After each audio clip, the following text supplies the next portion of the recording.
Pa si Rufus?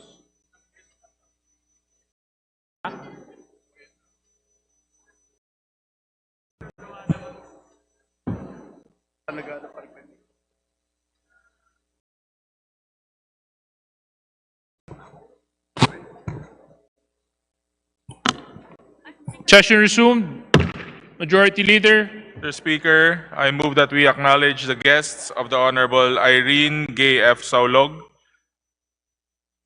from Party List Kalinga, from the Laguna Province Private Schools and Administrators Association, Dr. G. Rodante Estrellado, Dr. Elna Fonasher, Dr. Aimee Corpus, Dr. Annalyn Millar, Dr. Maria Filipina Ramos, Dr. Milagros H. Tetanco, Dr. Jocelyn Valdeabella, Dr. Maria Grace Ricaide, and Dr. Aleli Teresa L. San Agustin. To the guests of Congresswoman Irene Saulog, welcome to the House of Representatives.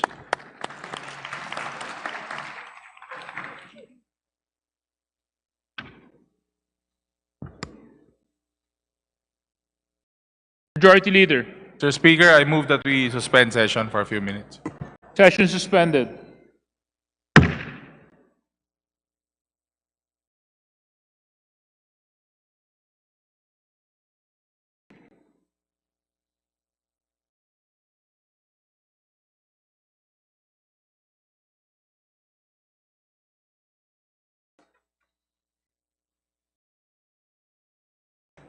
Session resumed. Majority Leader. Mr. Speaker, I move that we now take up the calendar of the unfinished business. So move. There's a motion to take up the unfinished business. Any objection? There being none, motion's approved. Mr. Speaker, I now move that we resume consideration of RBH number 7, and for this purpose, request that the Secretary General be directed to read only the title of the resolution. Is there any objection? The chair hears none. The Secretary General is directed to read the title of the House bill. Resolution of both Houses number 7, a resolution of both Houses of Congress proposing amendments to certain economic provisions of the 1987 Constitution of the Republic of the Philippines, particularly on Articles 12, 14, and 16. Mr. Speaker, we're still in the period of interpellation, and for this purpose, I move for the recognition of the Honorable Gentleman from Cagayan de Oro City, the Honorable Rufus Rodriguez, to answer interpellations that may be propounded by any of the members.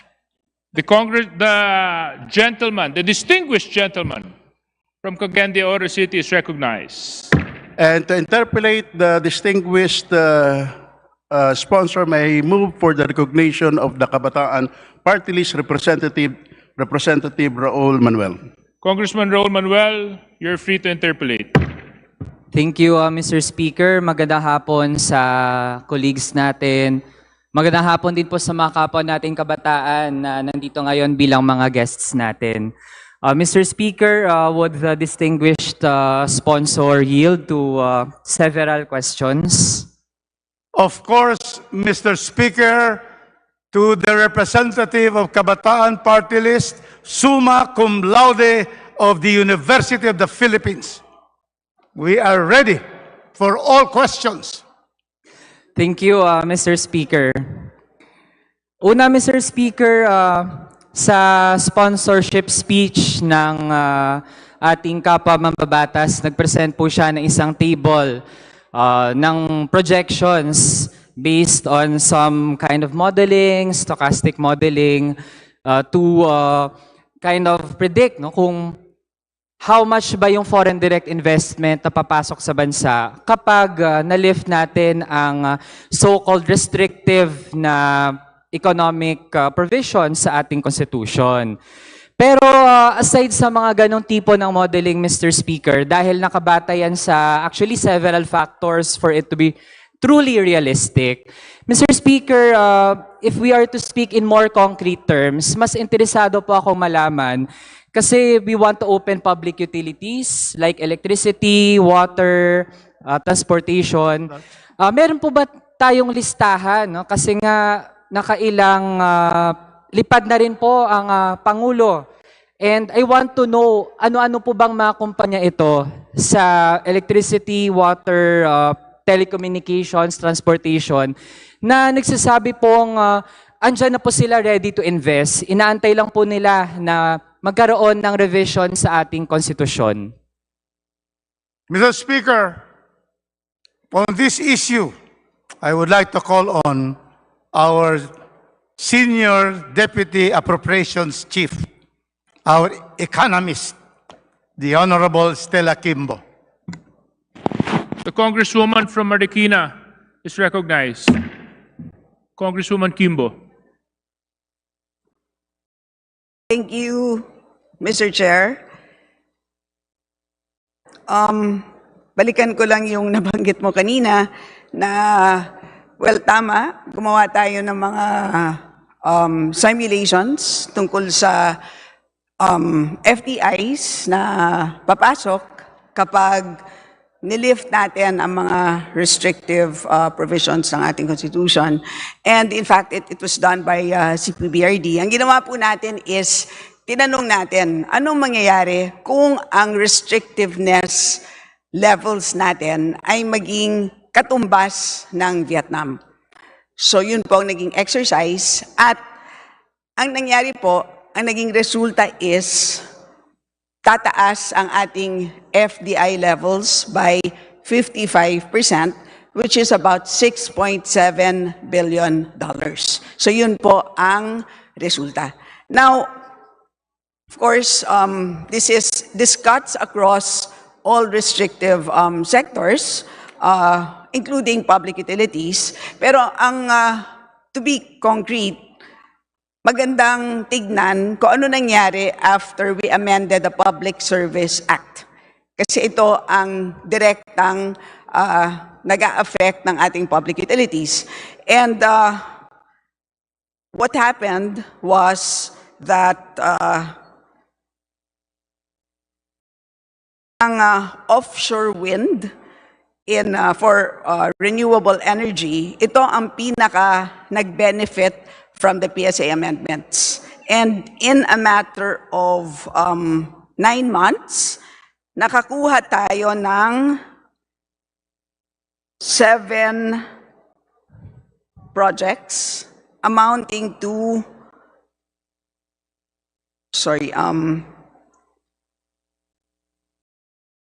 about 800, let me get, sandali lang po ha.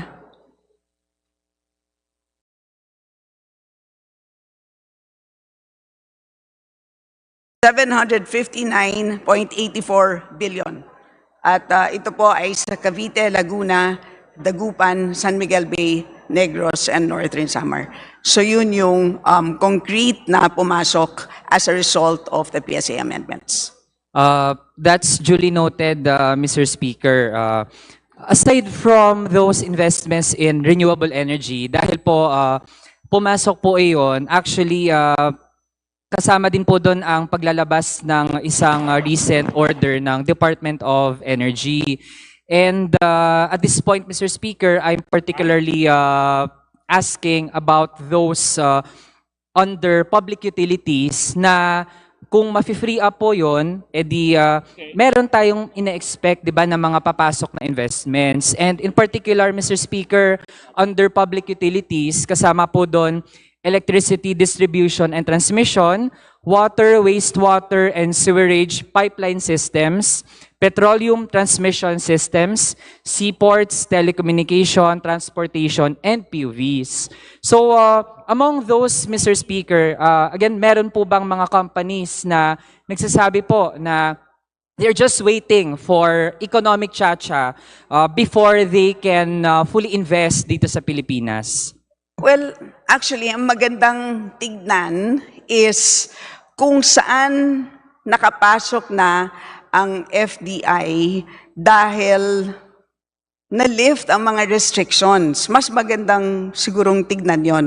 Kasi halimbawa, as a result again of the PSA amendments, ang electric vehicles ay wala sa definition ng public utility, public PUVs, in which case liberalized siya. So kung mapapansin mo, kasama ang electric vehicles dito sa recently committed ng US government, itong pinakahuling trade mission na nabalitaan natin, I think about 2 or 3 days ago, kasama po siya doon sa $1 billion na kinomit ng US government. So sa halip na tanungin doon sa restricted pa na mga sektor, mas magandang tignan doon sa na-lift na restrictions dito sa PSA amendments. Mr. Speaker, while we acknowledge the response, kaya po mas ang tinatanong ko ay doon sa mga restricted pa ngayon dahil yan po ang magbibigay ng konkretong back-up doon sa whatever computations or modeling na masasagawa natin. Mr. Speaker, dahil nga as mentioned several times sa Committee of the Whole na ginawa natin in the past 2 weeks, itong economic chacha, well, it can be considered as an invitation or a signal to foreign investors.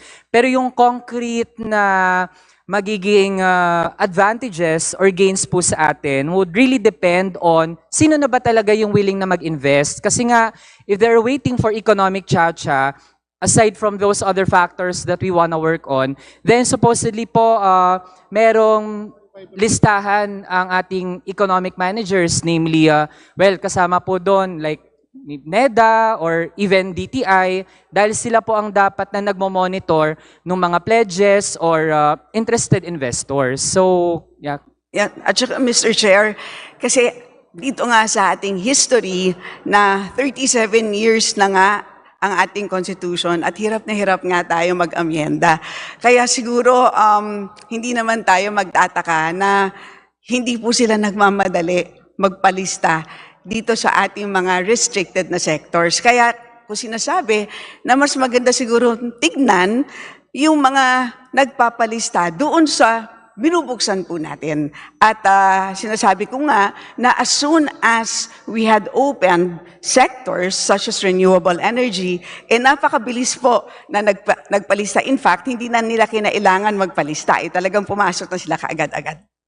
Sige, Mr. Speaker, on that topic, I would end na muna, no? Pero I would have been more convinced, especially by our economic managers, kung meron po silang naipakita sana na listahan. Kasi Mr. Speaker, ang pinag-usapan pa lang natin public utilities. Pero po, nung tinanong din natin on advertising, wala din pong maipakitang ganong similar na data, no, para masabi natin na urgent na talaga this point na baguhin natin ang restrictive na mga economic provisions na ating konstitusyon. Now, Mr. Speaker, to focus naman sa public utility vehicles. No? Dahil, Mr. Speaker, naging cause of alarm talaga para sa publiko nung nakita na natin yung rollout ng PUV Modernization Program. Nasa ngayon pa nga lang, the fact na yung mga foreign manufacturers ng mga PUVs, sila yung nagdo-dominate ng, sa ngayon, sila yung mga nasa kalsada na i-edge out yung ating mga traditional manufacturers. Mr. Speaker, with economic chacha, pwede kasi, dahil bahagi ng public utilities ang mga PUVs, then all the more na ang pwedeng humawak na ng ating public transportation ay mga dayuhan na. Ang problem natin ngayon, it can even worsen, Mr. Speaker. So can we get a response from the sponsor? Well, sa ngayon nga, so of course, ang hiwalayin natin ang pag-manufacture at pag-operate. No? Kung ang tinutukoy niyo po ay sa pag-manufacture, ang pag-manufacture po ay bukas na bukas po. Diba? So, wala naman tayong issue doon. So, pagdating naman po sa pag-operate ay wala rin naman sigurong issue dyan dahil sa ngayon po, yan po ay protektado dahil nasa listahan po yan ng public utility. So, yan ay subject to the 60-40 restriction. So, palagi ko hindi issue po yon. And in fact, we made sure nung BICAM nga po na tanggalin natin ang electric vehicle sa definition nang sa ganon ay mahikayat natin ang pagpasok ng foreign investment dito sa sektor na to para masigurado natin na merong sapat na kapital para mapabilis ang pag-invest dito. Yeah. Mr. Speaker, I would agree dun sa fact na kung manufacturing lang at this point ay based on our current laws, bukas naman na talaga. Kaya nung pinatupad yung PUV Modernization Program at meron tayong local manufacturers na sa ngayon, as they say, they don't receive enough support or subsidy. Kaya talaga naging dominant yung mga foreign manufacturers. Now, Mr. Speaker, what we're concerned about is with economic chacha, dahil nasa ilalim ng public utilities ang mga PUVs, then posibleng pati yung pag-operate, kung sino yung merong prangkisa, eventually, Mr. Speaker, magiging posible na ang magmamanage na ng mga fleets ng mga PUVs natin ay mga dayuhan. Kaya papatong siya dun sa current problem natin, aside sa sila nagdo-dominate kung sino yung mga manufacturers, pati dun sa operations, masusuko na rin natin sa mga dayuhan. So can the sponsor have a comment on that, Mr. Speaker? Linawin lang po natin, Mr. Speaker, na hindi naman po automatic na kapag ito po ay maipasa. Hindi naman po automatic na magbabago ang mga parameters dito because sabi nga natin, it is going to be unless otherwise provided by law. So until Congress takes further action, it will still be subject to the 60-40 restriction. So it will be up to us. For sure, pagdedebatihan natin sa Kongreso. And kung if the wisdom that prevailed in the 18th Congress, which resulted in the thinking that public utility vehicles must be protected, then it will continue to be that way, Mr. Speaker. Okay. With that, Mr. Speaker, still my reservation remains dahil nga while kung ganun man yung intensyon ngayon ng Kamara, if ever, na ang ating PUVs ay protektahan, pero we can't be assured kung depende sa maging future composition ng ating legislative bodies if ever that they will tread a dangerous path na dahil nga ngayon ay very pro-big corporations yung PUV Modernization Program ay maring maisuko na rin pati yung prangkisa at pag-operate na ating mga PUVs banking on whatever will be the results of this economic chacha. Next, Mr. Speaker, sa education naman.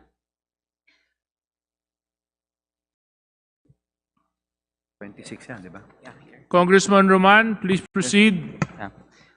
Mr. Speaker, tanong po natin sa education dahil I think ang malinaw po ay kung matutuloy po ang economic chacha on our educational institutions, ang mafi-free up po in terms of ownership ay ang post-secondary institutions. Kasi ang basic education, maintained po ang 60-40. Ibig sabihin, may limit na 40% para sa mga dayuhan. Pero, Mr. Speaker, kung babasahin po kasi natin ang huling line ng proposed revision natin sa educational institutions, nakalagay po, and I quote, "The control and administration of educational institutions shall be vested in citizens of the Philippines unless otherwise provided by law."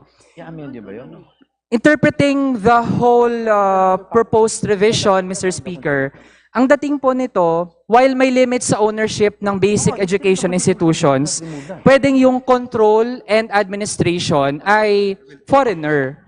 Would the sponsors confirm? Mr. Speaker, we Yes, request you may proceed. that the Honorable Chairperson of the Committee on Basic Education be recognized to answer questions on the proposed economic amendment on education. Chairman Romulo. Yes, Congressman Romulo, you're recognized. Thank you. And again, just let me agree with the gentleman from the Kabataan Party List. At least klaro na po tayo, ang basic education is not going to be affected by the proposed amendments, at least the intention of the authors for the proposed amendments. The only issue that the Honorable Manuel is trying to clarify with us is that last phrase, unless otherwise provided by law. The whole sentence reads, the control and administration of educational institutions shall be vested in citizens of the Philippines unless otherwise provided by law. Tama po ba? Yun talaga yung confusion. Again po, no, the Honorable Manuel is very familiar. In the current constitution, there is the general rule is basic education is in the hands of Filipino citizens or corporations 60-40 owned by Filipinos. But as you move down, there's a paragraph there which states that there are exceptions to the general rule, yung international schools po natin, and they exist right now. You have International School Manila and such other things. This particular, unless otherwise provided by law, ito po yung gusto nilang ma-qualify, pati yung foreign ownership doon in the event. Again po, no, Honorable Manuel, I agree that it has caused confusion. But again, let me assure you, the intention is simple. Basic education remains with Filipino citizens, corporations owned and controlled 60-40 by Filipinos, and also the increase in equity participation belongs to basic education. But in the same constitution as currently worded, there is an exception. And I think that is where the confusion in the way it's interpreted and drafted. And also, Honorable Manuel, let me point out, as this was pointed out to me yesterday, to clarify, when the 1987 Constitution was approved, when it is approved in 1987, ratified through a plebiscite, at that point in time, wala pa po tayong CHED, wala ring TESDA. All education institutions belonged to the Department of Education, Culture, and Sports. But during the 90s, after EDCOM 1, doon na po tayo nagkaroon ng mga CHED, TESDA, to take care of the other aspects. Yeah. But again, Honorable Manuel, just to assure you, the intention of the authors is again for basic education in general to remain with Filipino citizens. Yeah. But your concerns and the concerns of the Honorable Castro are noted. And again, that thing is noted, but we want to clarify it right now that hindi po ang intention dito is later on na magkakaroon bigla ng batas para sa basic education. Wala pong ganun. Yeah. Mr. Speaker, para din mas like on the same page po tayo regarding this proposed economic chacha on education.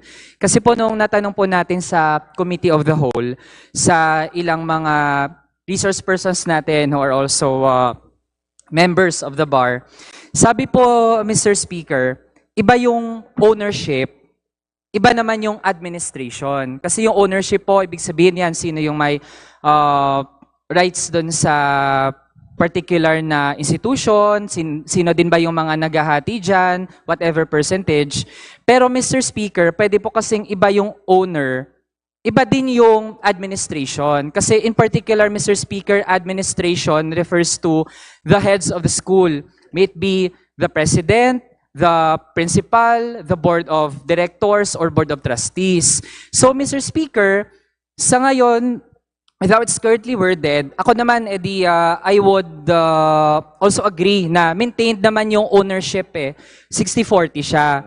Pero posible, Mr. Speaker, na merong administrators na foreigner. Na sa ngayon, Mr. Speaker, yun yung pinagbabawal. Lahat ng mga paaralan, dapat yung administrators nila are Filipinos. Pero with this, Mr. Speaker, ay posible magkaganon. May foreigner na admin, pero yung ownership, maintain po siya na 60-40. So ano po ang comment ng sponsors doon?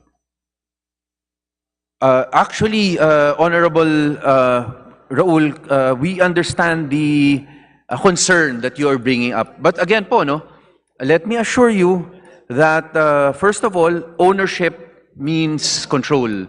So definitely yung Filipino owner, as required here, will not give up that control or ownership. But let me point out, again, meron tayong transnational law already.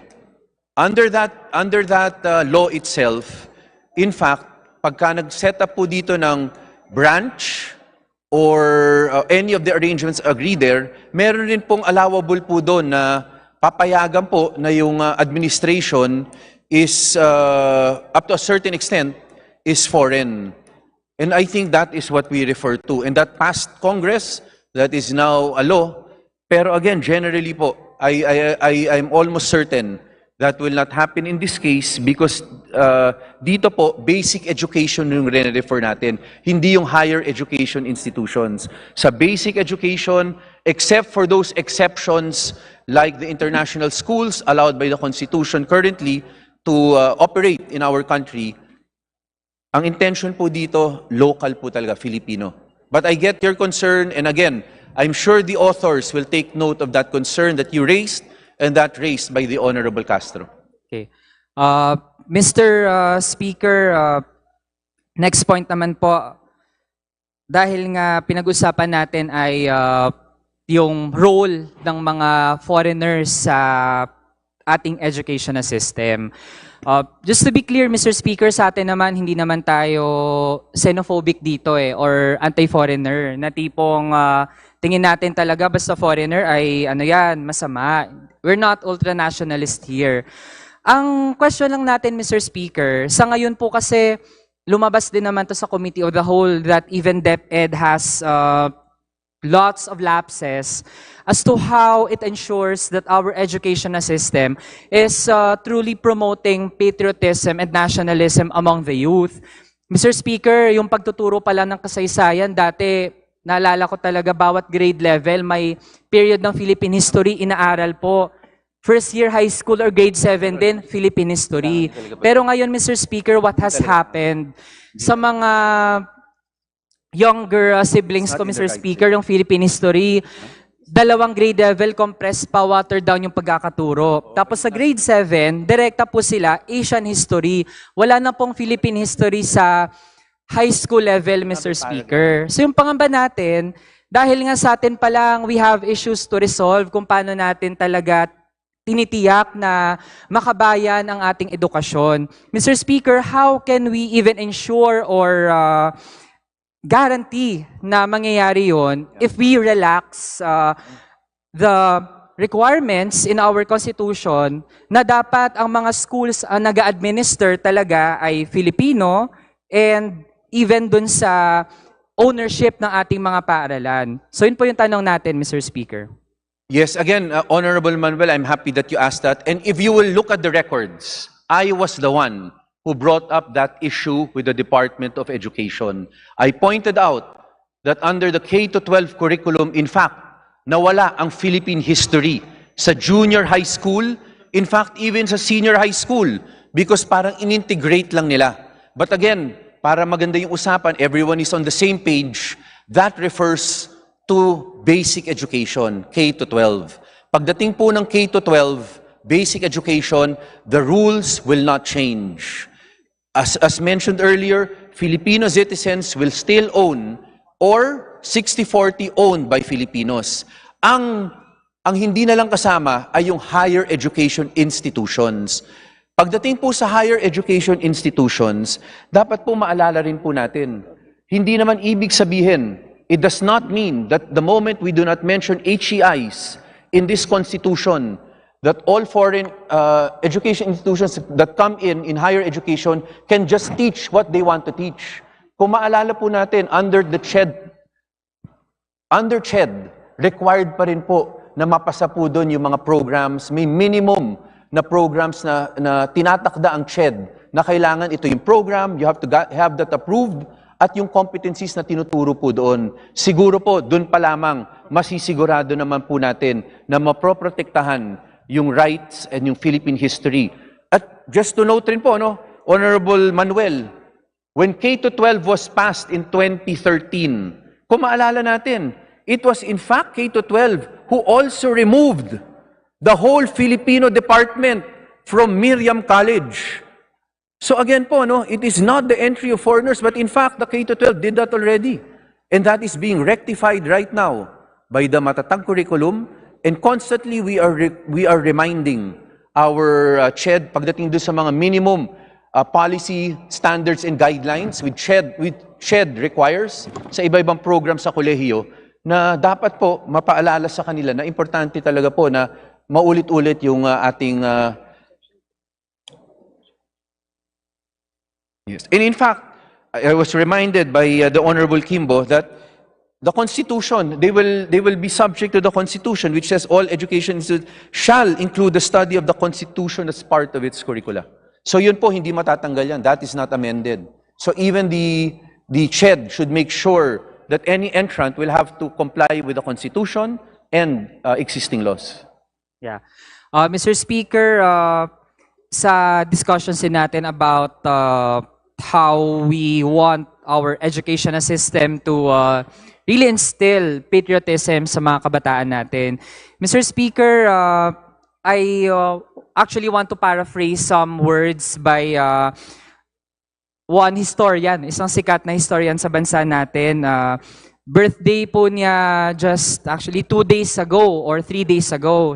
I'm referring to eminent Filipino historian Renato Constantino.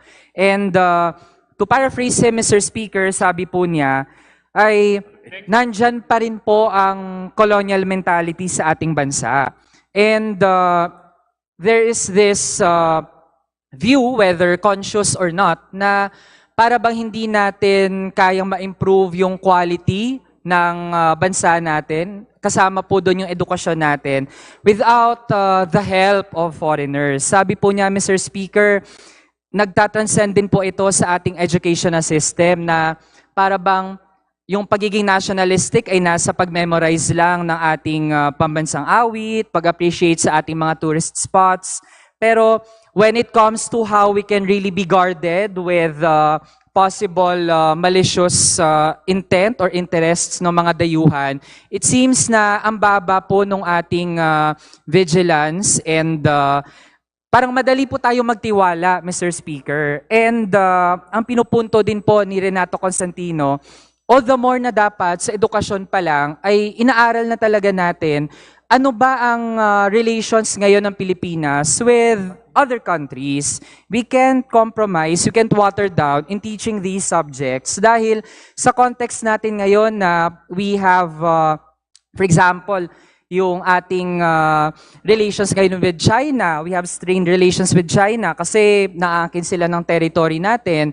E di, paano po yan, Mr. Speaker, if there are schools na halimbawa at ang nandyan mga administrators nila o yung teachers nila want to teach, no, na yung ating West Philippine Sea ay kanila, no, then that can compromise national interest. So ano pong comment doon ng sponsor natin? Well, first of all, we agree with the Honorable Raul of the Kabataan Party List that we should strengthen his Philippine history classes. We should ensure that in basic education, higher education institutions, that we ask the CHED and the DepEd to emphasize the nationalism that must be with every citizen.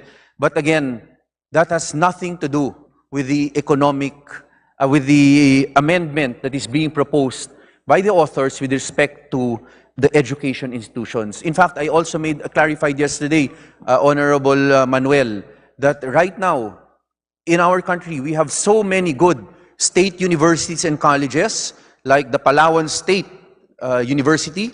We have a lot of University of the Philippines. We have a lot of private schools that actually perform and are excellent in their education. But we want to, and it is not actually yung pagpasok dito ng actual na foreigner, but it is in fact just making sure that may options and yung ideas, yung subjects ay mapalawak lang natin. We can learn from many other jurisdictions and they can also learn from us. But the point po, we agree with you. We should strengthen Philippine history. The teaching of Philippine history. We should ensure that ma-inculcate yung nationalism, yung love for country, and that will happen whether or not it is it's a foreign HEI or a local HEI. But basic education must be strengthened on that point. Yeah. Mr. Speaker, before I proceed to another related topic, with all due respect no, dun sa sponsor po natin, I do believe na meron po siyang connection. While we want to engage with foreign higher education institutions, foreign teachers, and even foreign experts in education, Mr. Speaker, at all times talaga, lalo sa bansa natin na sa maraming aspects ng foreign policy ay dehado tayo, kailangan talaga nasa atin yung proactive na pagiging vigilant, lalo na we have to identify kung alin sa mga pumapasok galing sa labas yung nakakatulong pa at alin naman yung posibleng detrimental na to national interests. And I think, Mr. Speaker, ito yung isang bagay na hindi rin talaga maayos na napapaliwanag ng Department of Education. Ako, I would agree with their stand on this matter. Well, of course, ang dami ko ring nakikitang hindi nagagawa ng maayos ng DepEd. Pero on this particular issue, when they raise that education is related to how we promote our national sovereignty, I would agree on that point, Mr. Speaker. Yes. Just, Honorable Manuel, just to be clear again, the Department of Education is in charge of basic education, yung K-12 curriculum natin.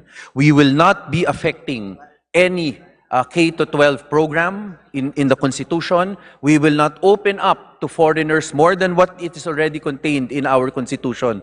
So yung DepEd po natin, who is in charge of basic education, Filipino citizens lang pwede doon.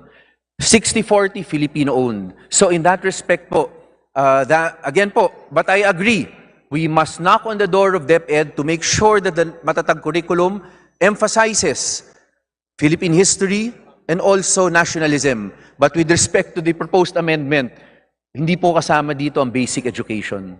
Okay, that's duly noted, Mr. Speaker. Next, Mr. Speaker, regarding access to education. Dahil po, ilang beses din nababanggit na with the entry of foreign higher education institutions, halimbawa po, the likes of Yale, Harvard, and others, ay magiging mas malapit po sila sa kabataang Pilipino. Mr. Speaker, I would like to ask, magkano po ba ang annual tuition rate po sa mga paaralan gaya ng Harvard, Yale at iba pa? Offhand, Mr. Speaker, I would not know the exact amount. Magkano ba ang mag-enroll sa Harvard? Just to clarify, I personally studied in the Philippines until my law school, until I graduated law school. But based on what I hear, more or less, sabihin na natin, talagang mas steep yung pagbayad po, yung kanilang tuition fee. So we don't have to have the exact amount, but we can both agree that the amount is higher probably than most of our HEIs currently operating in the Philippines. Yeah. Mr. Speaker, kaya ko po yun natanong dahil kung i-compute naman po natin ang annual average income ng isang ordinaryong Filipino family, Mr. Speaker, ay aabot po sa nearly 26,000 pesos per month. So average po siya, Mr. Speaker, considering all Filipinos, tapos weighted average po siya, 26,000 pesos per month or annually, Mr. Speaker, nasa 310,000 pesos lang siya. Mr. Speaker, tingin natin kahit ang annual na sahod ng isang pamilya, hindi talaga yun makakasapat para mapag-aral nila ang kanilang anak kahit pa nandito na sa Pilipinas ang campus ng mga paaralan na yan, Mr. Speaker. Still, kalakhan naman ng mga estudyante nila magbabayad and kahit nga po yung mga international schools pa lang. Ito na lang po, at least para mas malapit kung ano yung nandito ngayon, Mr. Speaker, I'd like to ask, yung mga international schools po ba na nandito ngayon sa Pilipinas, magkano ang rate ng kanilang tuition? Like yung mga British International School, Chinese International School? Again, Honorable Manuel, the actual amount I would not know, but we can both agree and stipulate that we are sure it is higher than our, first of all, yung DepEd schools natin, libre po yun. But then again, if you will, again po, basic education, hindi kasama dito, para lang maliwanag. Basic education is not included in the proposed amendments sa education provisions. Pero, Honorable Manuel, with respect to HEIs, okay. With respect to HEIs and the entry po of these HEIs in the Philippines, again, it has been 51 years that we've had this equity restriction.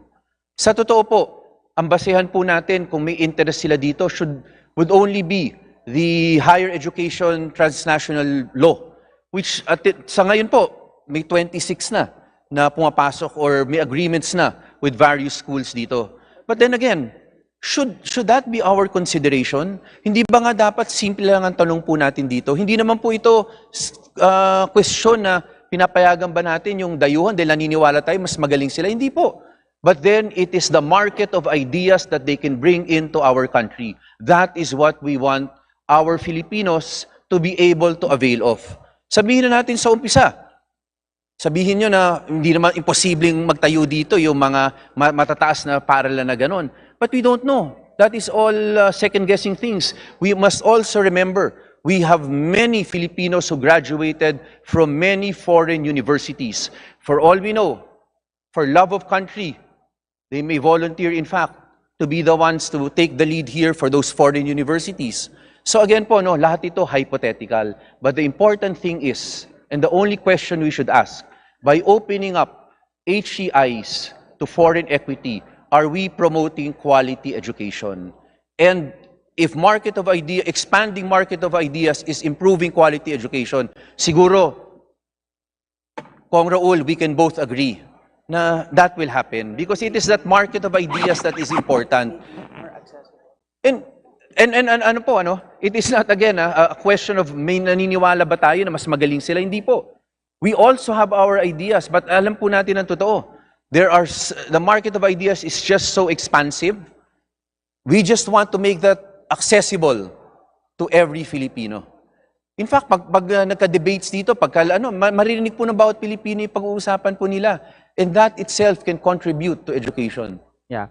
Mr. Speaker, ang point lang din naman po natin, while we want exchange of ideas, best practices among stakeholders sa higher education community, tingin natin, Mr. Speaker, that is already allowed by current laws that we have. And Mr. Speaker, sa tanong na sino ba yung makaka-benefit, tingin natin dahil doon pa lang sa cost ng education sa mga paaralan na ito, kung may magbe-benefit po, tingin natin meron naman talaga, pero hindi po ito yung mga ordinaryo nating kababayan na mas ang concern po nila ay paano sila makapagtapos halimbawa nung kanilang education and lalo pa kung yung cost ay napakataas, then yun pa lang, Mr. Speaker, ay hindrance na siya dun sa paano sila posible makapag-aral sa ganung mga tipo ng paaralan na papasok sa atin. So yun lang yung standing na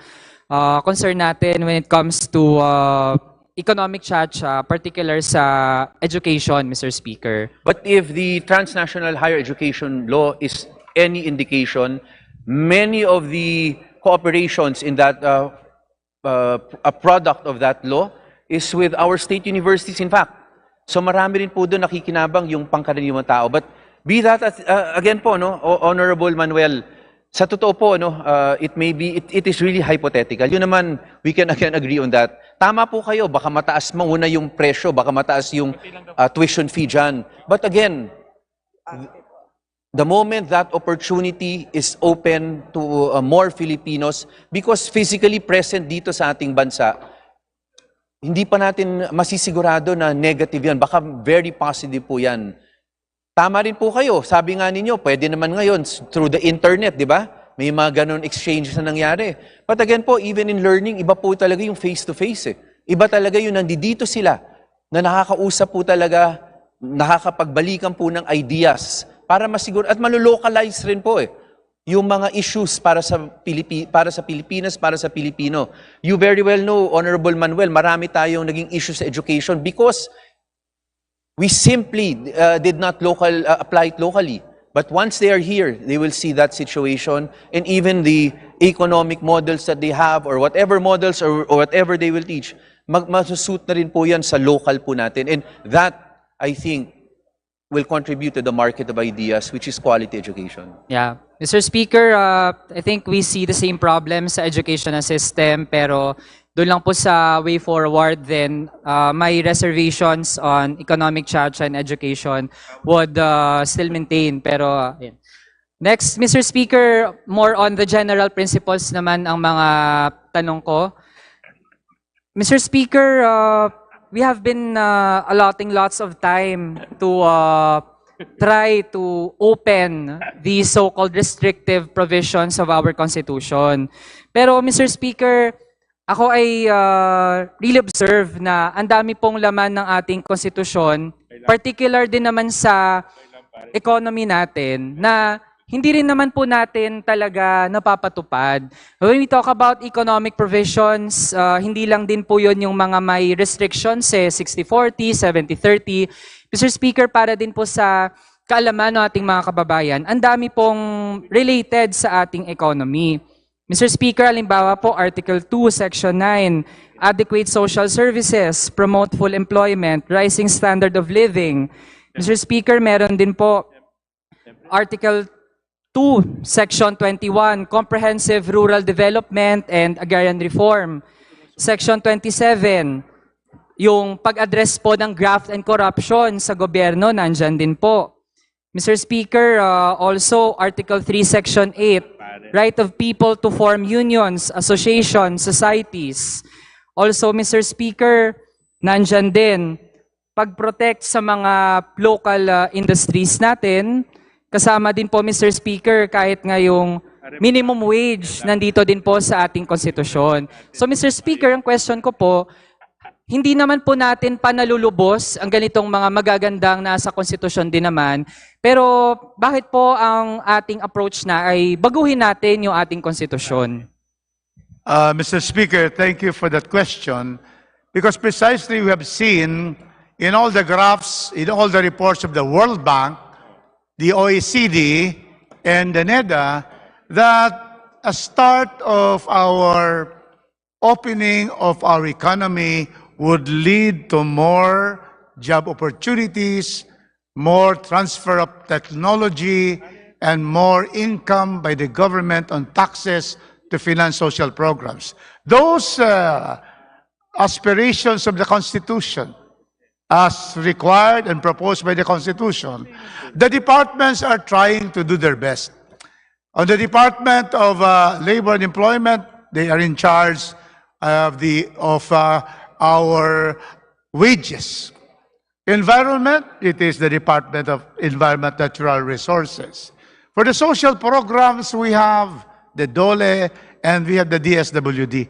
In other words, our country continues to approve the General Appropriations Act every year to precisely address some of the what is aspired for by the framers of our Constitution as included in the 1987 Constitution. However, while we are addressing those, we just have to really be able to attract more foreign investments, as we have seen in my last presentation, that among the six leading ASEAN countries, we are very much below the other five. Namely, we have Singapore, 141 billion. Then Indonesia, 22 billion. And then Malaysia, 17 billion. This is 2022, just 1.5 years ago. And then Thailand, Vietnam, 17 billion. Thailand, 11. Philippines, $9 billion. And that is why we have problems of job creations. We have low standard of living, less purchasing power, because we lack these investments, which proven in other countries have lifted them in their GDP and lifted their per capita income. Congressman Manuel. Yeah. Mr. Speaker, ang dating po kasi sa akin ay para bang inaasa natin yung job creation sa pagpasok or lalo pang buyangyang ng ating economy sa mga foreign direct investment. Mr. Speaker, kanina din sa Committee on Labor, sabi po ng representative ng American Chamber of Commerce, ayaw daw nila sa wage hike kasi daw pwedeng ma-scare away yung ating mga foreign investors. Kaya daw po ang gawin na lang din talaga ay economic charter change. Na tingin ko po, Mr. Speaker, ay para pong naubusan na tayo ng creativity and imagination. Kasi po, yun nga ay cited, ang dami pong nakalagay na okay din naman sa ating constitution. Kesa po, yun yung ating paghusayan pa, paano talaga yun magagawa. Parang naging fallback na lang po natin ay lulunsad nitong economic charter change. So baka po may comment doon ng ating sponsor. Mr. Speaker, the creativity and the imagination is limited by the Constitution. If the Constitution has opened up our country to foreign investments, public utility, advertising, and then education, we are not saying that this will solve all the problems, but that is the first key, so that we can see how we are in the community of nations, especially among the ASEAN. And that is why we certainly, this will be a very first step to be able to go forward to economic recovery for the best interest of the entire Filipino people. Okay. Mr. Speaker, another question related to the general principle behind the economic charter change. Kasi po, Mr. Speaker, liban sa often cited na Article 2, Section 19 about our economy supposedly being self-reliant and independent and effectively controlled by Filipinos, tingin natin, Mr. Speaker, hindi lang yon ang gustong mag-express ng intent ng ating constitution na dapat talaga ay mas proactive nating pinag-uusayan ang stake, no?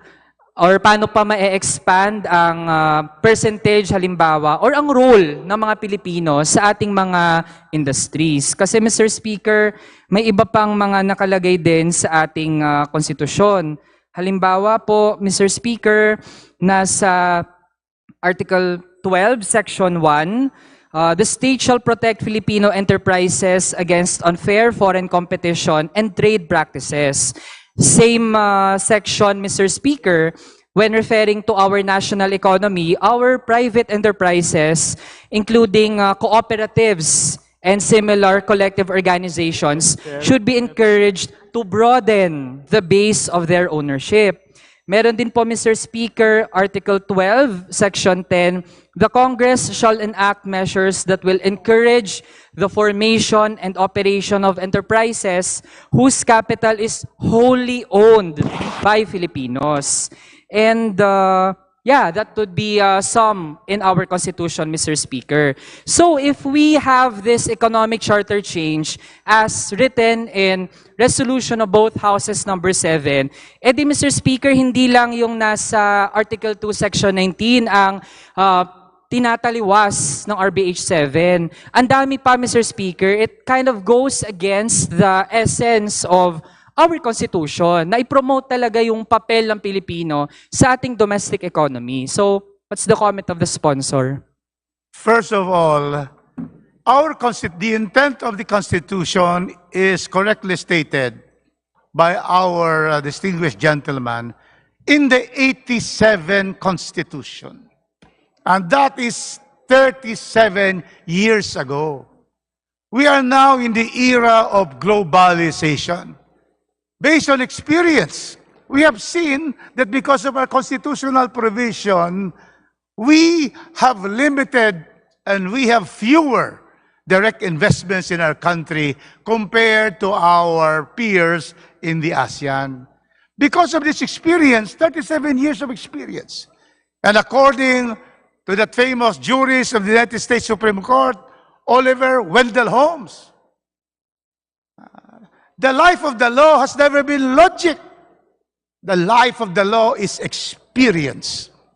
Based on our experience, the intent of effectively controlled by the Filipinos to promote all of this, closing the doors to foreign investments, had made us what we are today.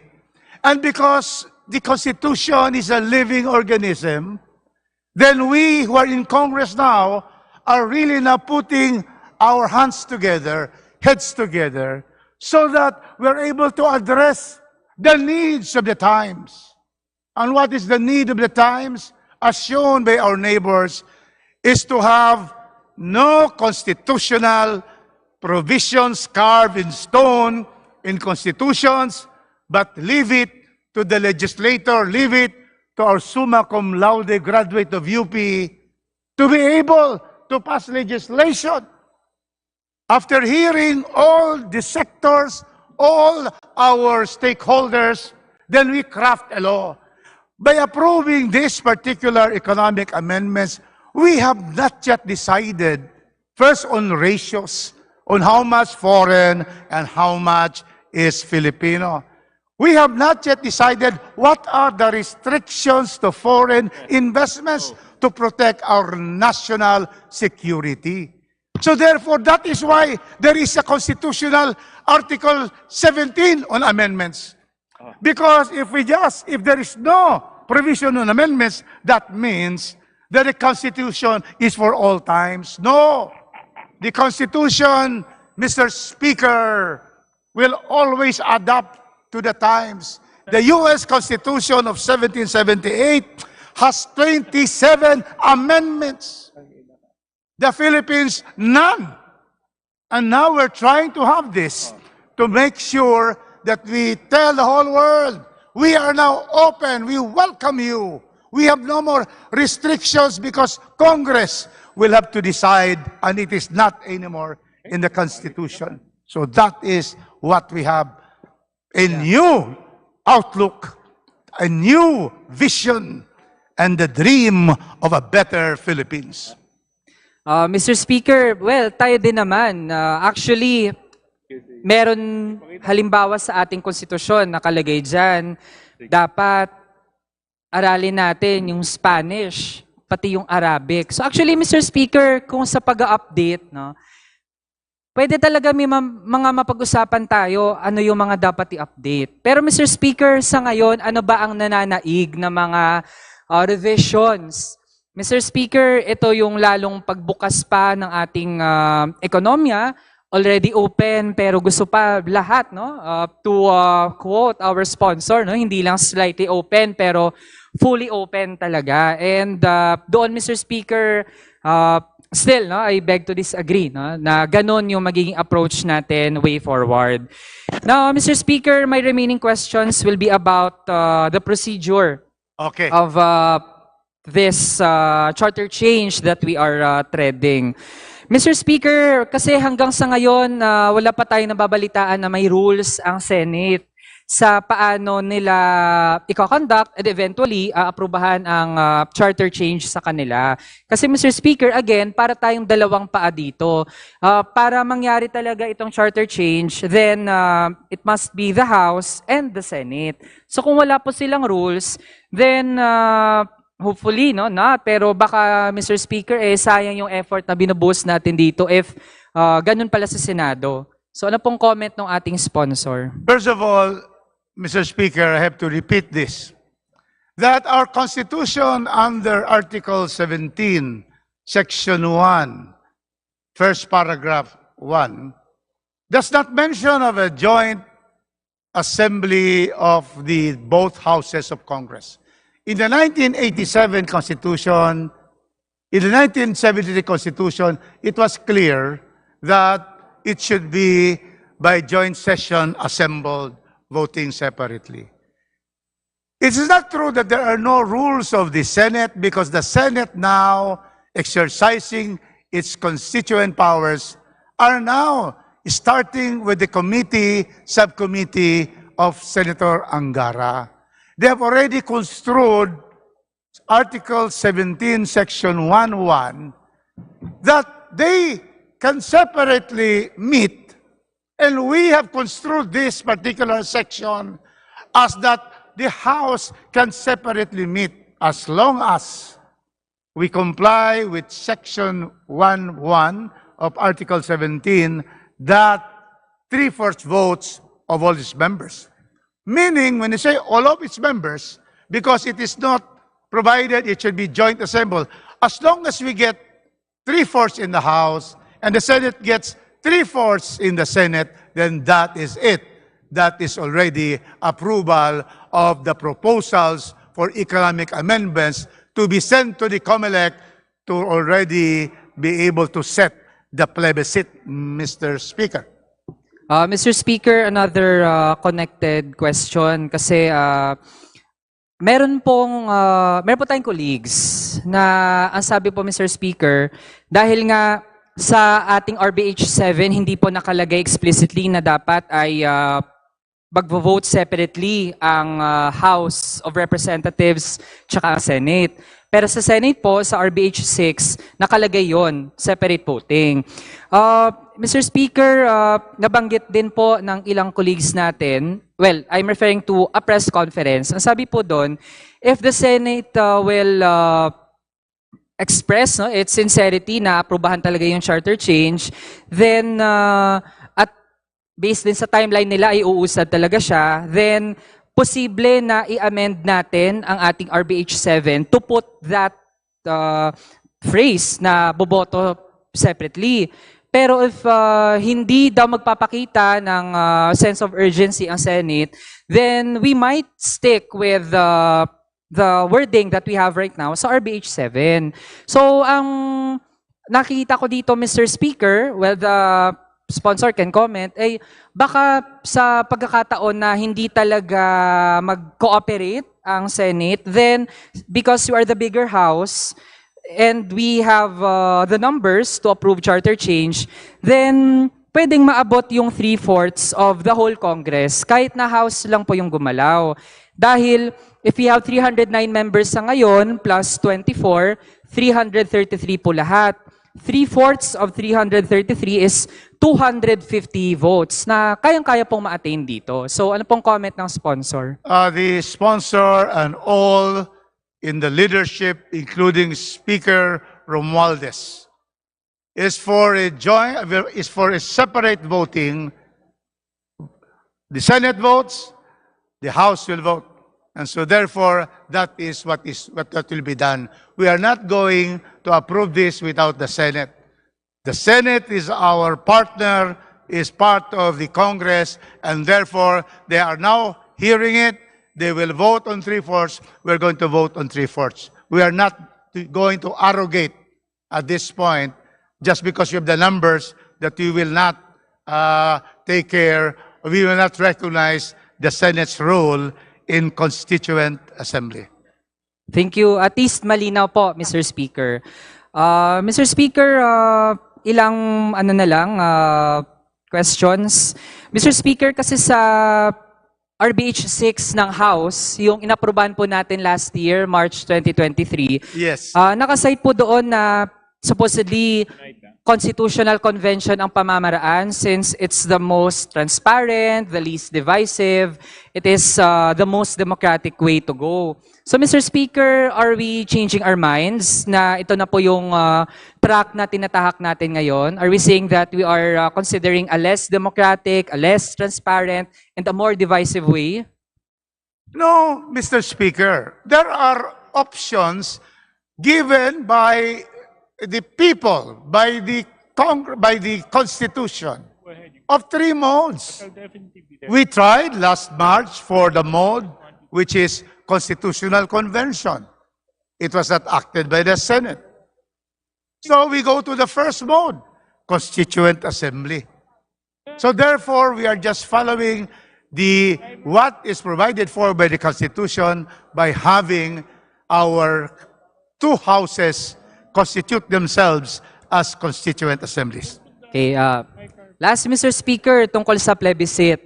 Yes. Mr. Speaker, if we hold the plebiscite to approve the revisions in the Constitution this year, 2024, bago po ang elections na midterm next year, Mr. Speaker, natanong po kasi natin sa COMELEC sa isa ding committee hearing noong February, sabi po ng COMELEC, wala po silang budget to hold the plebiscite.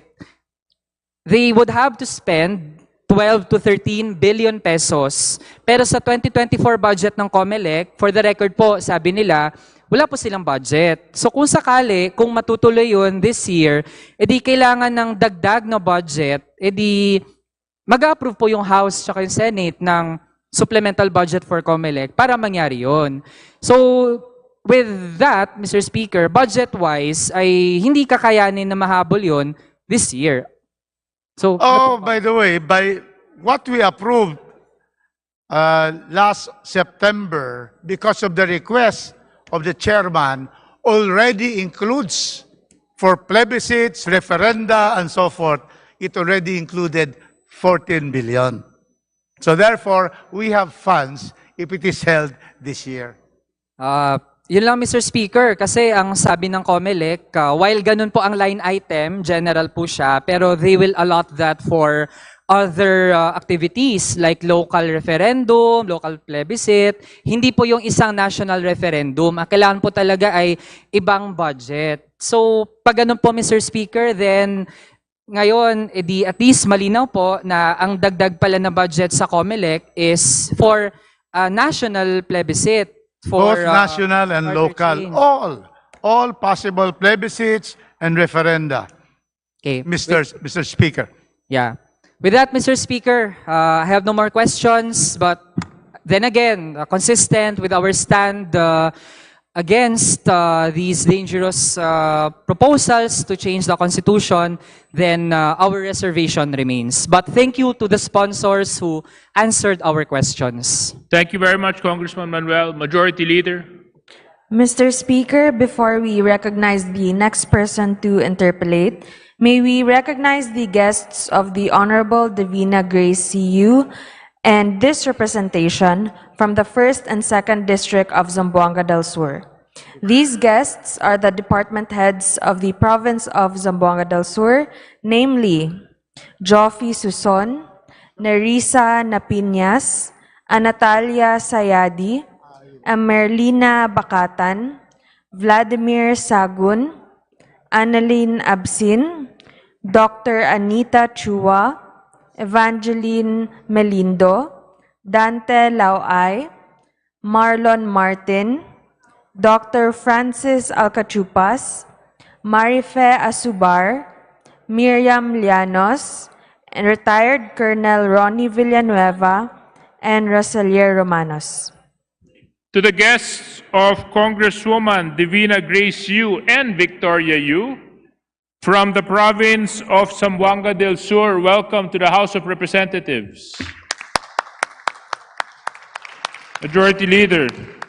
Mr. Speaker, may we also recognize the guests of the Honorable Loreto Acharon from the Lone District of General Santos City. These guests are the local government unit of General Santos City, namely Jose Pestaño, Shandy Pestaño, Antoniette Velasquez, and Dave Juanuto.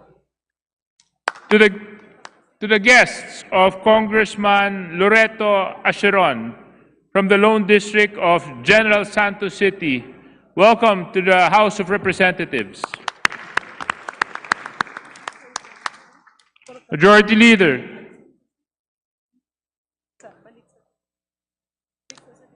Mr. Speaker, the next to interpolate, may we recognize the Honorable Ace Barbers for his interpellation. The gentleman from Surigao, Congressman Ace Barbers, you are recognized. Thank you, Mr. Speaker. May I know if the distinguished gentleman is willing to share his wisdom to this representation by allowing me to ask clarificatory questions? Mr. Speaker, very gladly to the handsome gentleman from Surigao, chairman of the Committee on Dangerous Drugs, very pivotal, important committee of our House. Thank you, Mr. Speaker, for that compliment. Aside from my mother and my wife, you're the only person who said that. Mr. Speaker, distinguished colleague, RBH 7 is an offshoot of the Senate's RBH 6. The House has decided to adopt in toto the provisions of the Senate proposal, and to show good faith for the part of the House, we copied the same resolution. And immediately, the House called for the constitution of a committee of the whole. That's correct, Mr. Speaker. And in the several days that the committee of the whole convened, we invited several resource persons who likewise shared their wisdom on the proposal to amend the Constitution, limiting it only to economic provisions, Mr. Speaker. Now, in the opinions shared by the resource persons, this representation, Mr. Speaker, distinguished colleague, has more questions than answers. As I honestly am confused as to which way should the House go in approving this resolution. And because of that, distinguished colleague, Mr. Speaker, I'd like to ask some clarificatory questions to get a better picture of how the House would be able to go and approve the RBH 7, Mr. Speaker. The 1987 Charter was ratified by the people in its entirety. Is that correct? That is correct, Mr. Speaker. Therefore, Mr. Speaker, distinguished colleague, all the provisions in the Constitution that was ratified are all valid. Is that correct? That's also valid unless there was any question, but it has been ratified. That is now the fundamental law. So since the ratification, there was no question that was raised before the appropriate court. Isn't that correct? That's Mr. correct. Speaker? No question whatsoever. February 8, it was ratified. This was unlike the ratification of the 70th Constitution in the case of Villana versus Executive Secretary, the longest decision at the time when it was taking up law in UP. Yes, this time, no, none. Thank you, Mr. Speaker, for that answer, distinguished colleague. In Article 7, can Congress amend or revise the Constitution? Or it may only propose amendments? Congress can either amend or revise the Constitution. That is Congress. People's initiative can only go for amendments. In other words, Mr. Speaker, distinguished colleague, Congress can only propose the amendments. But it is not yet the amendment until it is ratified by a plebiscite. Exactly. The gentleman is correct. Ours is merely by 3/4 propose amendments to the Constitution. There has to be, in the ultimate analysis, it will be the people that is going to make this approved and to be able to be implemented. It is the plebiscite, which is the people's sovereign right to either approve the proposed amendments or not. Therefore, Mr. Speaker, distinguished colleague, whatever Congress is doing now will not necessarily, now at present, distinguished colleague, will not necessarily amend the Constitution. Is that correct? That is correct, Mr. Speaker. Now, if that is so, Mr. Speaker, distinguished colleague, how then can the proposed amendments by Congress become actual or real amendments? Only when the plebiscite by a plurality of vote, our people will ratify it in a plebiscite. Thank you, Mr. Speaker, distinguished colleague, for that answer. In proposing amendments, distinguished colleague, is there a qualification in the foregoing provision that Congress must vote jointly or separately? There is absolutely none in the 1987 Constitution. Thank you, Mr. Speaker, distinguished colleague. Therefore, without the qualification, Congress may tackle the issues and vote either way, jointly or separately, as long as all members are able to vote. Is that correct? That is correct. We can have 3/4 from the Senate, 3/4 in the House of Representatives, Mr. Speaker. Is this method, my distinguished colleague, is this method unconstitutional to your view, considering that there is no clear contravention with the text of the provision? It is. We are now exercising Article 17, Section 1(1). Contemporary construction by both the Senate and the House says that we are going to meet separately. They meet there, we meet here, and we have to get 3/4 votes of the members in the House and 3/4 in the Senate.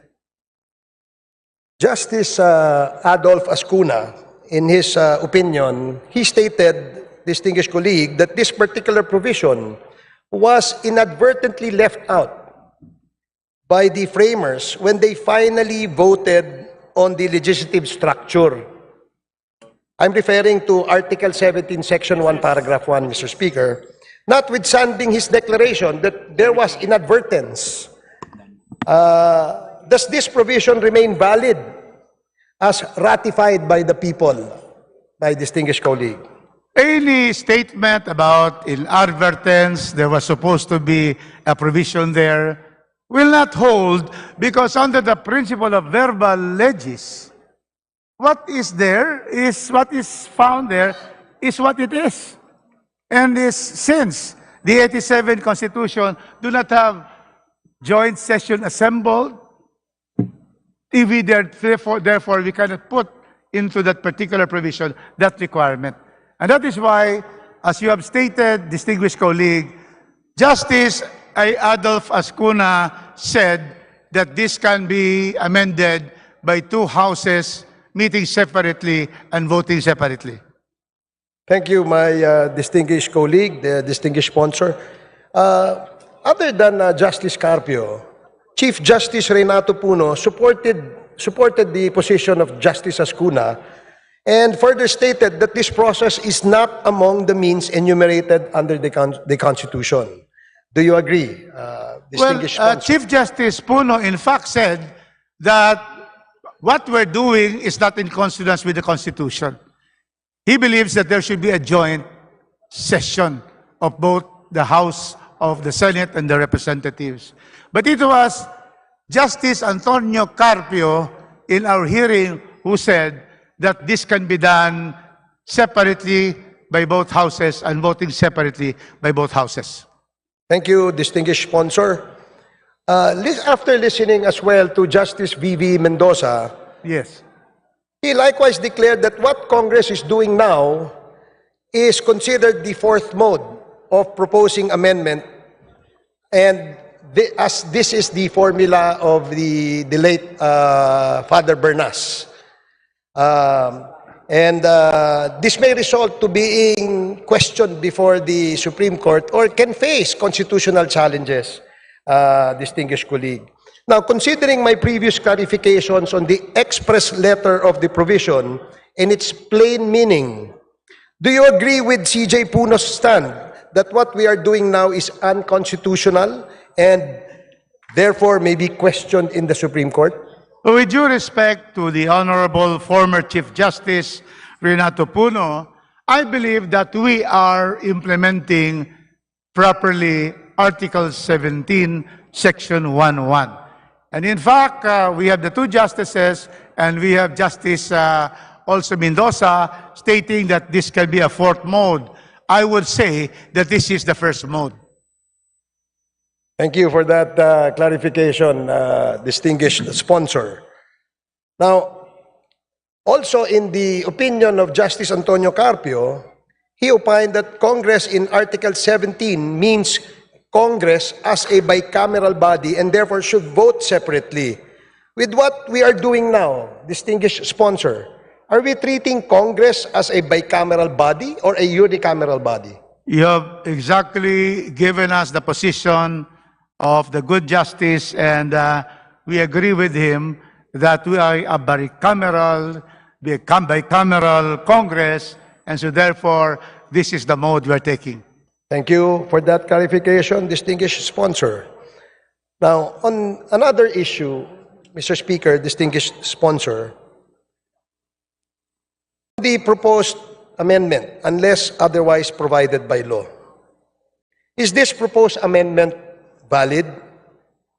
Very, very valid, because once we agree and we vote 3/4, and the people ultimately will decide in a plebiscite that they want this provision, this is very much valid, putting unless otherwise provided by law, as in other parts and sections of the Constitution, this phrase is also found there.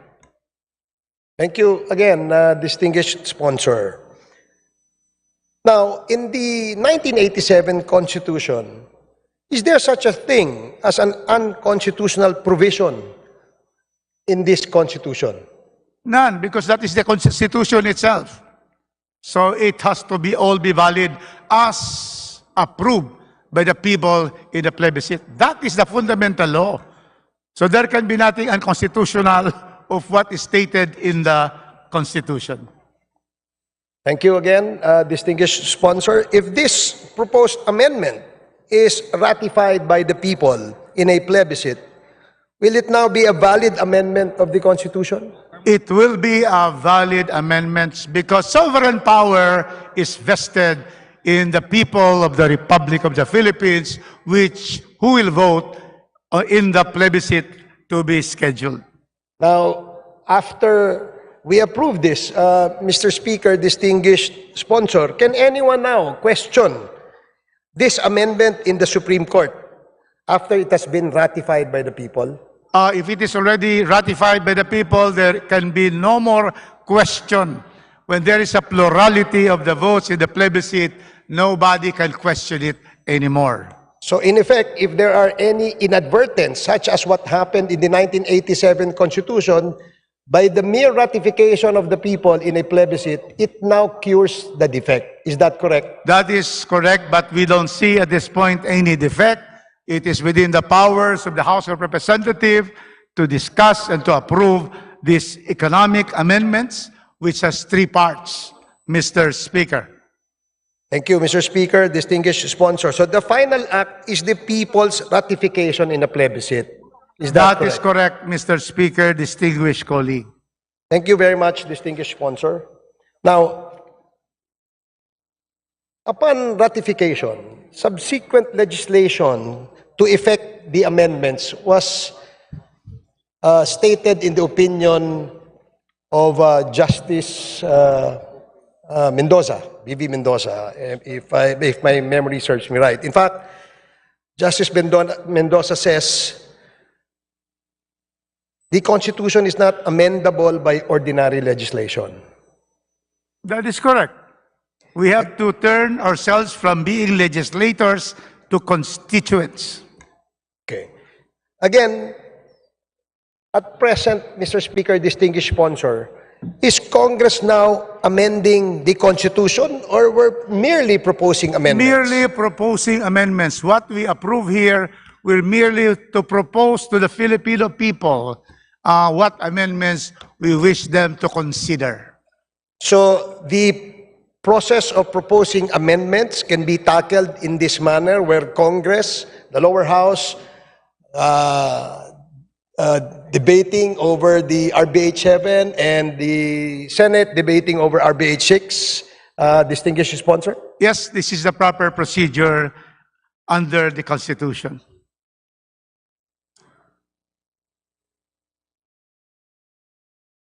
Can this process of proposing amendments be, considering that it is not prohibited, the actions that both houses are taking is considering that it is not prohibited by any provision of this 1987 Constitution, therefore, there is no question as to the constitutionality of the action, Mr. Speaker. There is no question about what we are doing in the House and what the proceedings are in the House today and in the Senate. And when we approve a proposed amendment, distinguished sponsor, how much votes are required? Well, merely the plurality, you mean in the plebiscite or in the House of Representatives? In this particular amendments that we are proposing, it needs 3/4 of the members of the House and 3/4 from the Senate, but in the plebiscite, it is the plurality of votes. Therefore, if the required number of votes for an ordinary legislation is just plurality or simple majority. Is Simple that correct? majority, that's correct. Thank you, Mr. Speaker, distinguished sponsor. Again, once Congress gets the required number of votes, how can amendments be effected, distinguished sponsor? Well, when we have the 3/4 vote in the House and in the Senate, it's given out to the resolutions are given to the COMELEC, and the COMELEC will now set the plebiscite. And after the plebiscite, it becomes effective upon the proclamation of the COMELEC that the plurality of votes of those who voted are in favor of the amendments. So once the proposal is ratified by the people, Mr. Speaker, distinguished sponsor, what is now the resultant effect of the amendments unless otherwise provided by law? That means we have lifted the prohibitions and limitations under Articles 12, 14, and 16 on public utilities, education, and advertising. And because our amendment says, unless otherwise provided by law, our Congress, the House or the Senate, will initiate legislation to be able to regulate foreign investments for public utilities, education, and advertising. So, therefore, Mr. Speaker, distinguished sponsor, whatever we propose here will only be in effect after it is ratified by the people. That's correct. Legislation will start on these three areas once the proposed amendments are ratified through a plebiscite by the people. Therefore, Mr. Speaker, distinguished sponsor, there's nothing wrong with what we're doing right now, both in the Senate and in the lower house. Definitely, we are in the correct side and we are on the right side of history. This is, to my mind, Mr. Speaker, distinguished sponsor, a direct contravention on the opinions of our resource persons that we invited. Is that Very correct? few of them. In fact, I have here a tabulation. That's correct. Only Mr. Speaker. Ibon was against it, and then some other. Well, the UP always also presented their stand, and but then most. I have here the list because I attended all this particular hearings for 3 weeks, and here I have here February 28. and then 27. And so very clear that all departments of government except DepEd are in favor of these particular economic provisions. Thank you, Mr. Speaker. Distinguished sponsor, the reason why I wanted this clarified is because in the conduct of the Committee of the Whole, in all our hearings, there was an overwhelming endorsement of the approval of an economic cha-cha. And just to clarify things and get it out of my head, Mr. Speaker, distinguished sponsor, I asked those questions in order that I will be able to prepare my explanation of my vote when we come to that point, Mr. Speaker, distinguished sponsor. And with that, I'd like to thank the good gentleman from Cagayan de Oro for sharing his wisdom to this representation and for patiently answering my questions. Thank you, Mr. Speaker. Thank you, Speaker, we distinguished thank sponsor. the honorable representative from Surigao del Norte. Thank you very much, distinguished colleague. Thank you very much, Majority Leader. Mr. Speaker, I move to recognize the Honorable Arlene Brosas of the Gabriela Party List for her interpellation. The Honorable Arlene Brosas is recognized. Please proceed. Thank you, Mr. Speaker. Mr. Speaker, will the good sponsor yield to some questions, Mr. Speaker? Definitely and gladly, Mr. Speaker. Thank you, Mr. Speaker. The 1987 Constitution only allows 3 modes of amending our Constitution. These are through a Constituent Assembly, a Constitutional Convention, and a People's Initiative. Mr. Speaker, dadaan sa parang ordinaryong panukalang batas itong resolution of both houses number 7. Saan papasok itong way of amending the Constitution sa 3 modes na nakalagay sa 1987 Constitution? Article 17, Section 1.1. Mr. Speaker, ito pong Article 17, saan po siya? Sa Constituent Assembly, sa Constitutional Convention, sa People's Initiative, Mr. Speaker? Proposals to amend or revise the Constitution by a vote of 3/4 of all its members. That is what the Constitution states. Mr. Speaker, narinig po natin si Justice Vicente V. Mendoza on his position sa RBH 7. Sinasabi niya po na yung usapin ng allowing mere legislation to overturn the limitations set by the Constitution will go against the declared principles and policies under Article 2. Sabi po, if open to foreigners, the amendments or revisions must be based on the Constitution under Article 17. Amendments or revisions via a Congress joint session, each house to be counted separately, and proposed revisions for approval between 60 to 90 days via a plebiscite, these safeguards provided are lacking in RBH 7. So, Mr. Speaker, nagsabi pa siya, under Marbury versus Madison, the Constitution, as supreme law of the land, cannot be amended or changed by mere legislation.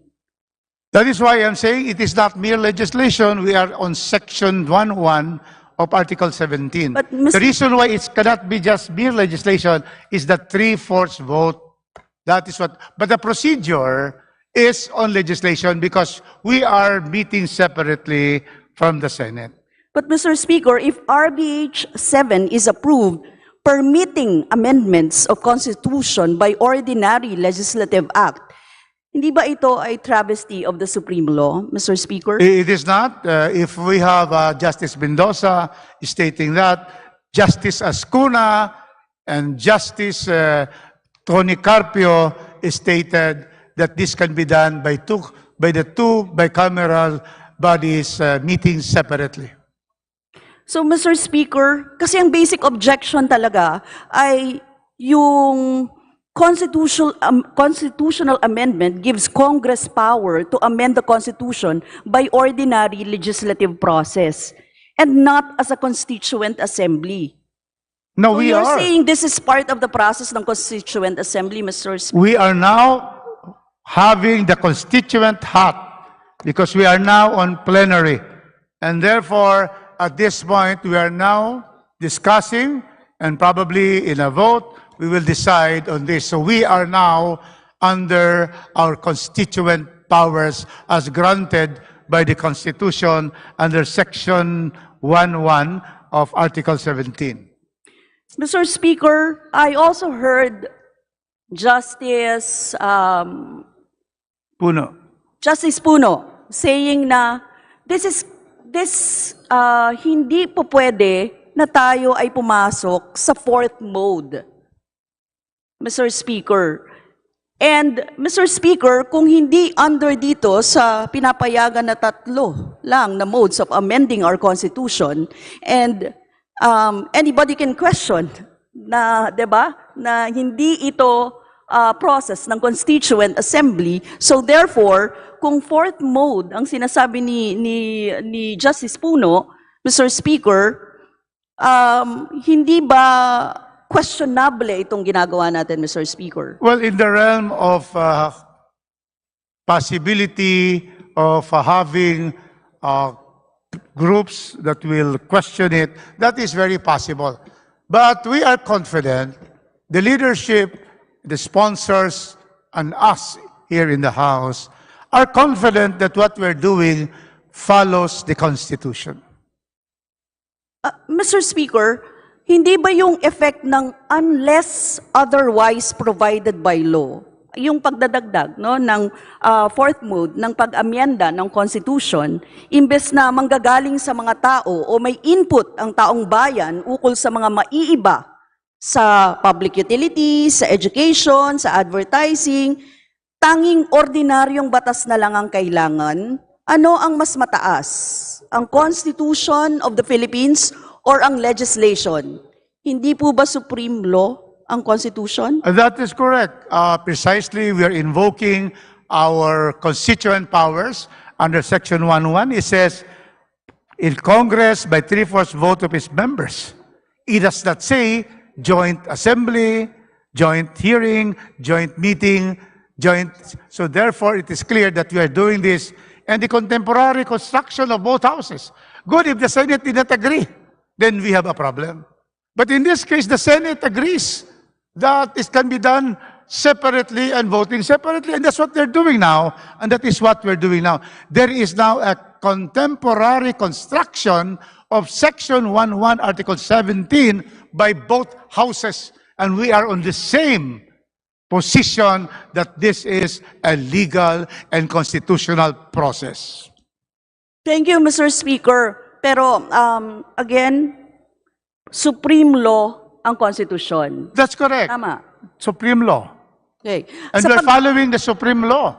Article 7, first mode. We're under the first mode. Yes, Mr. Speaker, sa pagdagdag natin ng amyenda na unless otherwise provided by law, hindi ba nito sinasawalang bisa yung binigay na limitasyon ng Konstitusyon? Dagdag pa rito, hindi ba sa pagbibigay ng dagdag na kapangyarihan ang legislative na amyendahan ng konstitusyon na hindi dumadaan sa proseso na binibigay ng Article 17 particular? Mr. Speaker, NP. yeah, please continue, distinguished colleague. Yes po. Yun, ang tanong ko, hindi ba pagdadagdag ng kapangyarihan ang legislative na amyendahan ang konstitusyon na hindi dumadaan dito sa tatlong process na to? First of all, the Congress of the Republic of the Philippines is precisely authorized by Article 17. Constitution can be changed either through amendment or revision. And we are of the firm legal belief that we are now doing the procedure as prescribed by Section 1.1 of Article 17. Why? Because it says 3/4 of all the members of Congress. 3/4. Does it say there that it should be by joint session assembled? No. And so therefore, we are having this first mode. The fourth mode of Justice Bernas states that this can be done through legislation, but what we're doing now, we are a constituent power when we are now already discussing and about to approve our the economic amendments. Mr. Speaker, two chambers tayo, di ba? That's correct, by camera. Mr. Speaker. So, Mr. Speaker, when you say unless otherwise provided by law, anong law ang ibig ninyong sabihin? Just to clarify, Mr. Speaker, no? Legislation through Congress lang po ba ito ang ibig sabihin? Hindi ba magiging epekto ng pagdadagdag ng phrase na unless otherwise provided by law ay pwede ma-override ng ordinary legislation ang itinakdang limitasyon ng konstitusyon? Once we approve, Mr. Speaker, these amendments, then these 60-40 requirements, these 70-30 requirements will now be subjected to Congress because we put there unless otherwise by law. Now, with these provisions, if there is no unless otherwise by law, we cannot legislate on public utilities, we cannot legislate on the ratio for education and advertising. So therefore, if this is approved by ratification in a plebiscite, then we will exercise now our legislative power to be able to pass legislation to regulate these three particular fields of investment. Hindi ba, Mr. Speaker, ito nga ang precisely question ni Justice Mendoza during the time na nandito siya, Mr. Speaker? Sabi niya kasi by adding unless otherwise provided by law, RBH 7 gives Congress as a legislative body the power of amending or revising the Constitution. Technically, fourth mode, yung pag-amend o pag-revise na i-add sa Constitution, Mr. Speaker. Once again, Mr. Speaker, if the plebiscite is held and these three articles of the Constitution, 12, 14, and 16, are given to the people for either rejection or approval, once they approve this, there is no more prohibition that is carved in the Constitution. It will now be the Congress that will decide by law, by legislation, what will be the rules, the ratio for public utilities, education, and advertising. Kaya, Mr. Speaker, kaya kinwestiyon ni Justice Mendoza to na the economic provisions to be amended are implementations of Article 2 or the 1987 Constitution's Declaration of Principles and State Policies,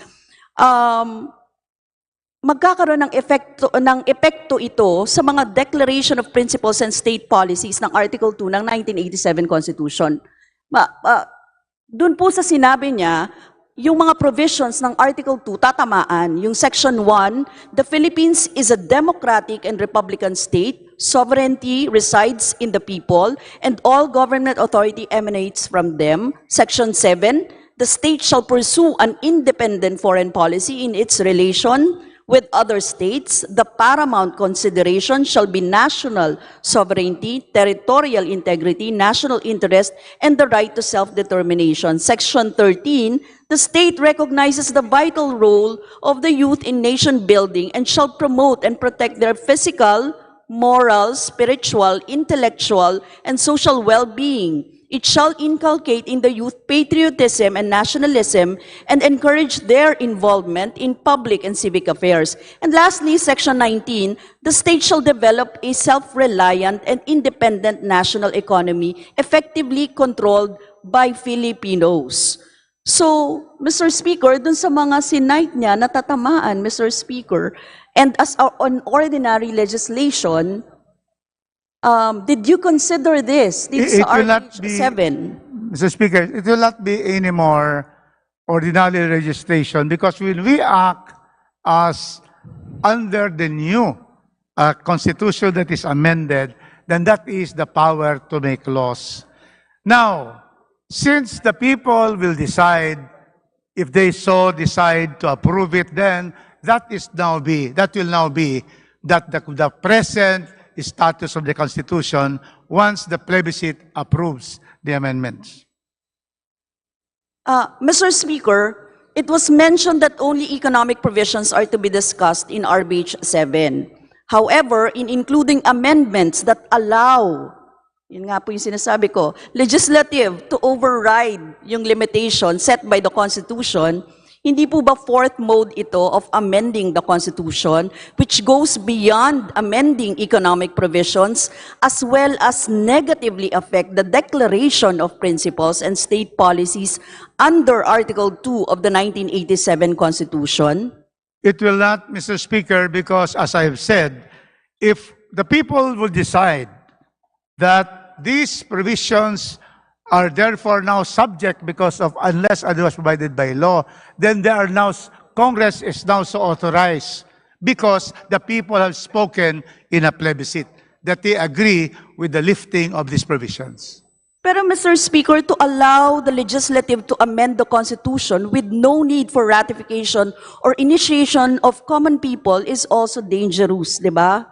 Mr. Speaker, No. it removes the inert right of the Filipino people to decide on changes in the supreme law of the Philippines. Kasi binago mo di ba? So ngayon, dahil binago mo, yung maaaring magbago yung 60-40, di ba? So that is after mong baguhin yung mga, and that will go through legislation. That's correct. Yun. Kaya Mr. Speaker, hindi ba nire-remove mo na yung right? Kasi yun na yung binago mo. Or dahil Nabago na. pumayag na, Mr. Speaker, since if this will be approved by the plebiscite, then, Mr. Speaker, there is no more 60-40, 70-30, no more. And that is why Congress will now be the one that will pass legislation to regulate the foreign investments in these three sectors. kaya nga Mr. Speaker, by legislation na lang yun. By legislation kasi inalaw na by the people unless otherwise provided by law. It will now be the legislature that will now pass these laws regulating the ratio of investments with all the safeguards for public utility, advertising, and education. Balik lang ulit ako, Mr. Speaker, doon. To exercise the power of Congress to amend the Constitution, there is a need to create a constituent assembly first. Ibig sabihin, kailangan mag-work together yung dalawang chamber ng Congress. Hindi rin naman tayo pwedeng mag-work ng mag-isa lang sa House of Representatives. Walang nangyayaring pagkukonvince sa Constituent Assembly para i-amend ang Constitution, Mr. Speaker. Again, questionable ito, Mr. Speaker, yung pamamaraan na ginagawa natin dito sa House of Representatives. Well, we note the position of our distinguished colleague. It is also our position that what we are doing here is in compliance with the constitutional provisions. Mr. Speaker, kung ganito ang gagawin natin, dadaan ba sa bicameral conference committee ang RBH number 7? Halimbawa, may pagkakaibang laman ng House of Representatives at Senate. Well, we now have an identical resolutions. So therefore, I do not see any need for a bicameral conference committee. You don't see, Mr. Speaker? Yes, well, if you are saying that there is a provision in the Senate about voting separately, the way to do this, to be able to have an understanding, is for us to ratify the RBH 6 of the Senate, or for them to approve ours and accept them and ratify them. So there is a way to be able to make our two Congresses agree to one particular provision. No need for a conference committee. Yes, Mr. Speaker, sa ilalim ng RBH number 7, gustong i-amend ang section tungkol sa public utilities, education at advertisement. Sa third reading copy or maging kung magkakaroon, kung hindi, sabi nyo naman hindi, 'di ba? Sa RBH 6 kung pareho naman, Yes. maging sa bicameral conference committee kung mayroon, idadagdag ba ang pagpapalawig sa term extension? I need this to put into record, Mr. Speaker, kaya ako tinatanong. Idadagdag ba ang pagpapalawig sa term extension? Number 1. Never will they include any political amendments, that extension of term, never. Second, Mr. Speaker, pag-aalis sa pagbabawas ng restriksyon sa pagpasok ng mga base militar ng ibang bansa at nuclear weapons. It will not affect that. It is not one of the provisions being proposed to be amended. It is being proposed. Idadagdag ba? Meron bang ganong proposal, provision? Wala. Mr. Speaker, None. wala. None whatsoever about nuclear, about military bases, nothing. Tatanggalin ba ang restriksyon sa pagmamayari ng dayuhan ng mga lupain sa Pilipinas, Mr. Speaker? Not also, it is not part of the three. These are specific amendments, and under the principle statutory construction is of expressio ulterius is exclusio ulterius, then there will be no others that will be included. Mr. Speaker, paano po tayo makakatiyak na hindi ito masasama sa mga amyenda, Mr. Speaker? Kasi 'di ba kapag any member of the House, 'di ba, can make or propose an amendment. No more, because once we are able to approve here and they approve in the Senate, these are identical provisions. And so therefore, and the subject matter is only very clear. Both our resolutions, the subject matter is amendment to the economic provisions. It can never add any political amendments or about bases, about land, about nuclear power. No, about nuclear weapons. No. Yes, and pagpapalawig sa term extension? Wala talaga Kasi yun. Mr. Speaker, yan talaga ang tanong ng taong bayan na Yes. nasa labas. Ang tatanong talaga nila sa atin, yan ba ay maglalagay o sa mga nasa kapangyarihan na ngayon na muli pa ulit mailagay dyan? Yun ang tanong nila Mr. Speaker. So Yes, but with this with this revisions, Mr. Speaker, sinasabi niyo po na hindi. Na walang ganon. Mr. Speaker, very clearly under the positivist school of thought of laws, as propounded by Dean Roscoe Pound of Harvard School, very clear that is only economic amendments, three provisions, nothing more, nothing less. Thank you, Mr. Speaker. This will be recorded, yung ating pinag-usapan. Kaya kung Yes, magbago man yan, definitely. Mr. Speaker, meron tayong panghahawakan. We are bound by what we speak and commit here. Thank you, Mr. Speaker. Mr. Speaker, now I will go on to the public utilities, Mr. Speaker. Again, ang tanong ko po dyan, yung MDWSS kasi na-privatize noong 1990s, nakita natin yung entry ng foreign concessionaires sa provision of water in Metro Manila and nearby areas. Kasi dati naman, public utilities, public talaga yung Yes, that's correct. So, pumasok yung United Utilities from United Kingdom and Mitsubishi Corporation ng Japan in Manila Water.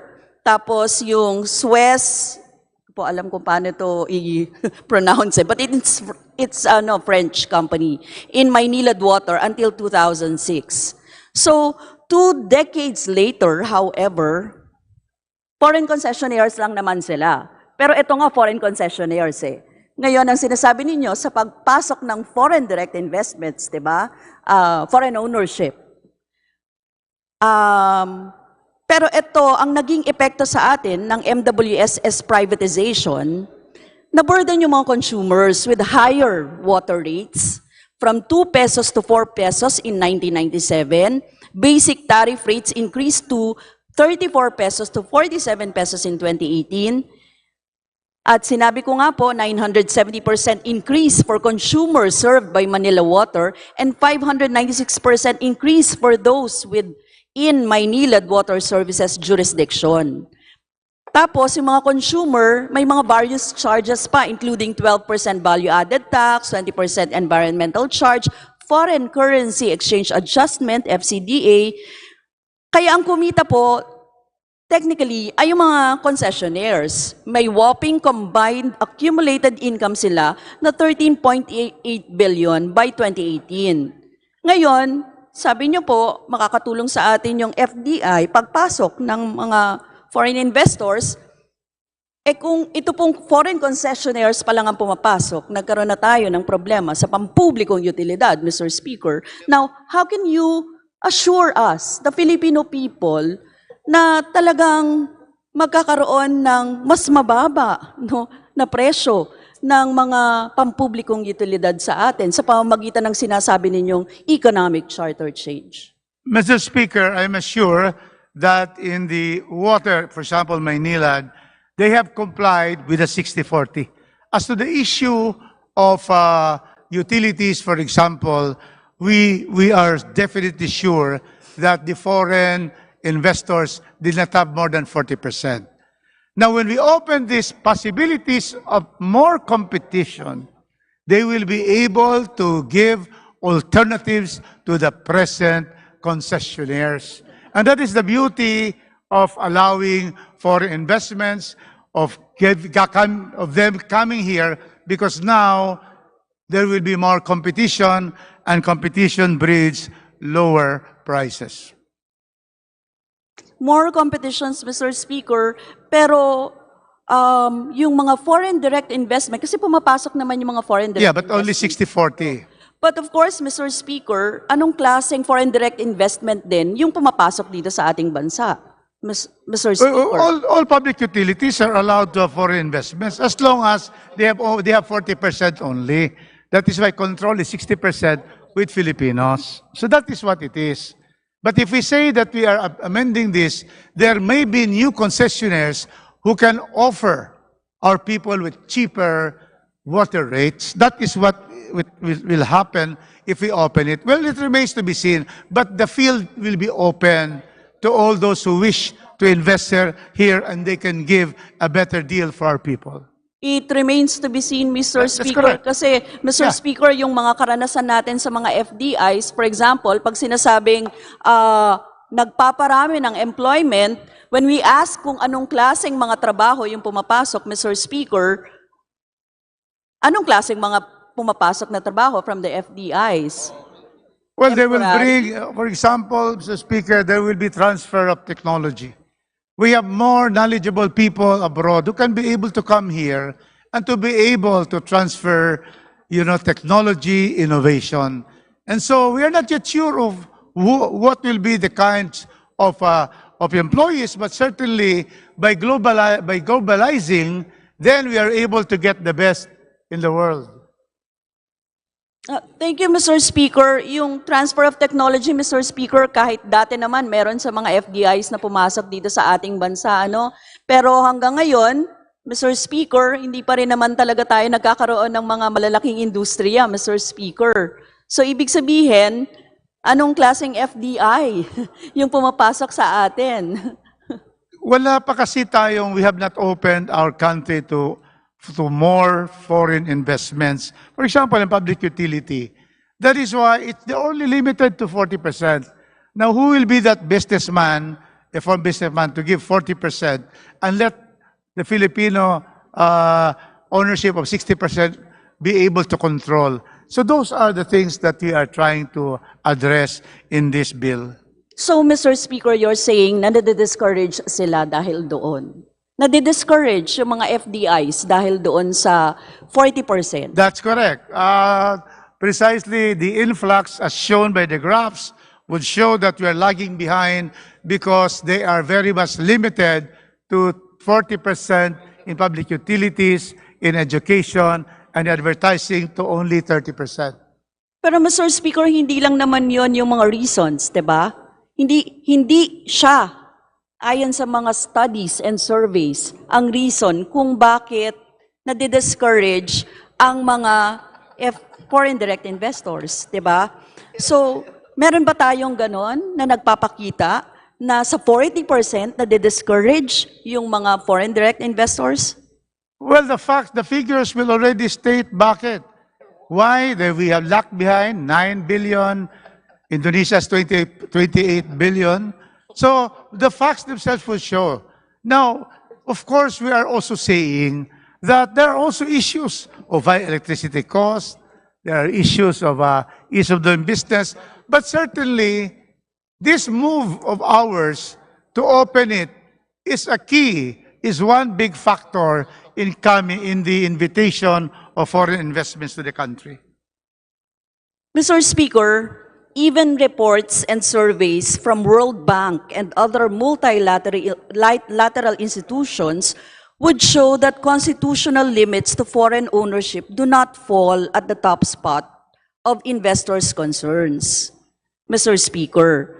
So, yung perennial problem, ang mas nandoon pa ay yung perennial problem of corruption, yung high cost of electricity, not to mention the unstable supply of power are conditions for unstable growth that grossly discourage foreign investments, Mr. Speaker. We would like to ask the recognition of the Honorable Stella Kimbo to answer the economic questions of our distinguished colleague.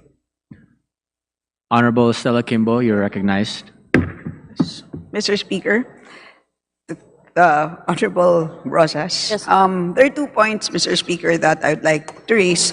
First is that there is a so-called sample selection. Ang problema, Mr. Speaker, is ang kalimitan na tinatanong ay yung mismong negosyante na nandito na po sa Pilipinas. Na ibig sabihin, na-hurdle na po ang entry, papasok. Kaya kapag tinatanong ano ba ang kalimitan na problema ninyo dito sa pagnenegosyo sa Pilipinas, syempre po, hindi na po problema ang restrictiveness dahil nandito na po sila sa loob. Kaya ang nababanggit na mga problema ay ang katulad ng high cost of power or taxes or bureaucratic processes, etc. Secondly, there's this oft-cited statistic, which is from the World Economic Forum, and it's from an executive opinion survey, which was conducted in 136 countries, and in this survey, the questionnaire actually had a list of 16 factors, and the respondents were asked to select the 5 most problematic factors for doing business in their country. And those 16 factors did not include restrictive constitutional provisions. Why? Well, because it is quite rare for a country to have restrictive constitutional provisions. In fact, here in the ASEAN, it is only the Philippines that would have economic policy in their constitution. So, yun po, dahil napakadalang po na ilagay sa constitution ng economic policy, ay hindi na nililista ang restrictive constitutional provision as a possible answer to this kind of a question. So yun po ang dahilan, Mr. Speaker. Thank you, Mr. Speaker. Mr. Speaker, will the proponent agree na dapat i-exhaust yung all measures to decisively eradicate yung mga binabanggit na top 5? Diba? Kasi actually kaya naman nila binanggit yan kasi may basis yon kung bakit nila binanggit yung top 5. For example, eradicate corruption, improve basic services, mag-build ka ng investor confidence. Yun naman yung mga basic na Mr. Speaker. So why do we have to spend time para sa constitutional changes, kung ito naman pala ay pwedeng i-address, Mr. Speaker, kung yun ang pinag-uusapan natin sa FDIs? Tama naman po, Mr. Speaker. I think we were never in disagreement with you. Lagi po namin sinasabi that economic chacha is a necessary but not sufficient condition. Ibig sabihin, kumbaga po, ito po ay parang pintuan na kailangan mong buksan. Pero pag binuksan mo ang pintuan, hindi naman tayo sigurado na maganda ang loob ng isang bahay. So, ang traffic na madadatnan mo sa loob ng bansa, ang mataas na buwis or ang napakadaming bureaucratic processes, yun ang posibleng madadatnan mo sa loob ng isang bahay kapag napasukan mo na, so to speak. So again, we are definitely not in disagreement. So tama kayo, kailangan natin tugunan ang mga ease of doing business concerns. But definitely, necessary. Kailangan natin talagang buksan ang pintuan. And again, it is a very important signal. More than anything else. Kasi wala naman po talagang immediate legal effect ito, liban sa pag-lift ng restrictions on tertiary education. As you noted earlier, merong unless otherwise provided by law. So unless Congress moves on anything, status quo naman po ang mga restrictions. So there's no immediate legal effect. Ang pinaka-important economic effect is the clear signal that we are now flexible. We have now moved economic policy away from the Constitution into legislation. So ang Kongreso na po ang magdedesisyon pagdating sa economic policy, Mr. Speaker. Thank you, Mr. Speaker. Hindi ko alam kung ano pa yung signal na gusto nating abutin. Kasi actually, madami na tayong mga economic fundamentals na ginawa na nagbukas talaga sa ating bansa. Yung rice liberalization law, yung marami na tayo. Actually, meron pa nga tayong mga agreements, mga iba't ibang agreements, economic agreements, RCEP, di ba? FTA, marami po tayong pinasok na agreements with, iba pa yung bilateral. So, Mr. Speaker, to the good sponsor, hindi ko alam kung ano pa yung sasabihin natin na ililiberalize natin ng husto, liberalize naman na talaga tayo, Mr. Speaker. So, kahit nga sa power generation, liberalize na tayo, 100% ownership na nga yung pinayagan. And meron pa tayong ibang mga legislations like Mining Act, kung saan, ganun din,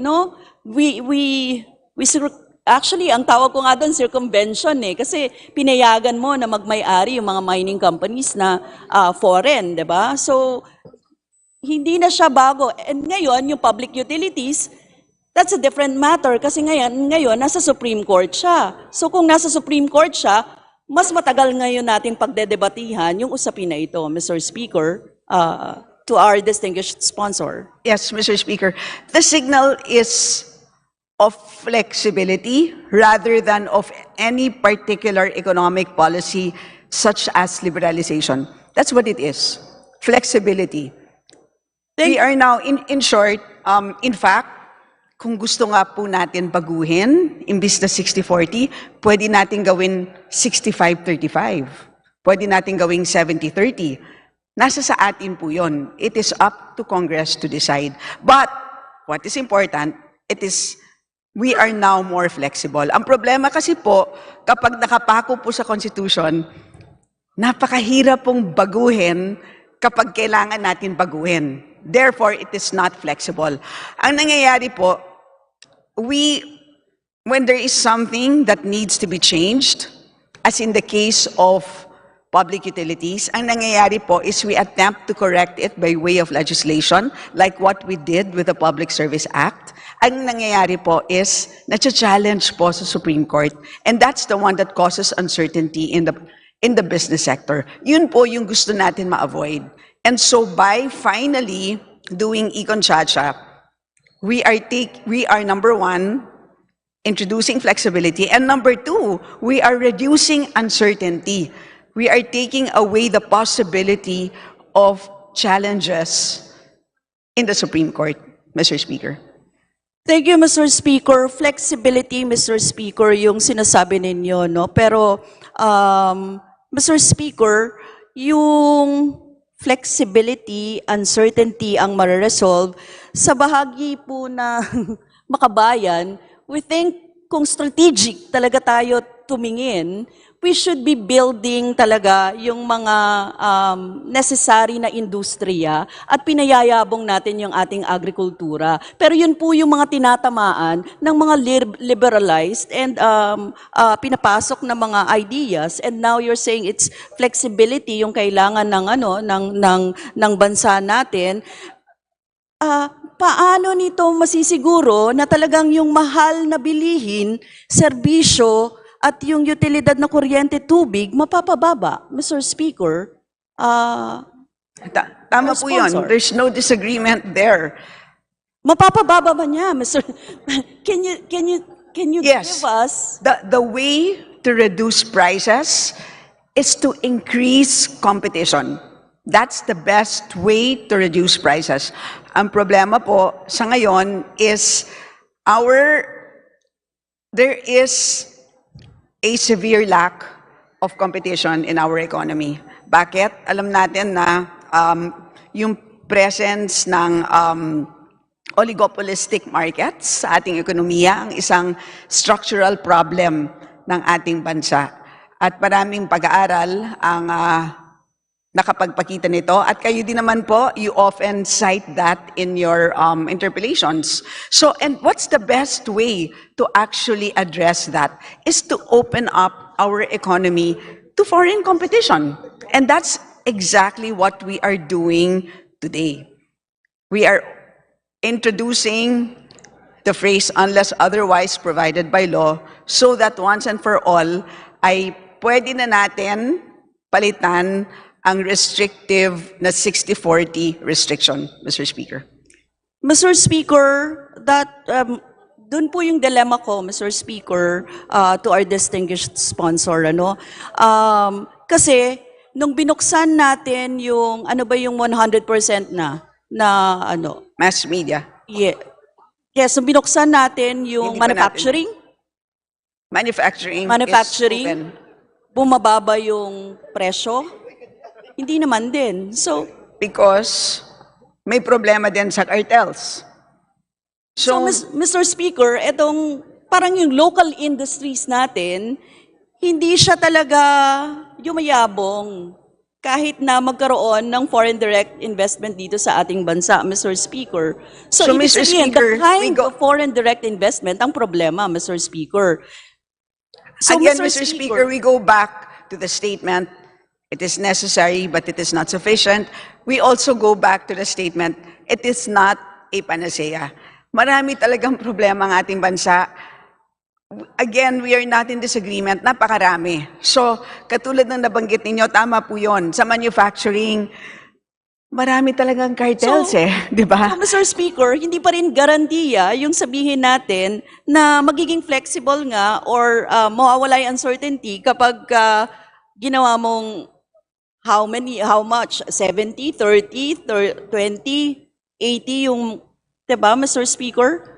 May kwenta ba tayo doon? May pag-aaral ba tayo doon, Mr. Speaker? What we guarantee is that there is flexibility. What we guarantee is that it will not take 37 years to potentially correct a mistake. In fact, kung hindi po natin mapasa ito, who knows, it might even take 100 years to correct something that is potentially wrong. Hindi po ba?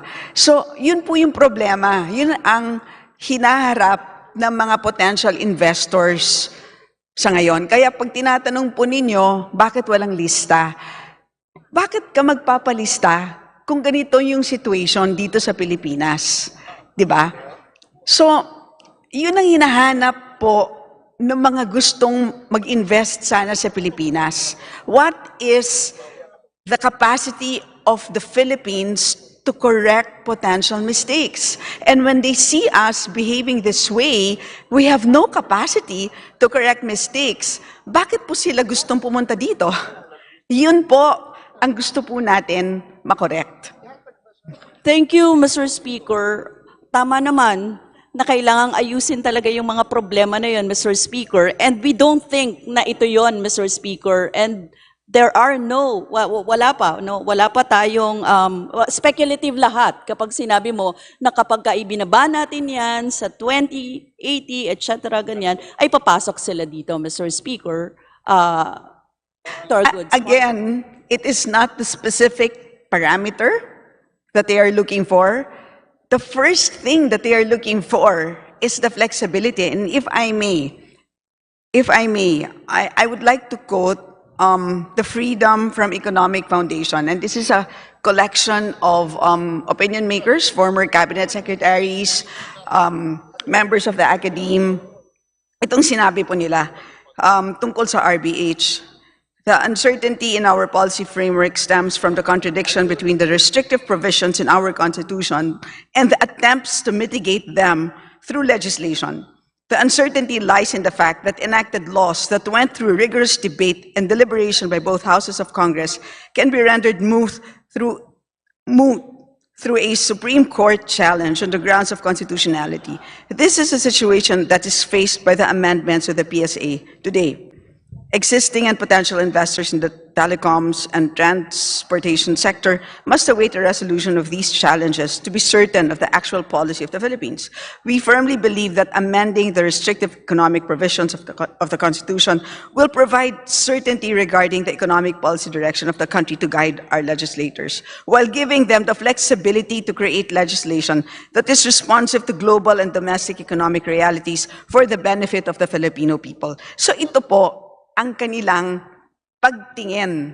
So it is not choosing a specific number per se, whether it is 60-40, whether it is 40-60, hindi po yun eh. It is not in those specific parameters, but it is in the idea that there is a correction mechanism that is readily available. Kasi pag sinabi natin, ibigay natin sa Kongreso, and what if Congress says, okay, let's not make it 60-40, but rather the reverse, 40-60. Paano kung nagkamali tayo? Paano kung nagkamali tayo? Pwede ba natin mapalitan? At least, ngayon, na unless otherwise provided by law is there, ang sagot sa tanong na pwede ba nating palitan is yes. So, yun po ang esensya ng flexibility at yun ang hinahanap ng potential investors, Mr. Speaker.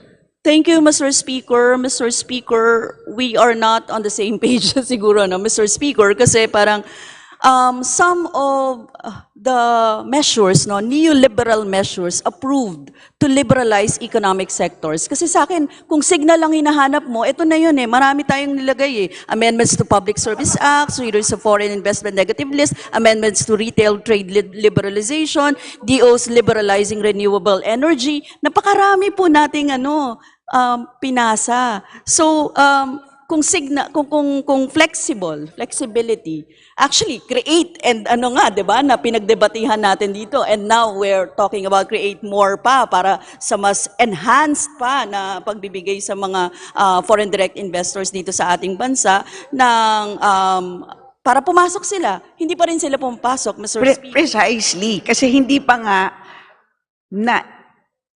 pa i-offer yung flexibility na kinakailangan nila. Dahil ang kinakailangan nila na flexibility, ang senyales na yon ay manggagaling sa e-Conchacha.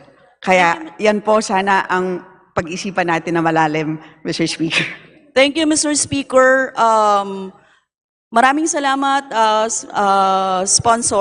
distinguished sponsor, sa mga sinabi ninyo. But to go forward, Mr. Speaker, ang tingin po namin ay mas maganda, no, na pagtuunan talaga natin na pababain yung presyo ng bilihin, serbisyo, utilities natin, maayos, no, lalong-lalo na sa kuryente at tubig. Kung yan po ang magiging resulta, hindi po namin kukwestiyonin yun eh.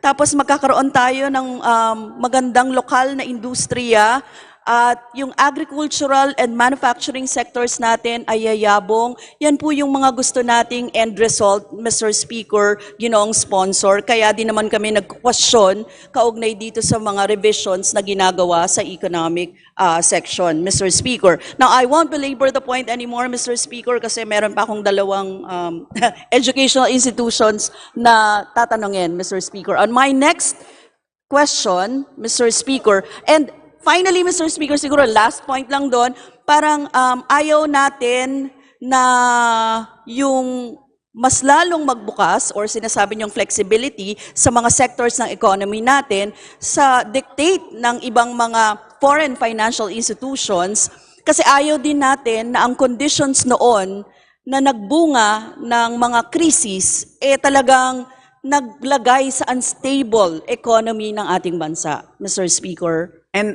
again, Mr. Speaker, nasa kamay po ng Kongreso ang stability po. Kaya piliin natin ng mabuti ang mga miyembro ng Kongreso, Mr. Speaker. Thank you.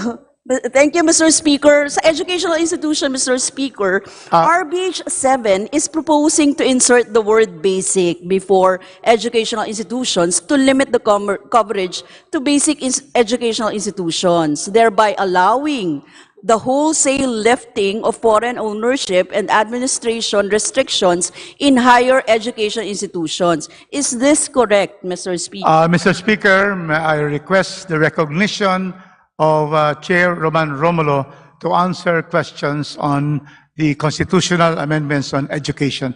Thank you. Representative Roman Romulo is recognized. Thank you, Mr. Speaker.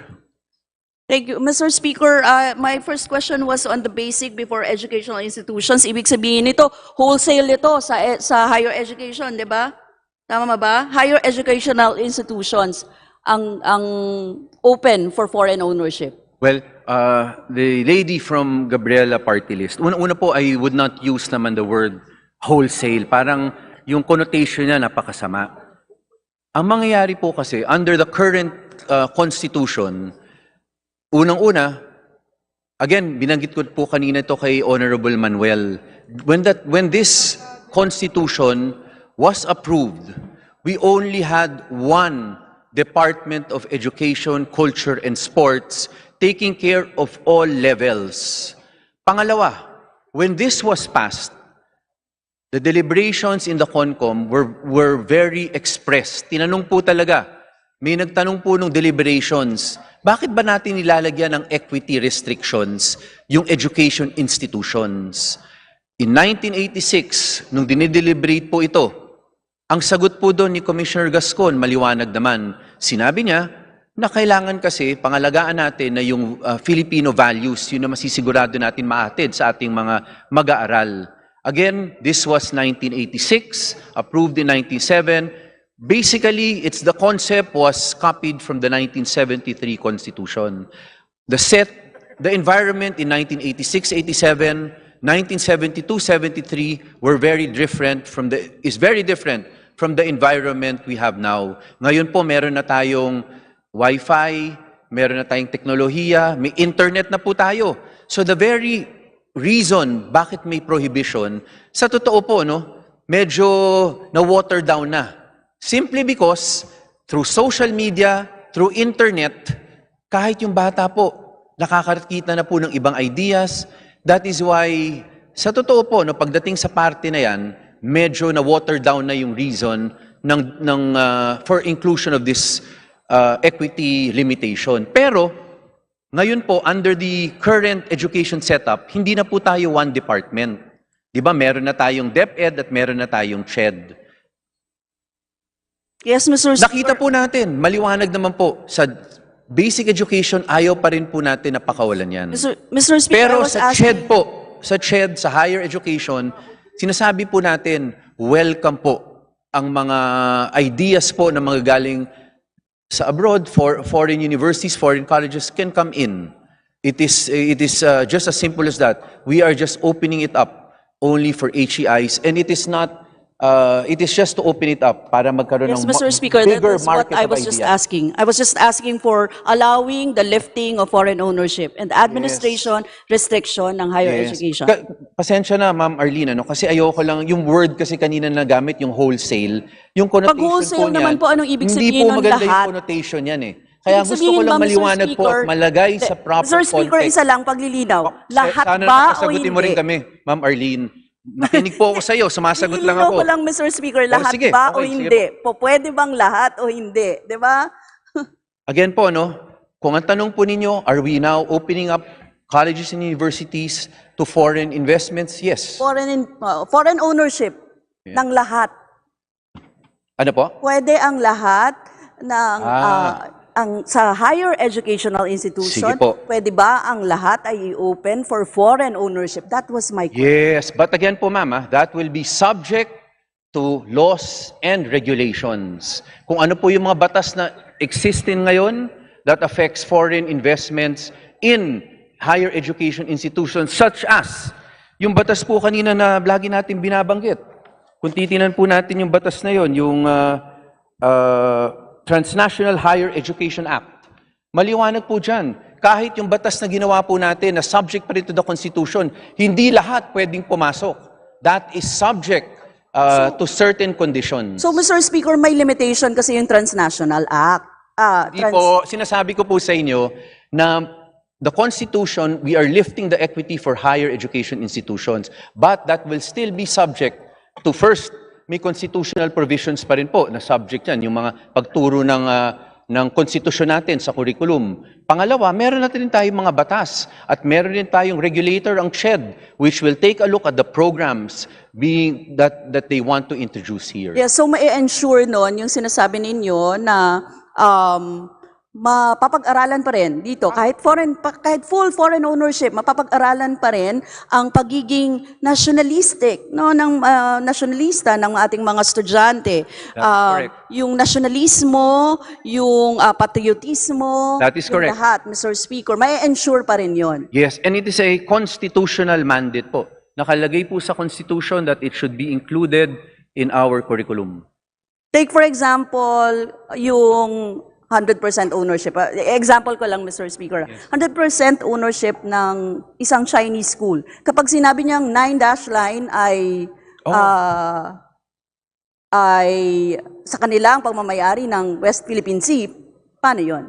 Unang-una po, that will contravene the Constitution, our current Constitution, and that will not be amended, mandates na dapat rin po ituro yung ating Constitution. And very clear po tayo tungkol doon. Pangalawa, under CHED regulations, yung ating pagtayong charter ng CHED, yung mga policy standards and guidelines, yung minimum na mga yon, kailangan po approved rin po ng DepEd pa rin yung programs na yan. So makikita pa rin natin yung curriculum, ibig sabihin. Definitely po, ma'am. Yes. So halimbawa, sa curriculum nakalagay, isang Japanese school, walang comfort women, hindi nagkaroon ng digmaan at hindi nagkaroon ng atrocities on our women nang pumasok ang militar ng Hapon dito sa ating bansa.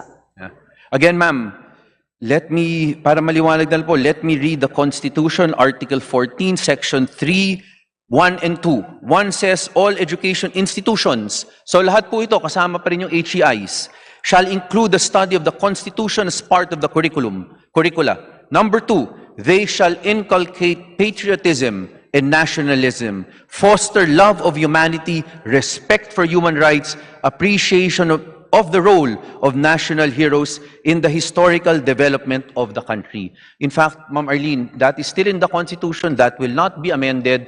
And in fact, buti na rin po nagkakaroon tayo ng ganitong discussion because this is also a reminder for all of us that we should remind DepEd, we should remind the CHED that these are all contained in the 1987 Constitution and we should ensure na kahit na hindi po natin assuming po na walang pag-uusapan natin about foreigners coming in sa HEIs, even sa local po natin ngayon, we should ensure that all of these are being followed and complied with. Yes, categorically, Mr. Speaker, Yes. can you answer the question na yung sponsors ba ay hindi sa pamamagitan nitong na pagbubukas sa edukasyon, hindi siya grossly diverging on the underlying principle of nationalism that the Constitutional Commission wanted to instill in our educational system dati. Kasi yung CONCOM naman yung gumawa niyan eh. Yes. So hindi naman. Yes. First, Honorable Arlene, yung ina-amend lang po dito is a specific section ng Constitution about education institutions. Hindi po ginagalaw.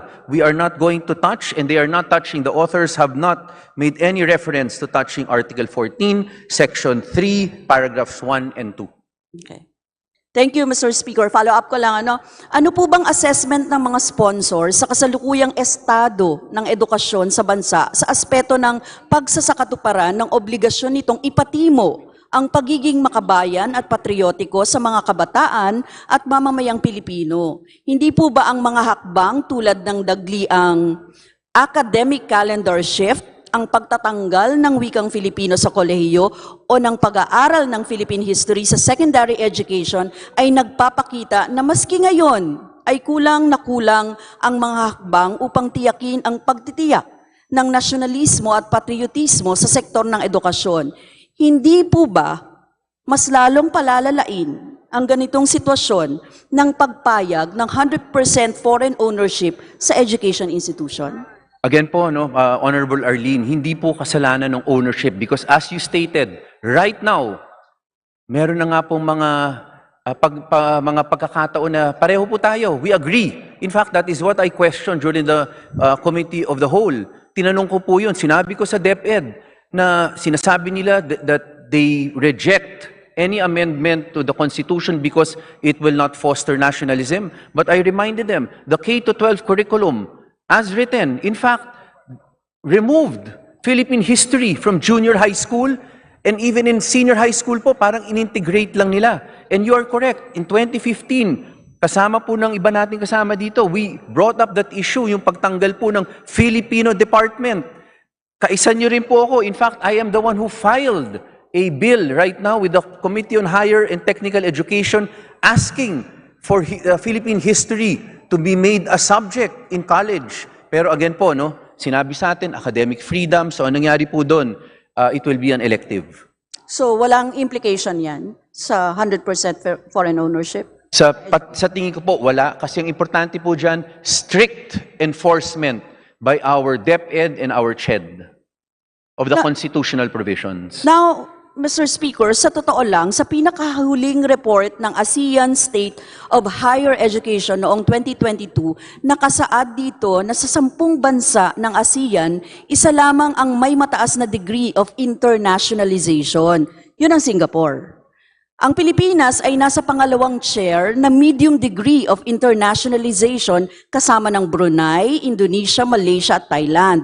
Habang may low degree of internationalization naman ang mga bansang Cambodia, Laos, PDR, Myanmar at Vietnam. Mas mataas pa ang antas ng internationalisasyon sa Pilipinas kesa sa ibang bansa na walang constitutional restrictions ng education sector tulad ng Vietnam. Hindi ba ibig sabihin nito ay walang kinalaman ang constitutional restrictions sa kakayahan ng bansa na payabungin ang kanyang pakikipagtulungan sa iba't ibang non-Filipino educational institutions, Mr. Speaker? Hindi po.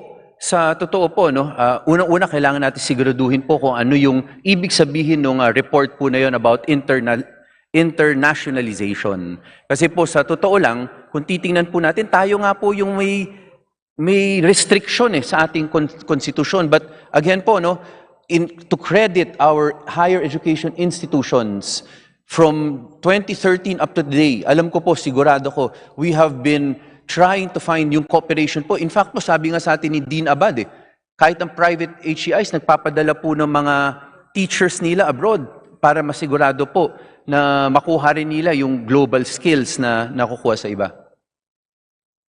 So again po, depends on the, hindi po yung equity restriction po na yan.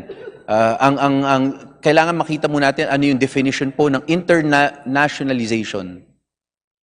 Yes, so internationalization. I'm sorry to interrupt, Congresswoman Rosas. Your time has expired. Kindly wind up, please. Yes, thank you, Mr. Speaker. Mr. Speaker, may I appeal for Ang questions ko na lang po ay isang section ng advertising and one more question dito sa Yes. education, Mr. Speaker. So may I appeal for at 5 least more 5 minutes, Mr. Speaker? Yes, please proceed. 5 minutes. Thank you. Mr. Speaker, Mr. Speaker, sa internationalization trends, ang nakabanggit dito, for medium tayo nakalagay, high demand from international students enrolling in HEIs, emphasizing educational quality, lowering public expenditure, shifting cost of students, recruitment of international faculty researchers, emphasizing international research-oriented policy, promoting TNHE, controlled limited overseas branch campuses, but the number of branch campuses are increasing. So, Mr. Speaker, ito nagpapakita ng ganong internationalization. Yan ang mga basis ng In fact, Honorable Arlene, by the enumeration that you just mentioned, it is not, their definition of internalization does not necessarily just go to equity. In fact, meron nga dyan yung exchange of students, meron dyan yung pag-aaral. And again po, imagine if we are able, in fact, to open it up, the more po, mas maganda. But again po, based on yung US World Rankings that I have, Vietnam, in fact, has 2 international universities already in their jurisdiction based on the study of the QS World Rankings.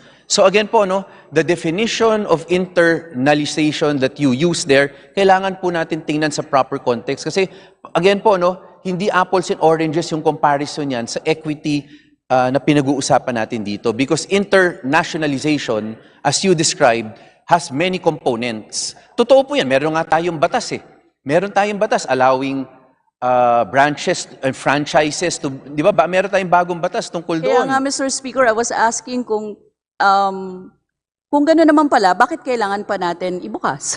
Nagagawa naman pala yan sa transnational. Yes, pero kung makikita po ninyo, yung pagbukas po natin, kahit yung batas po natin na ito, yung the one I've always been citing, the Transnational Higher Education Act, all those po are limited by the Constitution and laws. So wala rin po doon talaga na it's not really opening up yung equity. Ang gusto po natin, masigurado dito na maimbita rin po natin, at least open tayo to any of the quality universities and colleges. Again, Mr. Speaker, para makapasok din dito yung mga mga schools na yan, of course, dapat convenient din or conducive din sa pagpasok nila, Mr. Speaker. That is correct. Yan ang basic na problema, Mr. Speaker. And I was asking that kanina pa, Anyway, Mr. Speaker, baka maubusan ako ng oras, punta na ako sa susunod kong question. The Philippines faces a learning crisis with 9 out of 10 children aged 10 years old cannot read simple texts. In addition, the annual poverty indicator survey of the Philippine Statistics Authority for the school year 2022 or to 2023 revealed that 18.6 children of age 5 to 24 were unenrolled. One of the reasons for this is the financial constraints of higher education costs. Sa kabila ng pagkakaroon ng free education, maraming bilang pa rin ng Pilipino ang hindi nakakapasok sa paaralan dahil sa iba pang gastusin na kinakailangan bayaran sa paaralan. Now, this situation and the commercialization of education could further worsen with the entry of foreign ownership in educational institutions. Now, Mr. Speaker, how will this address the learning crisis and ensure that education will be accessible to Filipinos? Yes. First of all po, the 90% learning loss, in fact, that is only an estimate by the World Bank. Wala pong pag-aaral na ginawa dyan. That is purely an estimate. In fact, if you will take a look at the results of the 2018 and 2022 PISA results, we may not have fared well with respect to other jurisdictions, but our scores for reading and mathematics in 2022 improved from 2018. Now, ang question po ninyo, meron tayong EDCOM 2 Year 1 report, which in fact criticized our education system. Ang sinasabi nga po doon, sa totoo lang, kulang po tayo ng quality, not only in our not only in basic education, but in higher education institutions. That is why we believe that the moment we open it up, the moment there is better, although marami na rin tayong magaling ngayon, but then the more outstanding universities and colleges we have, competition will bring in a lot of more efficiency. Once you have efficiency po, competition will be the one that, again po, no, it's hypothetical, but hopefully be the one to drive tuition fee down for private. More on the accessibility to education, Mr. Speaker, yung tanong ko siguro, no? Kasi Yes. halimbawa, paano yung mga anak ng magsasaka? Hindi nga sila nakakapag-aral eh. Tapos, di ba, paano papasok sa kanila yan? Tapos mataas yung tuition fee, di ba? Sa But mga accessibility educational po under the institutions na ganito. Constitution means na pwede So- sila makapasok sa SUC, pwede sila makapasok. Hindi naman po natin sinasabi na tatanggalin natin yung mga SUCs. The SUCs, in fact, will still be there. And they will be, in fact, we have, how many do we have now? About 118? 130? We have 130 SUCs. So that will still provide the accessibility. Di ba, Mr. Speaker, ang dapat unahin natin na yung equity, yung makapag-aral, yung mas marami nating mga kabataan Yes, and that sa is higher why- education. Kasi yun naman talaga yung ano natin. And And we here are we not are giving- talking about pagpasok agad ng mga institutions, higher institutions na ito na foreign-owned. Mr. Speaker, baka mas ang kailangan natin talagang pagtuunan ng pansin, paano mapapag-aral yung ating mga anak na magsasaka, mangingisda, at ng mga maralita.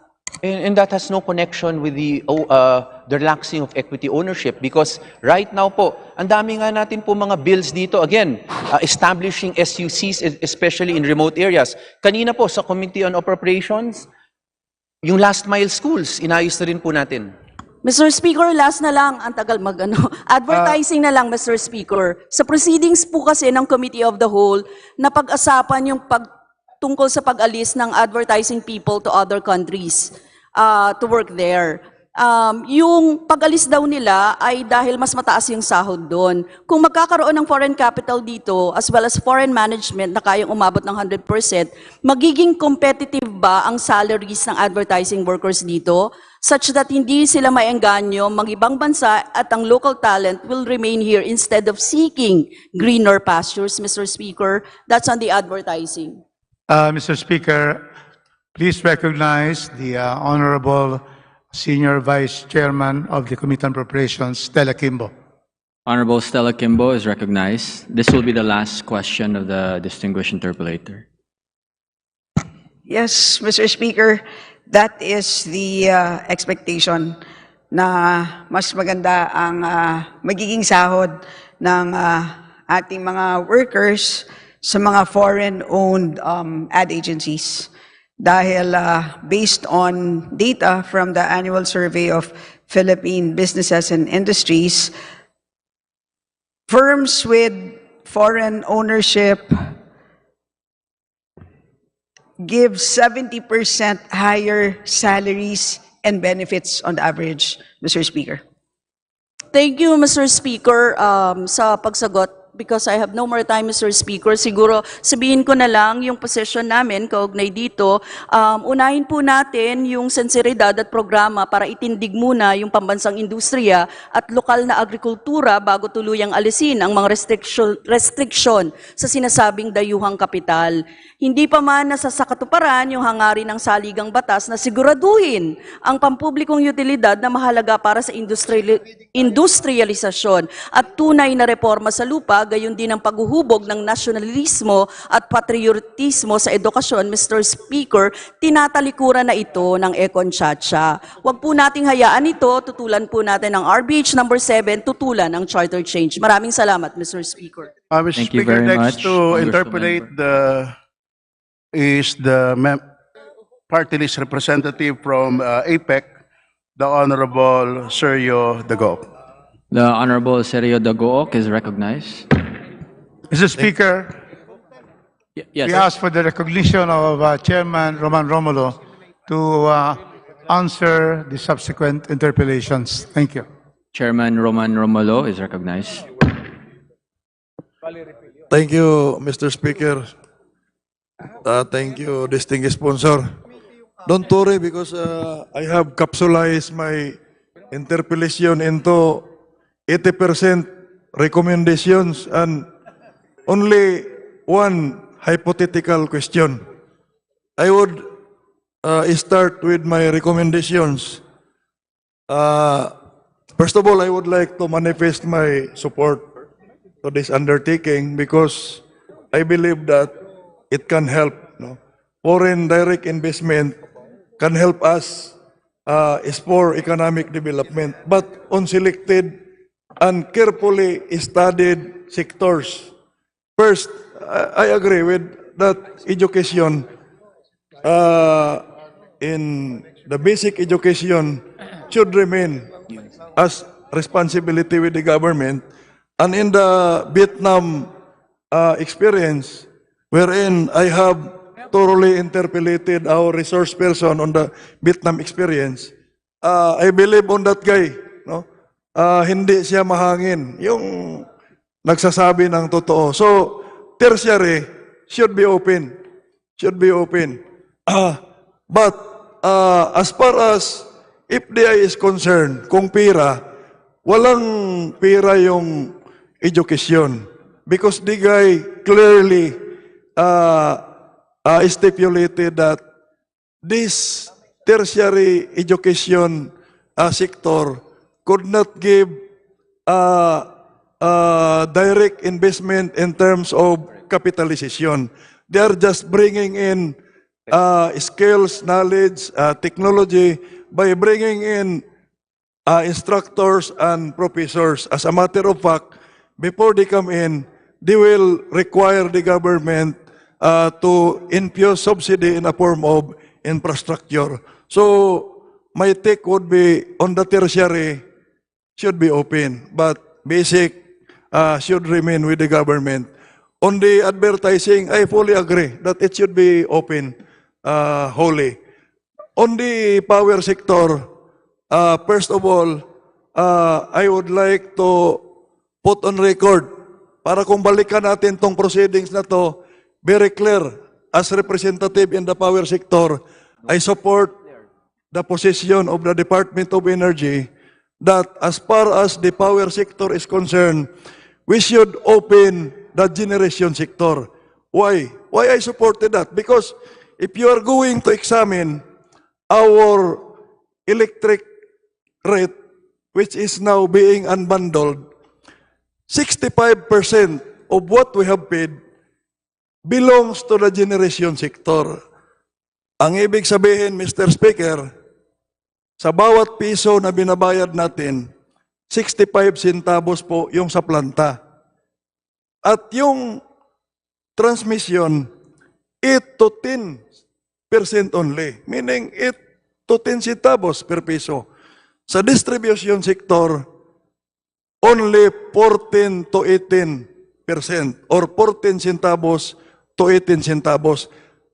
Plus the fact it is heavily regulated. The transmission and distribution is heavily regulated. That's why, in the case of electric cooperatives, the distribution charge that we are charging now is the distribution charge approved by RC since 2009. Hindi po nagbabago yan. 2009 pa po yan. So, the other cost that we are paying are 12% taxes, then 7 to 8% universal charges and other subsidies to senior citizens and lifeline consumers. So wala talagang effective reduction kung isama mo yung transmission and distribution. Plus, these two sectors have there are security implications, yung transmission natin at saka distribution. That's why I oppose that the transmission sector should be open kasi there is a technical implication of that. Pag hiwalay mo yung transmission operator sa Luzon, iba sa Visayas, iba sa Mindanao, nawawala yung objective of the EPIRA na in order to lower the cost of generation and to attain reliability, you can transport excess power in either of the three islands to the other islands who needs power supply. Kasi kung iba-iba na yung mayari, baka mataas yung singil bago ka padaanin. Kung yung taga-Panay halimbawa nagkulang, may kontrata sila sa Luzon, baka mataas yung transmission services na ipataw para makadaan yung power na yon to Panay Island. That's why I am recommending and to put on record na as far as this representation is concerned, we can open foreign direct investment to generation, especially to renewable, so that the generation companies can compete. Because at present, no, even with the objective of the IPIRA na i-open siya for competition, that's why the generation sector has been deregulated, because in the power industry, there are 4 sectors: generation, transmission, distribution, and retail electricity supply. What has been regulated is only transmission and distribution. The generation is deregulated, but the price, the generation charge, did not goes down because it is not still competitive. Tatlo lang yung major players. I don't want to divulge those 3 major players. They are oligarchs, no? Sila lang. Kaya magpabidding si Meralco, kahit 3,000 megawatt, 6 pesos, 7 pesos pa rin. So, the economy of scale principle will not work kasi tatatlo lang. This happens in our oil deregulation law na kung 10 centavos ang kabila bababa, pare-pareho sila 10 centavos. Kaya nagdududa tayo. This happens in the generation sector. So, those are my recommendations just to put on record. Now, finally, Mr. Speaker, distinguished sponsor, I have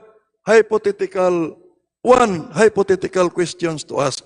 We just put a phrase, unless otherwise provided by law, banking on the reason, justification, to put flexibility and to give Congress, the power to enact laws and amend it from time to time if the need arises. So my hypothetical question would be, yun bang authority na binigay natin sa Congress cannot result to the possibility of apprehension on the part of the foreign investors na apprehension na later on, their investment would be put into jeopardy. I will give an example. If a foreign investor who will invest in power plant or in the generation sector, the normal recovery period of a power plant or the lifespan of a power plant, coal-fired power plant, for example, or diesel,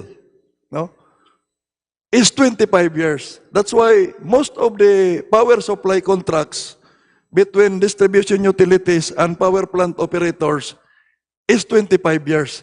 And no power plant will be put up without first executing a power supply agreement.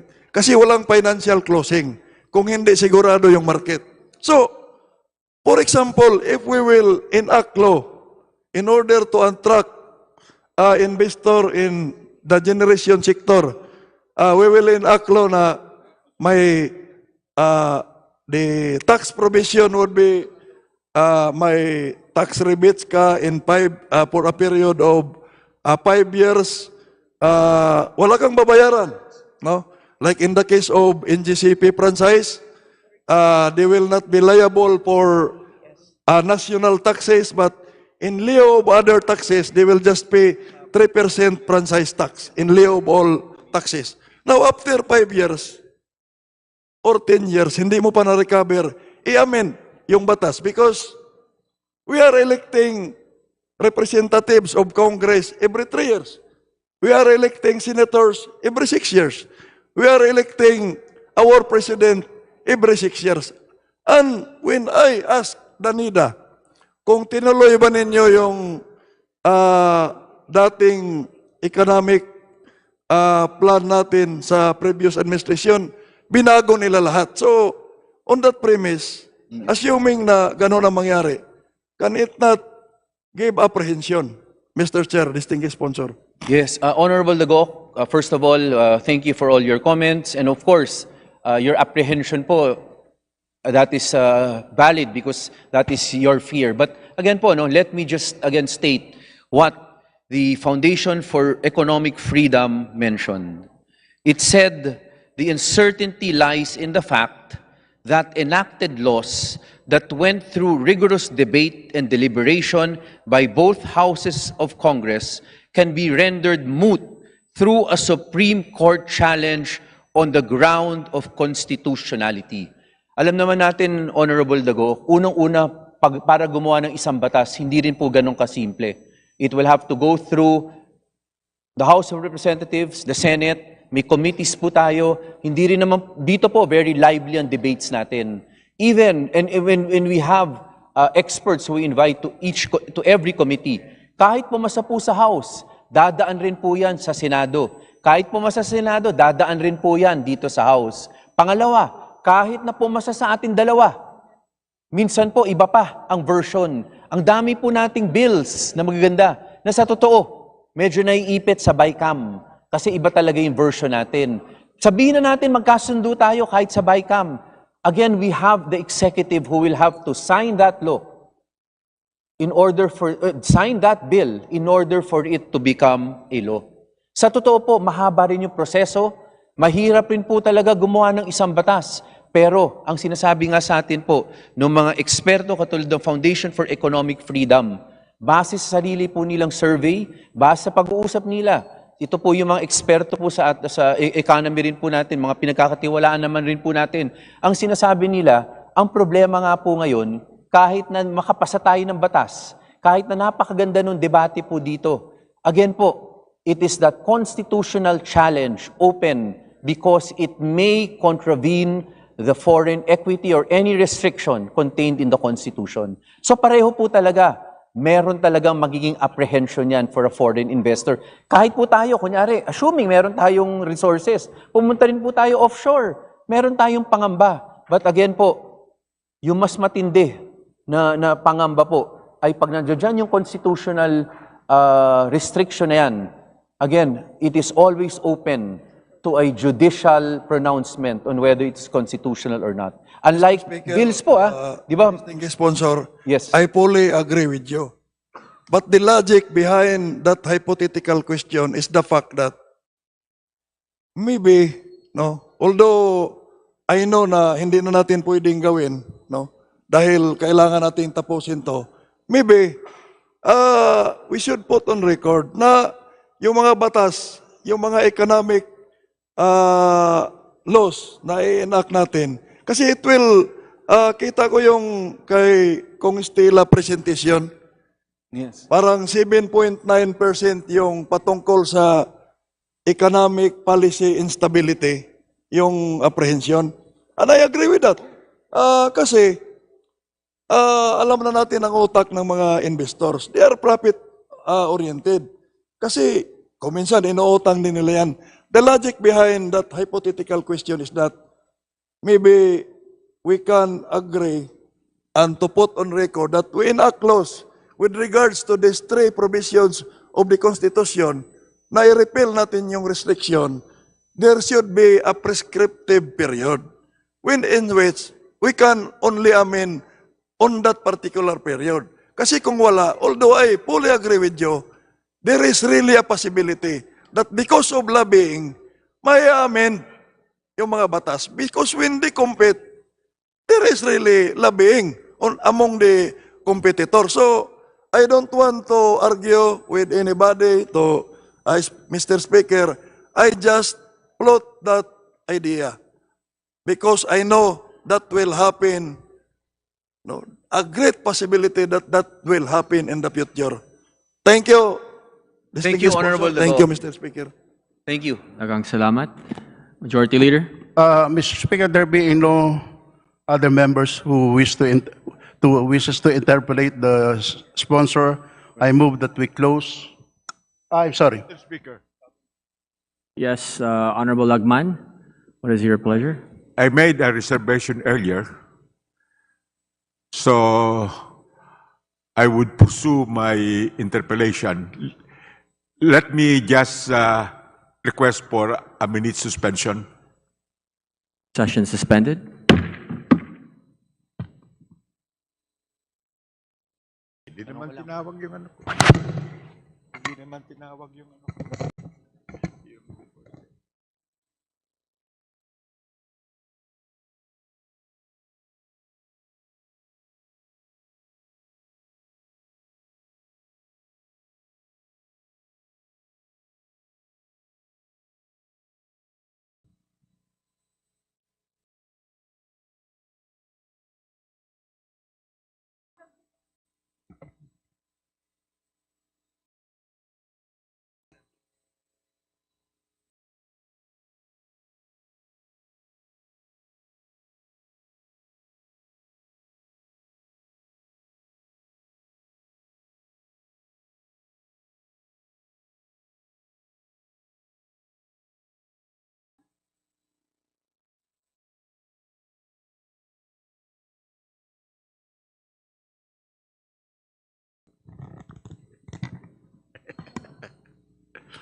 Session is resumed.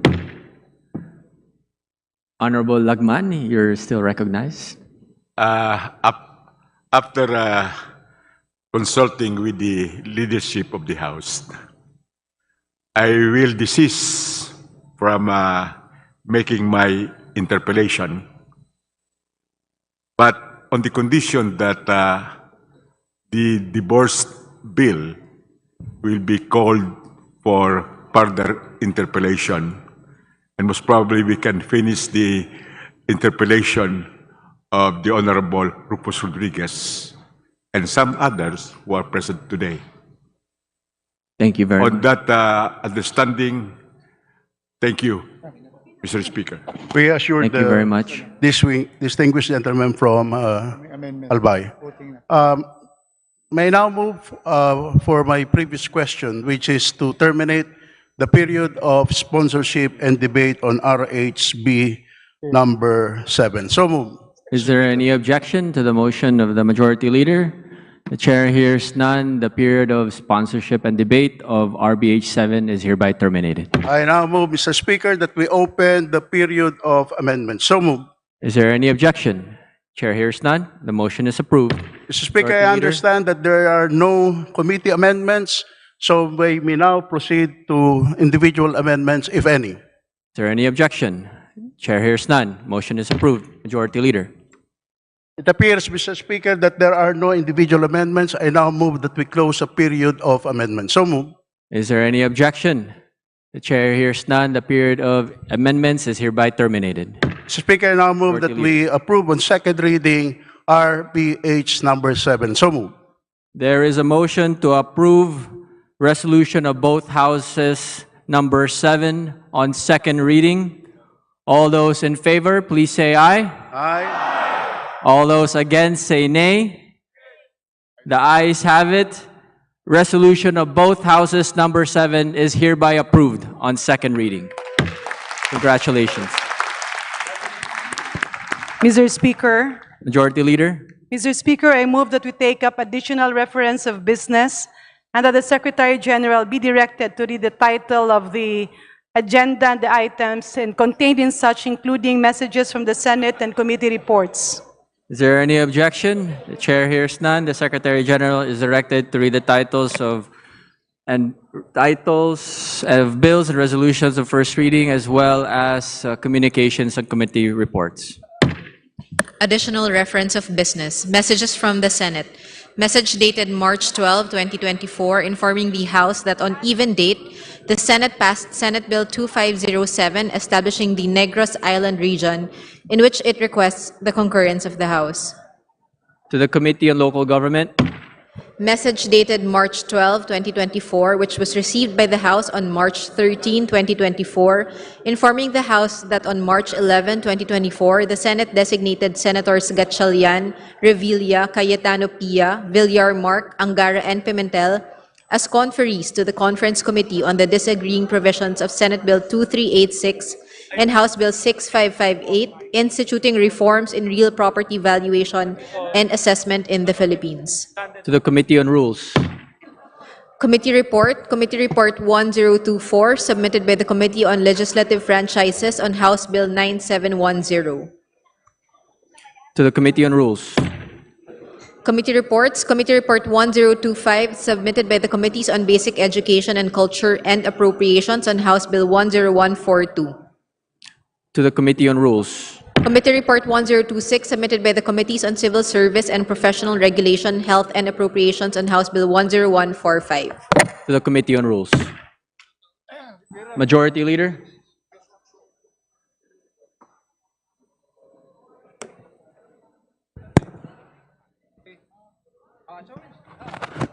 Yung ano na tayo.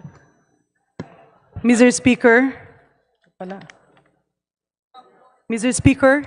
we are in receipt of the Bicameral Conference Committee report on the disagreeing provisions of House Bill number 9682 and Senate Bill number 1964 on institutionalizing the grant of teaching supplies allowance for public school teachers. Mr. Speaker, in accordance with our rules, I move to ratify the said Bicameral Conference Committee report. There's a motion to ratify the said Bicameral Conference Committee report. All those in favor, please say aye. All those against, say nay. The ayes have it. The motion of the Majority Leader to ratify the said Bicameral Conference is hereby approved. Majority Leader. Mr. Speaker, the House and the Senate have approved on third reading House Bill number 7355 and Senate Bill number 2507, respectively, on establishing the Negros Island region. We have been informed that the Committee on Local Government, sponsor of House Bill number 7355, as well as the authors thereof, is in concurrence with the provisions of Senate Bill number 2507. With this information, in accordance with the rules, I move to adopt Senate Bill number 2507 as an amendment to House Bill number 7355. There is a motion to adopt Senate Bill number 2507 as amended to House Bill number 7355. Is there any objection? The chair hears none. The motion is approved. Mr. Speaker, as contained in our agenda, I move that we take up House Bill number 9710 as contained in Committee Report number 1024, and that the Secretary General be directed to read the title of said measure. Is there any objection? The chair hears none. The Secretary General is directed to read the title of House Bill number 9710. House Bill 9710, an act revoking the legislative franchise granted to Suara Sug Media Corporation, operating under the business name Sunshine Media Network International, repealing for the purpose Republic Act number 11422, entitled An Act Renewing for Another 25 Years the franchise granted to Suara Sug Media Corporation under Republic Act number 8122, entitled An Act Granting the Suara Sug Media Corporation of the Philippines a franchise to construct, install, operate, and maintain for commercial purposes radio and television broadcasting stations in the Philippines and for other purposes. Mr. Speaker, I move that we open the period of sponsorship, debate, and interpellation, and for this purpose, I further move that we recognize the Honorable Gus Tambunting, sponsor of said measure. So move, Mr. Speaker. Is there any objection? The chair hears none. Honorable Gus Tambunting is recognized to sponsor the measure. Thank you, Mr. Speaker. Majority Leader, to my colleagues, fellow public servants, good afternoon. Thank you for including Committee Report number 1024 of House Bill number 9710 in the order of business today. The Committee on Legislative Franchises, after exhaustive deliberation on the issues surrounding the operations of Suara Sug Media Corporation, operating under the business name Sunshine Media Network International, has concluded that the grantee committed several violations of its franchise granted under Republic Act 11422. Media broadcasting, as we all know, is a powerful medium that provides the public with crucial and vital information on current events, on government workings, and other significant reports that affect the daily lives of the people. It can influence people and generate public opinion, as well as foster cynicism and mistrust on matters involving public interest. It is therefore important that broadcasting, especially news reporting, is fair and accurate. Under the Broadcasters Code of the Philippines, news media practitioners are mandated to observe fairness and objectivity in delivering news. Article 1, Section 3, letter A states that news reports shall be fair, factual, and objective. Section 3, letter C, further states that the side comments expressing personal opinions while a news item is being reported or delivered are prohibited to prevent the listener from mistaking it as news. The Broadcaster Code of the Philippines provides a set of standards for performance and ethics to be followed by member radio and television stations. SMNI, being a member of KBP, was mandated to abide by the Broadcasters Code of the Philippines. However, as the committee hearing progressed, SMNI withdrew its membership, a clear manifestation that it did not want to be covered by the set of standards and ethics of broadcasting. During the course of 6 hearings spanning 5 months, the committee also discovered that SMNI committed grave violations of the terms of franchise, therefore warranting its revocation. Section 4 and Section 7 of RA 11422 were violated through the blatant red tagging, fake news peddling, and violations of broadcasting standards. Section 10, 11, and 12 were also violated when changes in ownership were not reported to Congress. When the franchisee failed to comply with the dispersal of ownership requirement, and when it failed to comply with repertorial requirements for almost 3 decades. Therefore, in behalf of the Committee on Legislative Franchises, we respectfully submit to this honorable committee for the approval of House Bill number 9710, reported under Committee Report 1024. Thank you, Mr. Speaker. Thank you, distinguished colleagues. Thank you very much, distinguished sponsor. Majority Leader. Mr. Speaker, there being no member who would wish to interpolate our good sponsor, I move that we terminate the period of sponsorship, debate, and interpellation. Is there any objection? Chair hears none. The motion is approved. The period of sponsorship and debate is hereby terminated. Majority Leader. Thank you, Mr. Speaker. I now move that we open the period of amendments. Is there any objection? Chair hears none. Motion is approved. Majority Leader. Mr. Speaker, there being no committee nor individual amendments, I move that we close the same. Is there any objection? The chair hears none. The period of amendments is hereby terminated. Majority Leader. Mr. Speaker, I now move that to approve on second reading House Bill number 9710 as contained in Committee Report number 1024. So move, Mr. Speaker. There is a motion to approve House Bill number 9710 on second reading. All those in favor, please say aye. Aye. All those against, say nay. The ayes have it. House Bill number 9710 is hereby approved on second reading. Thank you, Mr. Majority Speaker. Leader. Mr. Speaker, I now move that we take up an item in the unfinished business. Yes, proceed.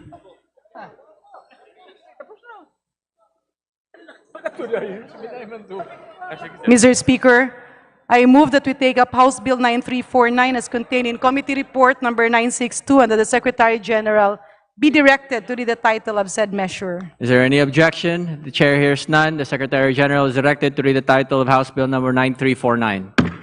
House Bill 9349, an act reinstituting absolute divorce as an alternative mode for the dissolution of marriage. Majority Leader. Mr. Speaker, the parliamentary status of this measure is that we are in the period of sponsorship, debate, and interpellation. For this purpose, I move that we recognize the distinguished sponsor of said measure, the Honorable Ed Selagman, of the 1st District of Albay. The Honorable Edsel Lagman is recognized to sponsor the measure. Mr. Speaker, thank you, and we are ready for the resumption of the interpellation from the Honorable Rufus Rodriguez. Thank you, distinguished sponsor. Majority Leader. Mr. Speaker, I now move that we recognize the Honorable Rufus Rodriguez to continue his interpellation. The Honorable Rufus Rodriguez is recognized to interpellate. Mr. Speaker.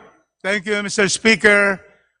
Thank you, our distinguished sponsor, the gentleman from Albay. Yesterday, Mr. Speaker, after I asked the question whether this divorce bill in the plenary today, does it violate Article 15, Section 1, the state recognizes the Filipino family as the foundation of the nation, period. Accordingly, it shall strengthen its solidarity and actively promote its total development. The honorable sponsor, Mr. Speaker, went through more than 30 countries in Asia, in Latin America, and in Europe. He cited constitutional provisions that would, according to the sponsor, that would not violate Section 1, Article 14, and then he stated that these countries have enacted, and many are Catholic countries, and they enacted absolute divorce bills. And then I asked our distinguished sponsor on whether our Section 2, Articles 15, which now clearly deals with marriage, which provides marriage as an inviolable social institution, is the foundation of the family and shall be protected by the state. And I asked the honorable sponsor whether the word inviolable, which is found in the Philippine Constitution, is found in the 30 plus countries that were mentioned by the honorable sponsor. And his answer, uniform answer, was that the word inviolable social institution is not found in any of the 30 countries that he has stated as those countries now allowing divorce. And therefore, I would like to emphasize, Mr. Speaker, that inviolable means it is never to be broken. Second, never to be infringed. Third, never to be dishonored. It is indestructible, durable, invincible, stable, unassailable, and unbreakable. And so therefore, the constitutions that were cited by the honorable sponsor does not lend legitimacy to our own Philippine Constitution and its divorce bill. So therefore, clearly, what we have are statements about protection of families, protection by the state, and then special treatment. And then, again, I questioned our dear colleague about the recent survey. And then I therefore brought about my discussion on why the divorce bill is unconstitutional. Then I went to the recent Okta research group last October 2023 and stated that majority of the Filipinos interviewed here in Okta, 51% opposed the legalization of divorce in the country, with only 41% in favor of the law, while 9 are undecided. So therefore, only 41% support the absolute bill. Mr. Speaker, now I'd go to another point, and I would like to ask our honorable... Before, Mr. Speaker, before the distinguished interpellator would go to another point, let me just make my response. First, I did not say that all of the 30 countries do not have the word inviolable in their constitution with respect to family and marriage. The Constitution of Colombia says that the family is inviolable. And there can be no family if there is no union or marriage. All of these 30 countries I mentioned also provided for the protection of marriage and the family. And that is identical or similar to upholding the inviolability of marriage and the family, because you do not protect something which is not inviolable. But there is no rule without an exception. That is a truism. In fact, in the Philippines, that is true with respect to the statement in the Constitution that marriage is inviolable. The Constitution is for all Filipinos, whether Catholic, Christian, or Muslim, or any other religion. But the Philippine Constitution,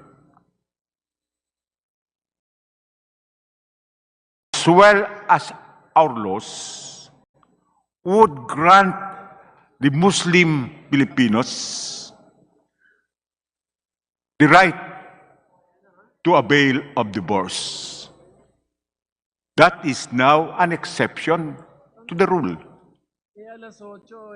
Another, Mr. Speaker, Article 36 of the Family Code provides for dissolution of the marriage. This is virtually the canonical divorce which was incorporated in the Family Code upon the campaign of the Catholic hierarchy. So that is another exception on the inviolability of marriage. Another exception is the provision on annulment of marriages. In other words, there are exceptions.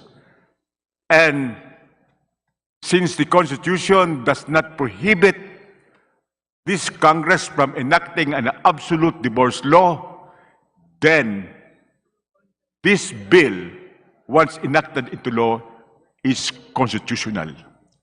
And no less than the commissioners of the 1986 Constitutional Commission unanimously agreed that Congress can enact an absolute divorce law.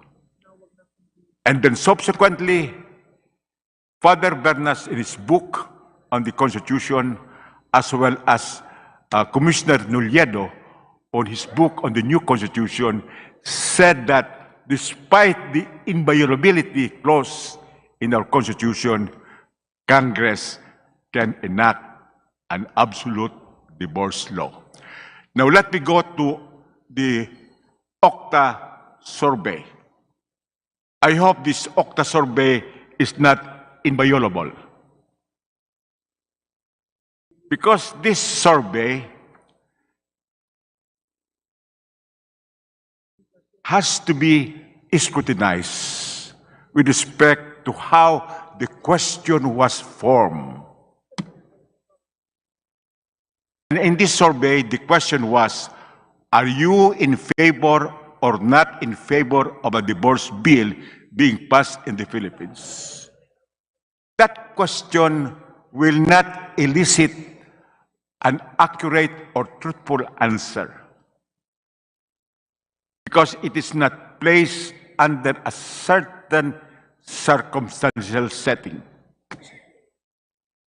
For those who are happily married, like the Honorable Rufus Rodriguez, and the overwhelming majority of Filipino couples, they do not need divorce.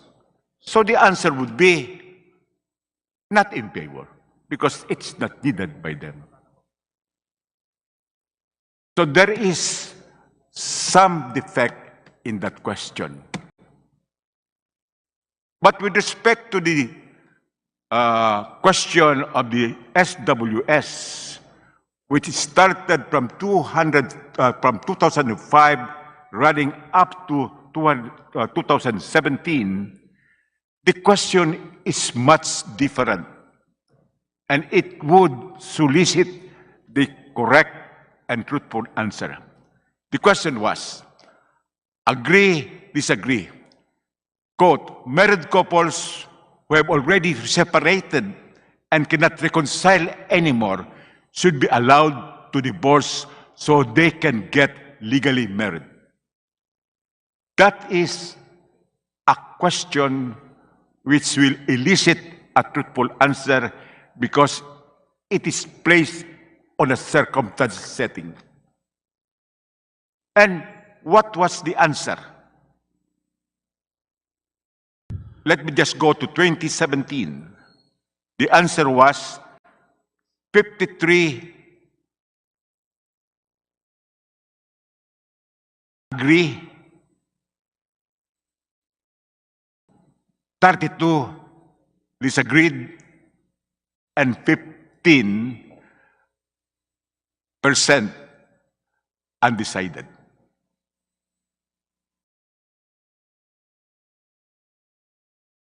Now, we go to another survey. And this survey was conducted in 2022 by Statistica. What is Statistica? Statistica is a global data and business intelligence platform with an extensive collection of statistics, reports, and insights on over 80,000 topics from 22,500 sources in 170 industries. Established in Germany in 2007, Statistica operates in 13 locations worldwide and employs about 1,100 professionals. Mr. Speaker, Now, let me just continue. just a point of clarification. The clock is running on my time. So it should not be counted against this particular because he is answering and we give him all the time to answer, but we should not anymore, during my time of questioning, the clock should not run, Mr. Speaker. Your decision. Mr. Speaker. Take note of that. Mr. Speaker, we have a rule. The 1 hour rule, which says that the 1 hour rule covers the time consumed by the sponsor, including the response of the answer. Mr. Speaker. That is the rule, and we follow the rule. In that case, Mr. Speaker. Distinguished interpolator wants another time extension, then he can be granted. But not really, he should not control the way I answer so that this will be on record. Mr. Speaker, that will be unfair to the interpolator because the sponsor can take all his time and nothing will be left to the interpolator. Attorney. We have a rule, Mr. Speaker, and we follow the rule. Yes, as I understand, I this would is in like to- continuation of the interpolation of the distinguished interpolator Yes, from can yesterday. we go to the rule because which I would already like to gave be him 1 educated. hour. We like to read the rule because I'd like to be educated on the rule that interpellations will include the answers. May we request the Secretary General to read the rule on We'll one-hour suspend session rule, and we'll review. unless the Session is distinguished sponsor suspended. does Yes. not know the rule. Continuation, you only get.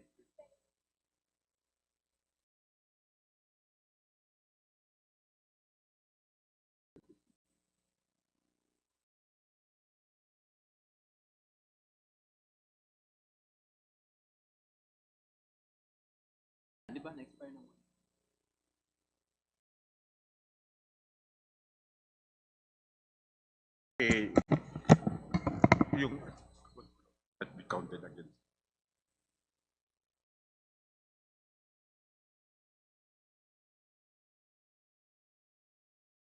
Abstention.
Majority Leader. Session is resumed. Majority Leader. Thank you, Mr. Speaker. Mr. Speaker, with the query of the Honorable Rufus Rodriguez, that insofar as counting the time of which interpellator is concerned, whether the answer of the distinguished sponsor is counted or not, the answer is yes, it's counted. Each member is given 1 hour to interpellate, inclusive of the response of the honorable sponsor. But Mr. Speaker, with this, we can be lenient and we can even give the Honorable Rufus Rodriguez an extension of another 1 hour. And the honorable sponsor has also agreed that he will limit the duration of his answers. With that, Mr. Speaker, may I appeal to the Honorable Rufus Rodriguez to continue his interpellation. I will Mr. force Speaker. continue with my answer. Before that, Speaker. Mr. Speaker, I will now cite the rule. The rule, Mr. Speaker, is Rule 13, Decorum and Debate. Section 34, Section 94 is time limit. And in this particular provision, that is why I am right. A member should not be allowed to speak for more than 1 hour in debate on any question. A member, me who is speaking and questioning. There is no inclusion here. I would like to ask the proponent of that particular rule if our Congressman Lagban can give us the rule that says the 1 hour given to any member will include the answers. Because it only says here any member. So I would like to ask him, because he was mentioning a rule. What is the rule, Honorable Lagman? Because then we will include it if it's here. But there is no statement here of any inclusion, including the answers. It is the member, 1 hour in a debate. So let us go to the rule. Does the Mr. Speaker, Yes. Mr. Speaker. Majority Leader. The Honorable Edsel Lagman is the sponsor. But the rules of the House, as contained in our internal rules, is actually a matter that is left with the Majority Leader. With this, Mr. Speaker, allow me to reiterate, with due courtesy from our honorable colleague, that insofar as practice has been considered, the answer is included in the time limit allotted to each member. It goes the same with all the other interpellations in this House during the previous Congresses and even during budget deliberations. This can be clearly observed by the Honorable Rufus Rodriguez. Be that as it may, Mr. Speaker, since we are very lenient because this is a very important measure that is being deliberated upon, may I appeal to the Honorable Rufus Rodriguez to allow the Honorable Lagman to answer his question. And with this, Mr. Speaker, I move that the Honorable Rufus Rodriguez be given an extension of 1 hour. Thank you very much for that clarification, Mr. Majority Leader. Speaker, but certainly we follow the rules. And the rules provide for 1 hour, and it does not include any answer. In fact, in the second paragraph of Rule 94, Mr. Speaker, during budget deliberations, a member shall not be allowed to be more than 30 minutes in debate. It does not really include answers of the sponsors during budget deliberations, 30 minutes. And there is a second round of interpellations. But anyway, because that was brought out, because I'm very particular about rules. If Congressman Lagman says it includes, let me therefore inform the body, it does not include the answers in the 1 hour given to a member in debate. But thank you, Majority Leader. We will now allow the distinguished gentleman to answer. Thank But for the record, Mr. Speaker, with due courtesy to the Honorable Rufus Rodriguez, because we don't want to set this as a precedence, it has been the practice of the House that in computing the time, the answer is included. And maybe that is a matter that can be clarified by the Committee on Rules and its next hearing. But for the record, we still stick to the agreement that the answer is included in the time. Thank you very much. The Chair will side with the Majority Leader. Please proceed, distinguished sponsor, with your answer. I was talking about the survey made by Statistica, a very reputable data gathering entity. The question was similar to the question of Okta. The question of Statistica in 2022 reads, are you in favor or not in favor of passing a measure legalizing divorce here in the Philippines? And what was the result? Yes, 50%, no, 28%, lacks knowledge, 5.7%, and undecided, 6.2%. Actually, the Statistica methodology included a fourth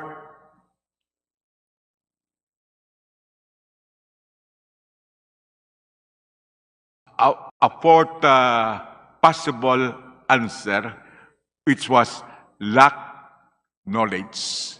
Because definitely, many people do not even know that there is a pending bill on absolute divorce in the Philippines. So they should be given that option to say lack knowledge. But anyway, the point is these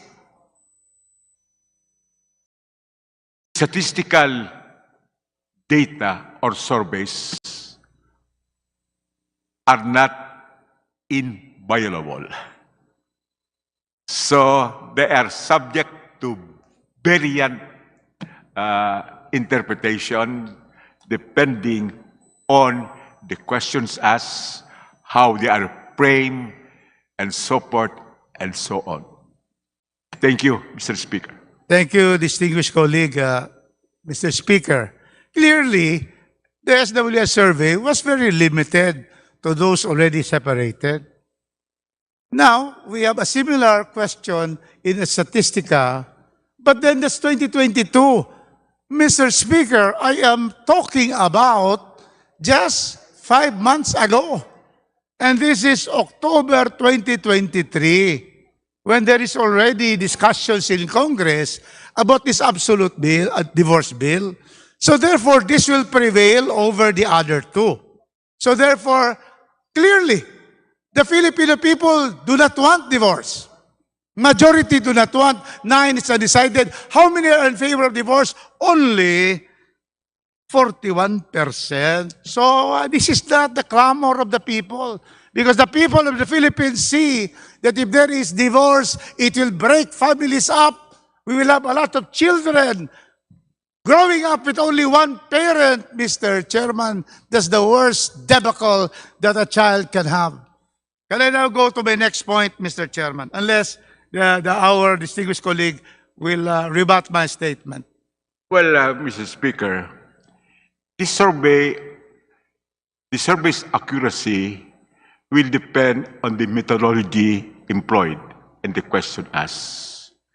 And I am of the firm opinion that with respect to the Okta survey, it was flawed because the question was not put in a circumstantial setting. It was so general. But in any way, Mr. Speaker, the distinguished sponsor made a statement that in a divorce situation, co-parenting is a debacle. If he wants me to answer that question, I am ready to answer that question. I was saying that it's a debacle for one of children with only one biological parent rearing the child. That is my point, not co-parenting. I will answer that. I recall that on February 20, 2024, the Honorable Rodriguez manifested that divorce is a debacle for the co-parenting because a child is only nurtured by one parent instead of two. This is a misconception.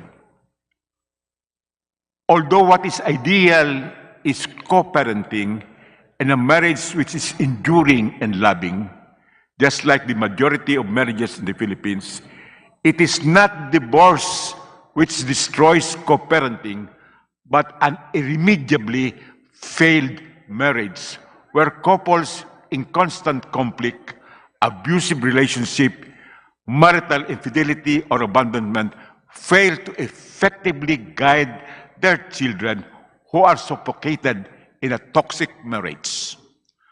Consequently, divorce offers a solution so that while apart, the father and the mother can continue their parenting rules as decreed by the court, either as the parent with the primary custody, as the offended spouse, or the parent with secondary custody or vistorial rights in the case of the offending spouse. And under the bill, the family court will adjudicate with respect to the custody of children, and co-parenting could still exist.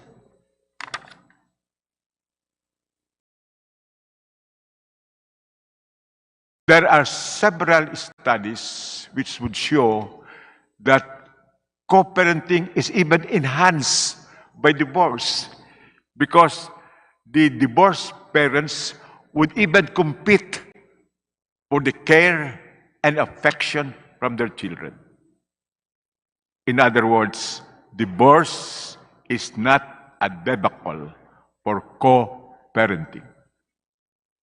Thank you, Mr. Speaker, and I hope the answers will, the way our gentleman is answering, it seems it's already a privileged speech. So now let me proceed to debunk. If you regress the data, Mr. Speaker, which I am going to be able to present to this assembly, divorce law, studies in psychology, and related fields will generally show that divorce of parents has short-term and long-term harmful effects and implications for children. Does our sponsor agree with this statement? Definitely, I do not agree.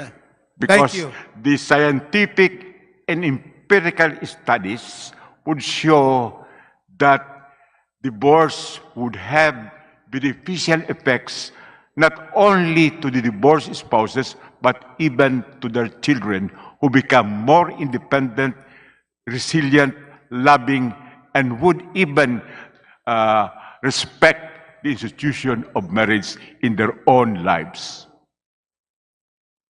Thank you, distinguished colleague, Mr. Speaker. Let me now regress the data that studies would show that a big negative effect on children happens when the parents are divorced.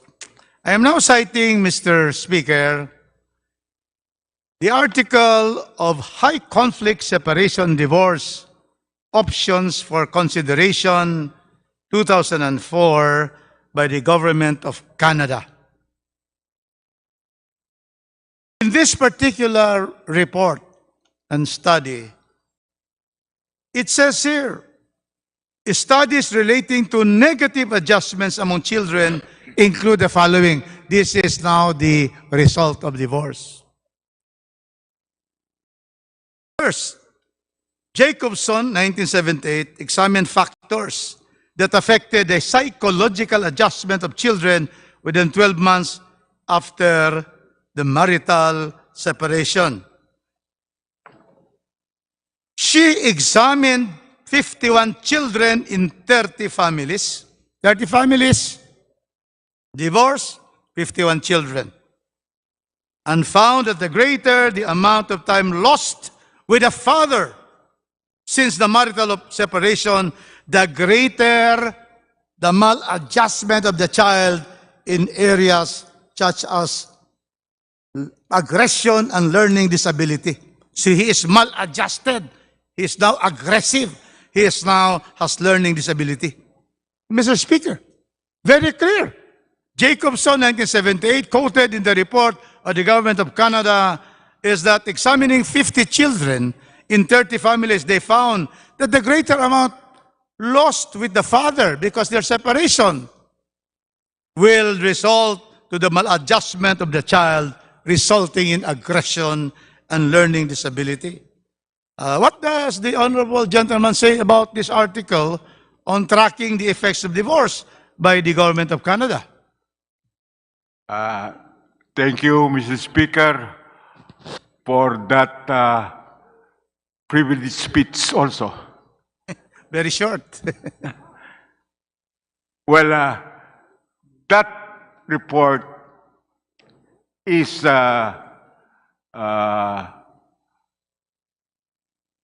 warped by more recent studies. In an article published on June 13, 2023, a WISE-CAN, an academic, child therapist, and parenting coach, enumerated the following positive effects of divorce on children and families.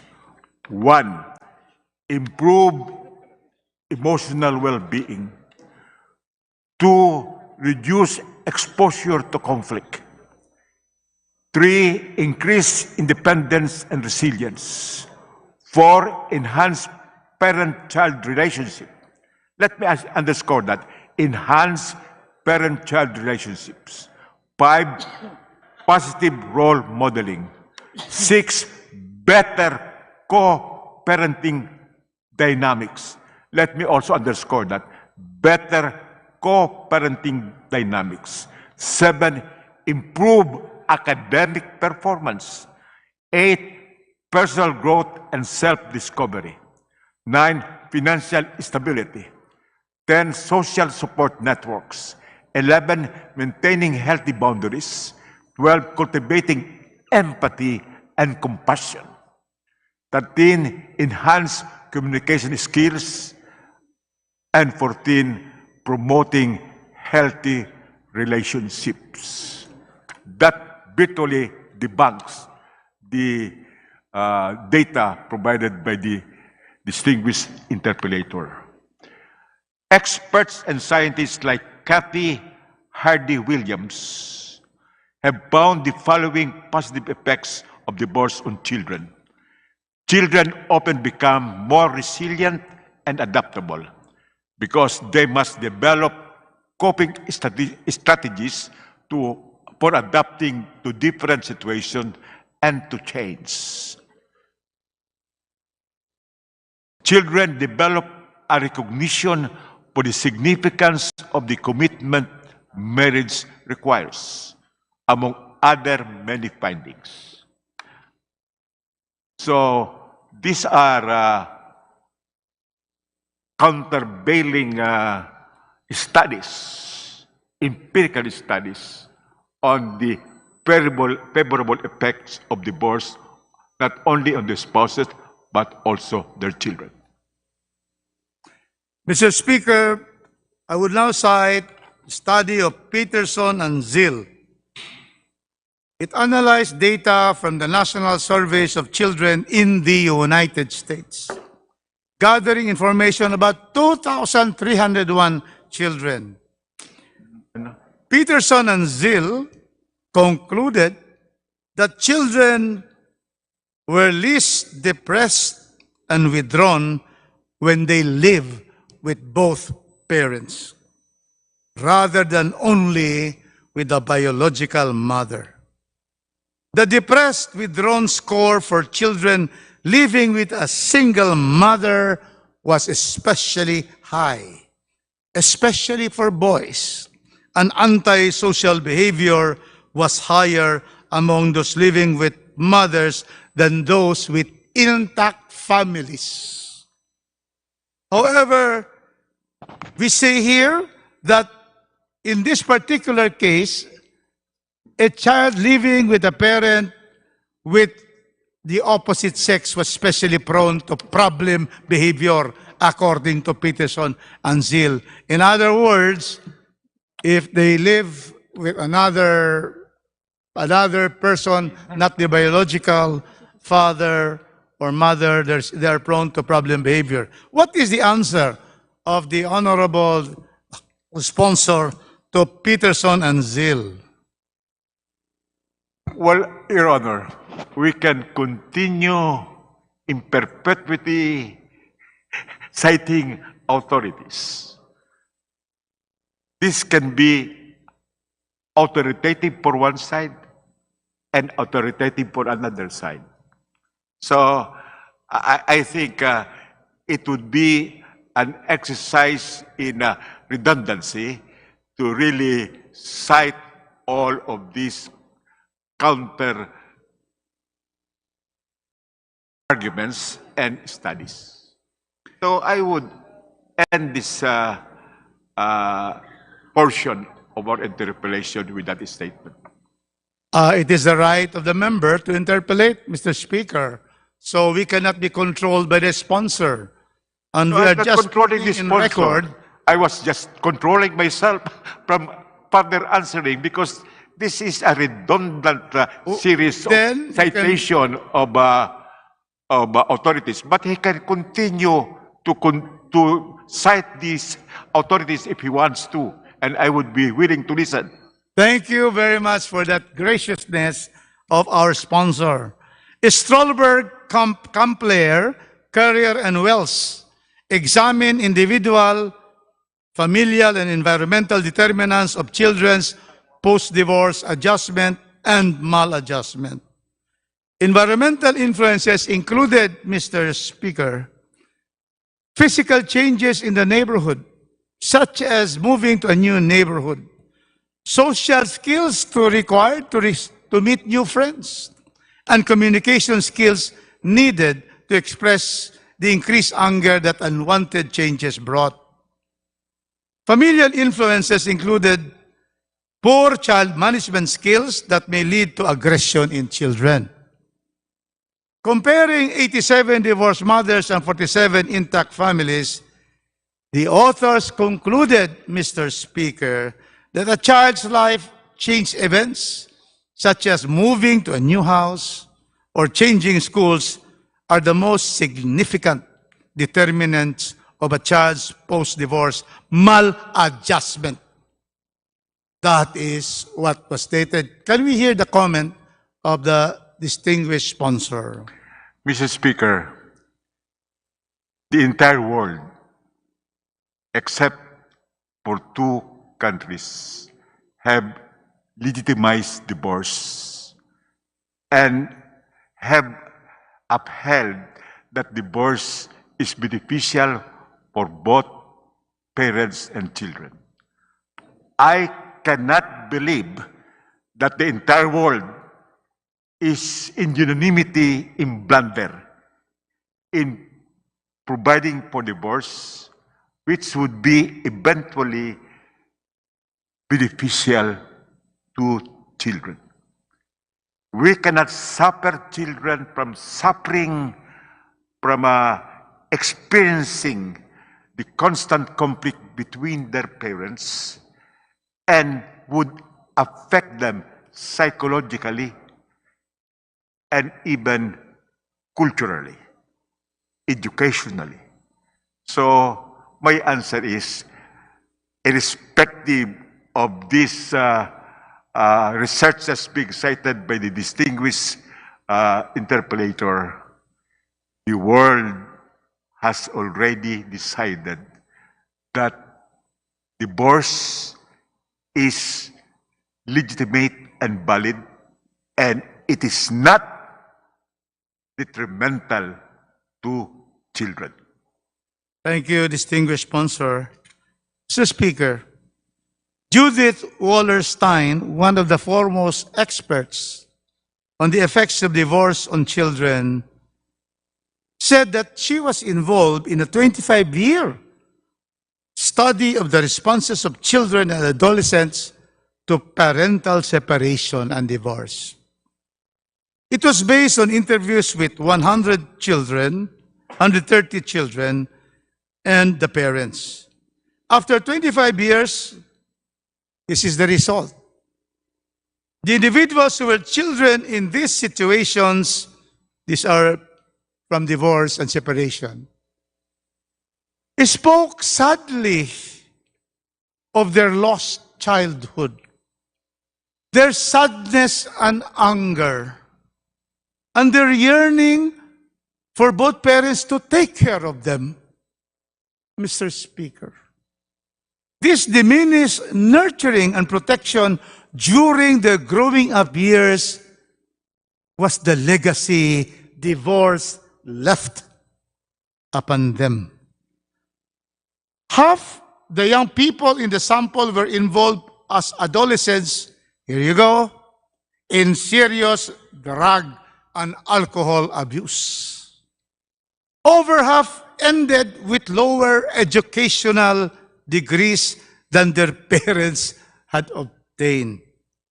At adulthood, they feared that their own adult relationship, Mr. Speaker, at adulthood, these children coming from divorced parents feared that their own adult relationships would fail as their parents' relationship did.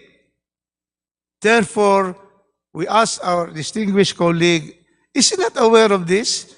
That this breeds sadness and anger, higher degrees of serious drug and alcohol abuse for these children that were interviewed, Mr. Speaker. What I am aware of, Mr. Speaker, is that children in broken, irremediably shattered marriages, in an environment which is toxic and constant conflict between the parents, would be an atmosphere not conducive to the physical and mental well-being of children. That is why divorce is a solution, so that the parents can be in amity while they are co-parenting separately their children. These studies I have shown, and I will submit more studies just to abbreviate these proceedings to the House on all of these studies showing that divorce is beneficial to both the parents and their children. I'll continue, Mr. Speaker. Thank you, distinguished colleague. According to continue with Judith Wallenstein, the impact of divorce hits them, that means the children, most cruelly as they go in search of love, sexual intimacy, and commitment. Their lack of inner images of a man and a woman in marriage, and their memories of the parents' failure to sustain the marriage badly hobbles their search, leading them to heartbreak and even despair. We know the response of the honorable sponsor. Well, definitely that enduring conflict in a broken marriage is a complete disaster to children.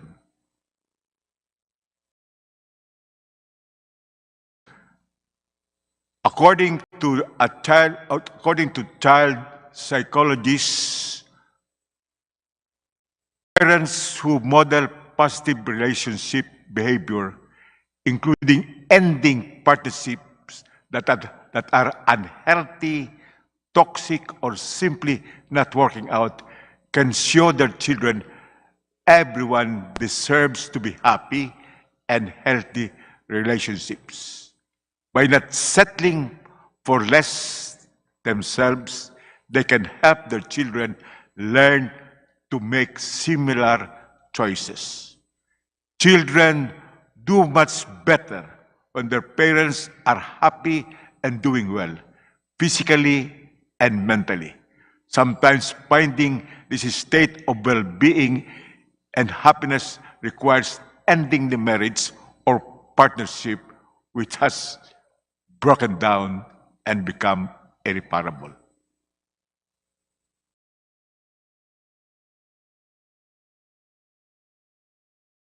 Thank you, distinguished colleague.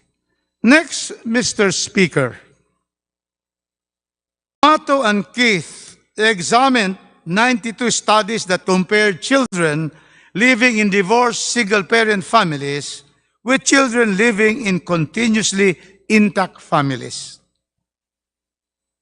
in accordance to the measures of well-being. Many studies found that children of divorced families experience lower levels of well-being regardless of scholastic achievement, conduct, psychological development, self-esteem, social competence, and relationships with other children. The authors examined these studies from three possible explanation perspectives. One, children of divorce often experience a decrease This is what is the effect, Mr. Speaker. Children of divorce often experience a decrease in parental attention, help, and supervision. That divorce typically leads to a decline in the standard of living of mother-headed families, often falling below poverty level. And that conflict between parents before and during separation causes severe stress among children. The results of this analysis suggested that children of divorce are handicapped, Mr. Speaker, by the absence of a parent, and somewhat less strongly supported the belief that economic decline accounts for some of the negative consequences of divorce.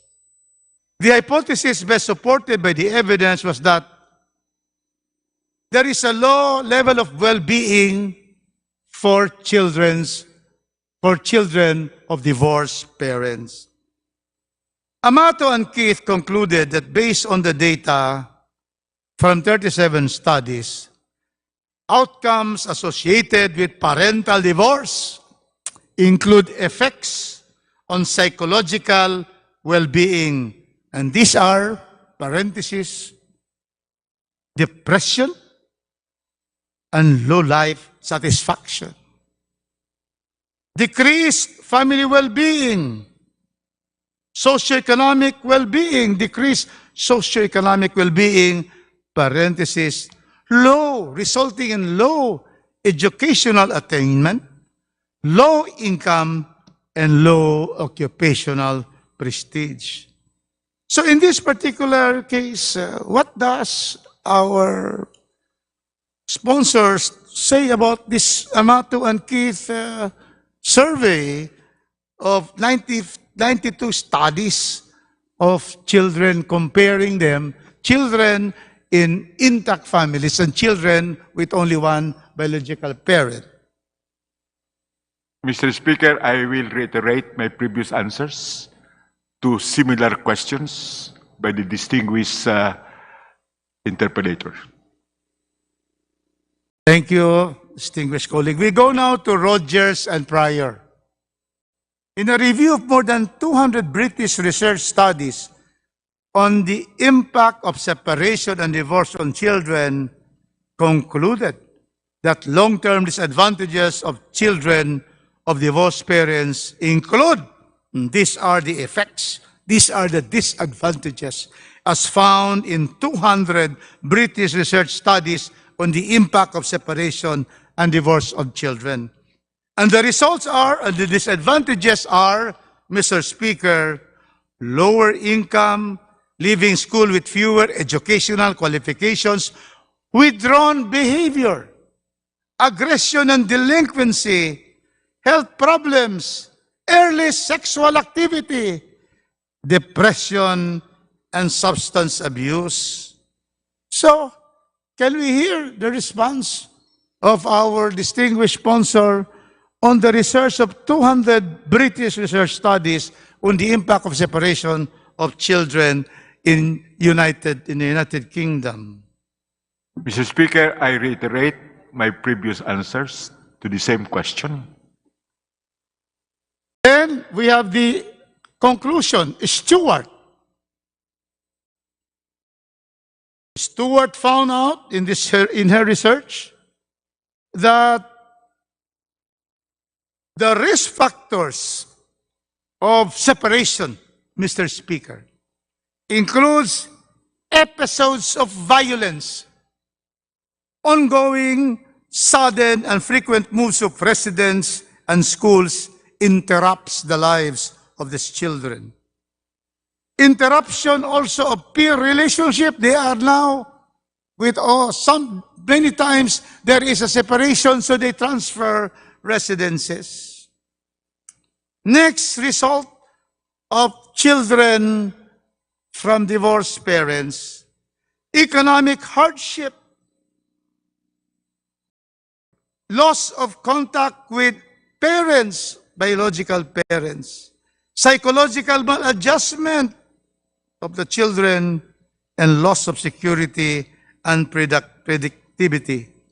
Likewise, it includes psychological disorders, Mr. Speaker. Depression, anxiety, feelings of sadness, loss and anger, underachievement at school and in employment, social problems including delinquent and deviant behavior, and a higher incidence of drug and alcohol abuse, and therefore there is a high incidence of lack of trust. So what does our sponsor say about this, the conclusion of Stewart in this study of the government of Canada? I reiterate, Mr. Speaker, my previous answer to the same question, and I would underscore that I have cited authorities contradicting the theories and findings of the authorities cited by the distinguished interpreter. I will now go to another article, Mr. Speaker. The impact of family structure on the health of children, effects of divorce. These are all germane and very important to this debate. And this was written by Jane Anderson. In this particular study, Mr. Speaker, she reports that the effects on divorce and children, we go to the very meat of this report by Ms. Jane. Two large meta-analyses reported in 2001 and beyond show that children with divorced parents continue to score significantly lower on measures of academic achievement, conduct, psychological adjustment, self-concept, and social relations. What does our distinguished colleague say? I reiterate, Mr. Speaker, my previous answer to similar citations, and the authorities I have cited contradict the findings cited by the distinguished gentleman from Cagayan de Oro City. Thank you, distinguished colleague.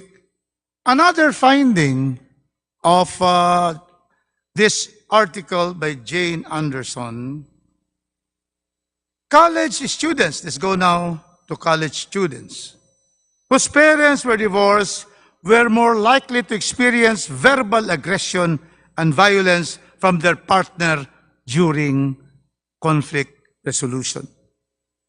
Children of divorced parents have lower scores of self-concept and social relations. Anxiety and depression seem to worsen after the divorce event. What does our distinguished colleague reply to this? Same answer to the same question. And here, another finding.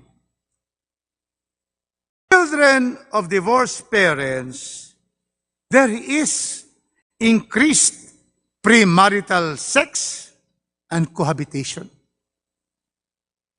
There is also girls whose fathers left the home before they were 5 years old were 8 times more likely to become pregnant from those of intact families.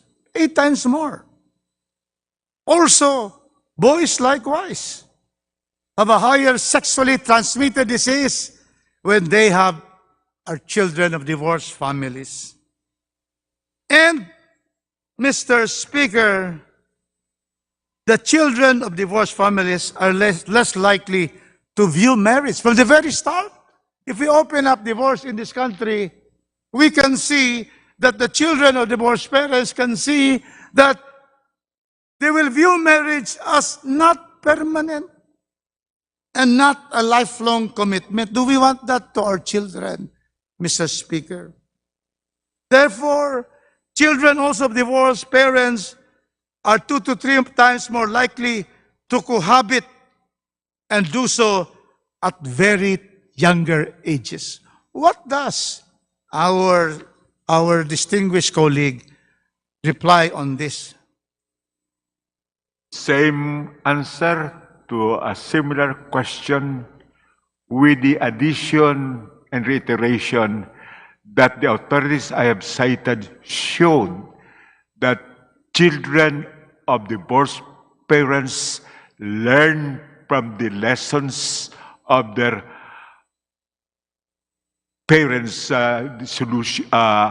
conflicts and marital disputes, and they themselves would respect the institution of marriage so that they will not fall under the same pitfalls like their parents.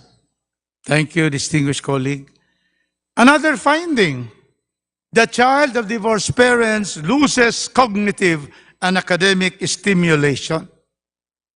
Number one, children in divorced homes have less language stimulation because they don't speak, because a stranger has come to their house and home. Two, children of divorced parents are more likely to have lower grade point average, GPAs, grade point average, and be asked to repeat a year of school. So they're more likely to repeat a year in school.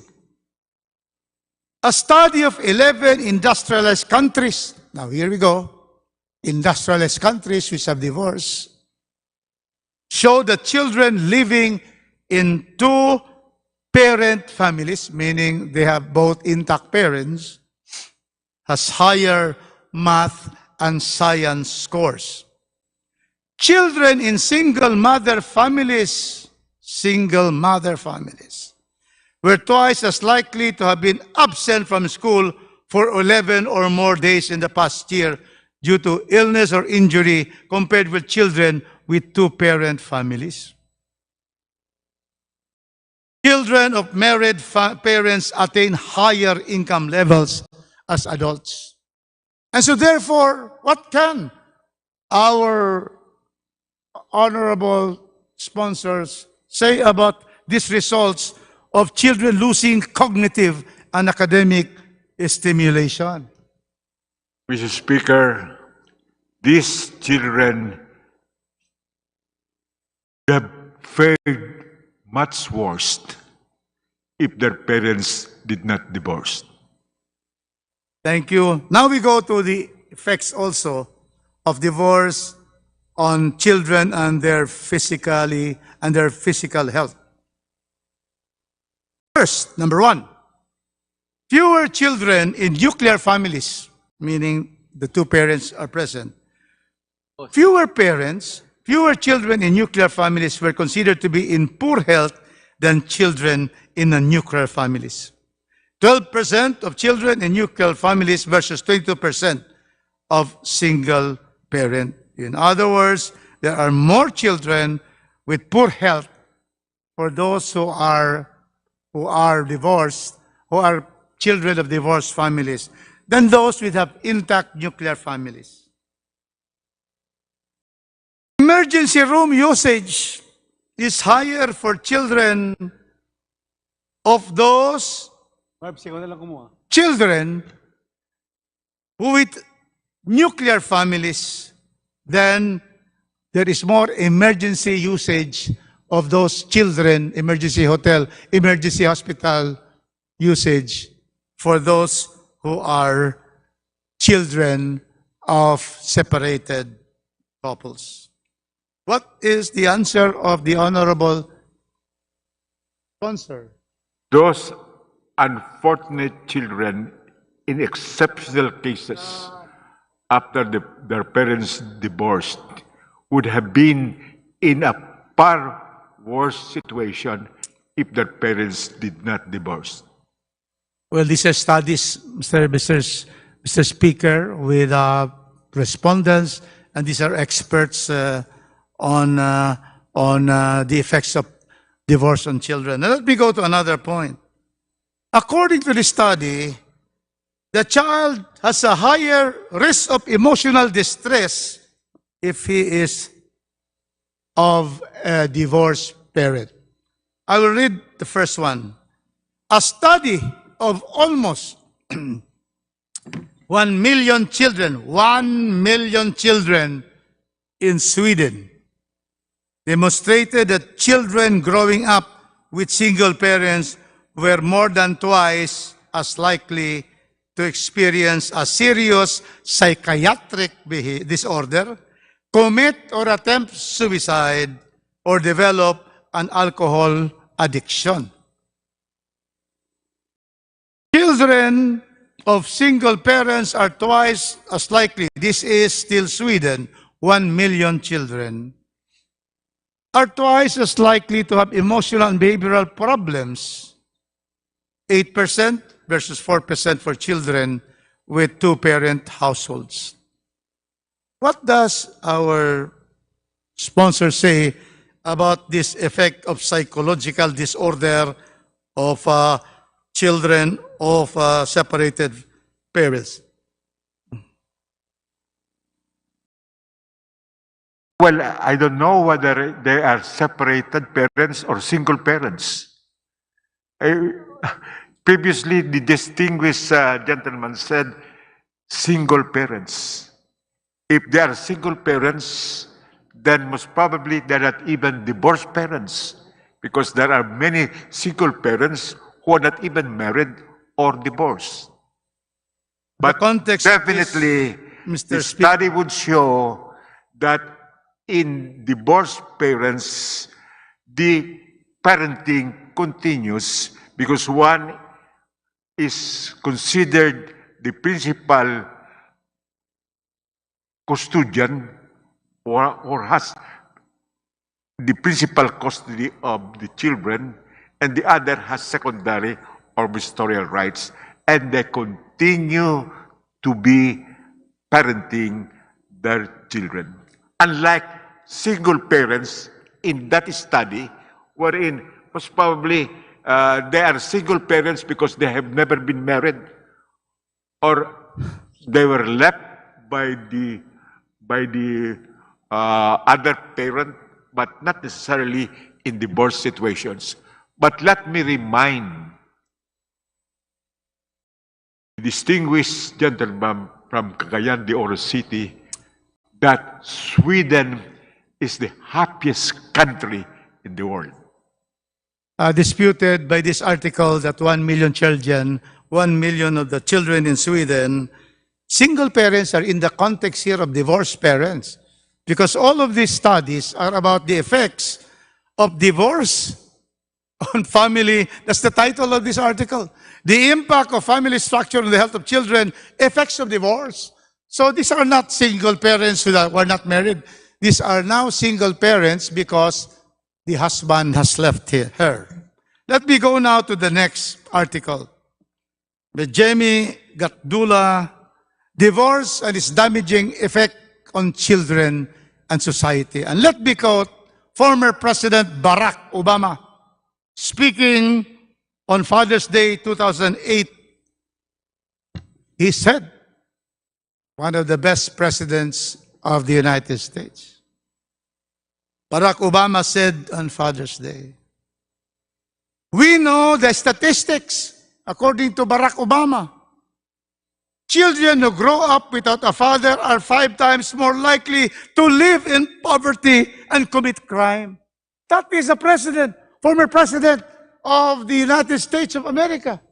It says that children who grow up without a father because of divorce are 5 times more likely to live in poverty and commit crime. How pitiful.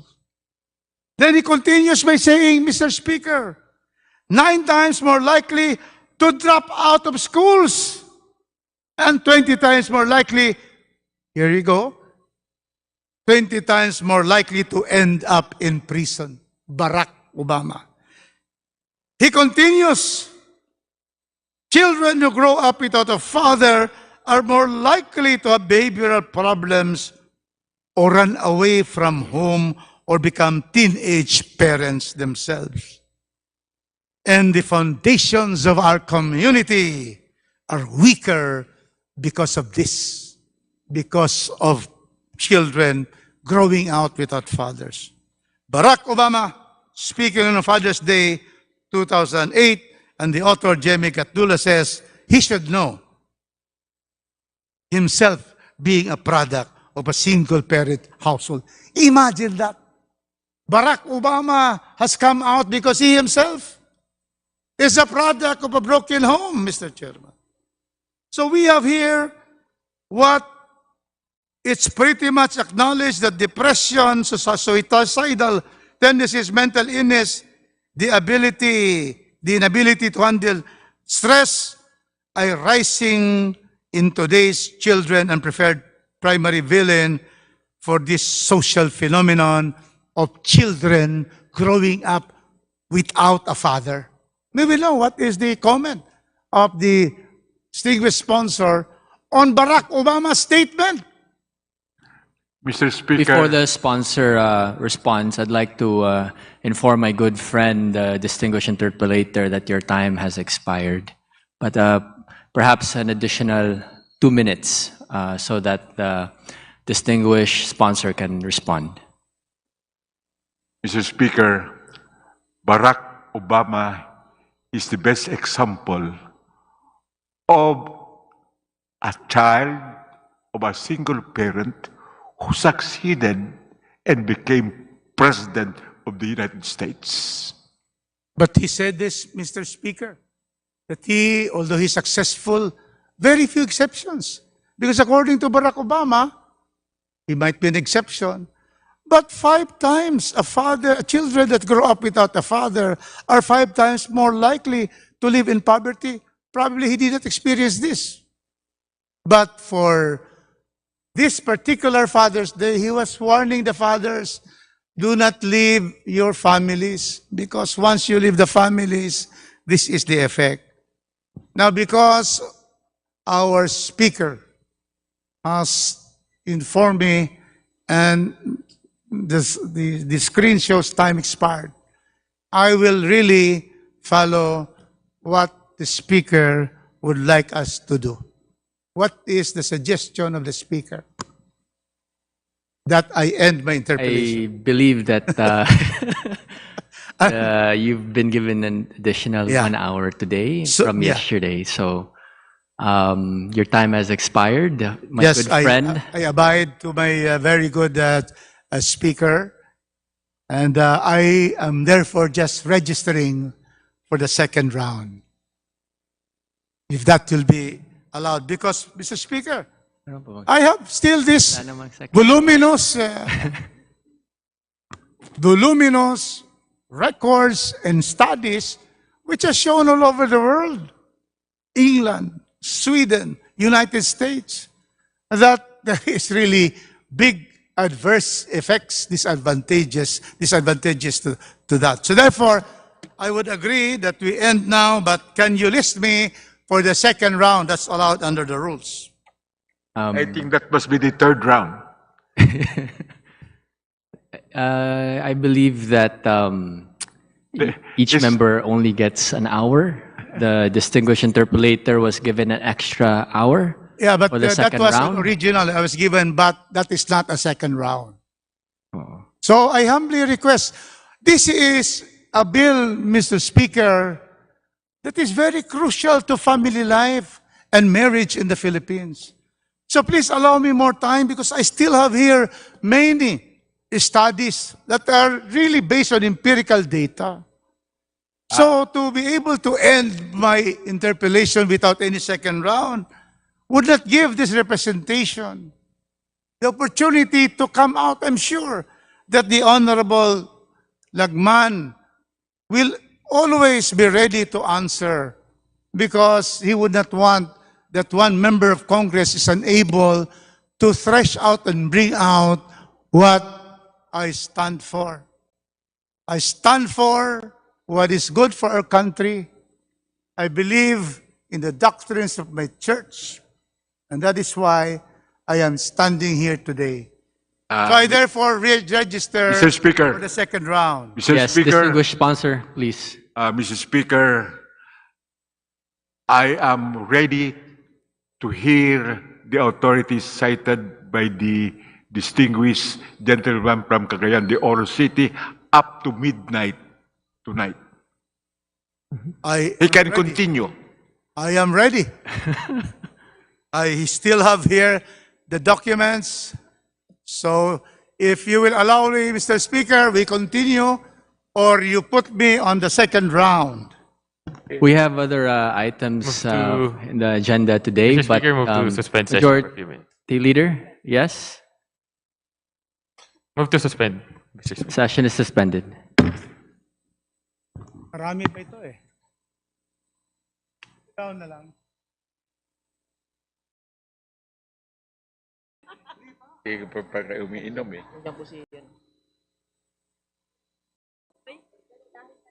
Meron ako dito eh. Ay, nandiyan ka pala.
Adjo, pagayahin namin yan, ha?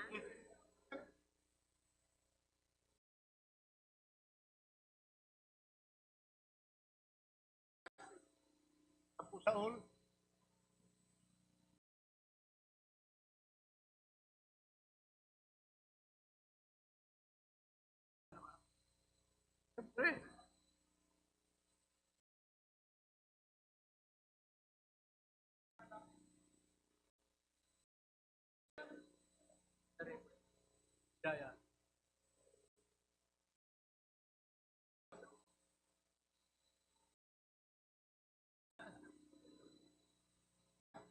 Ready ako talaga up to midnight. But basahin mo lang record.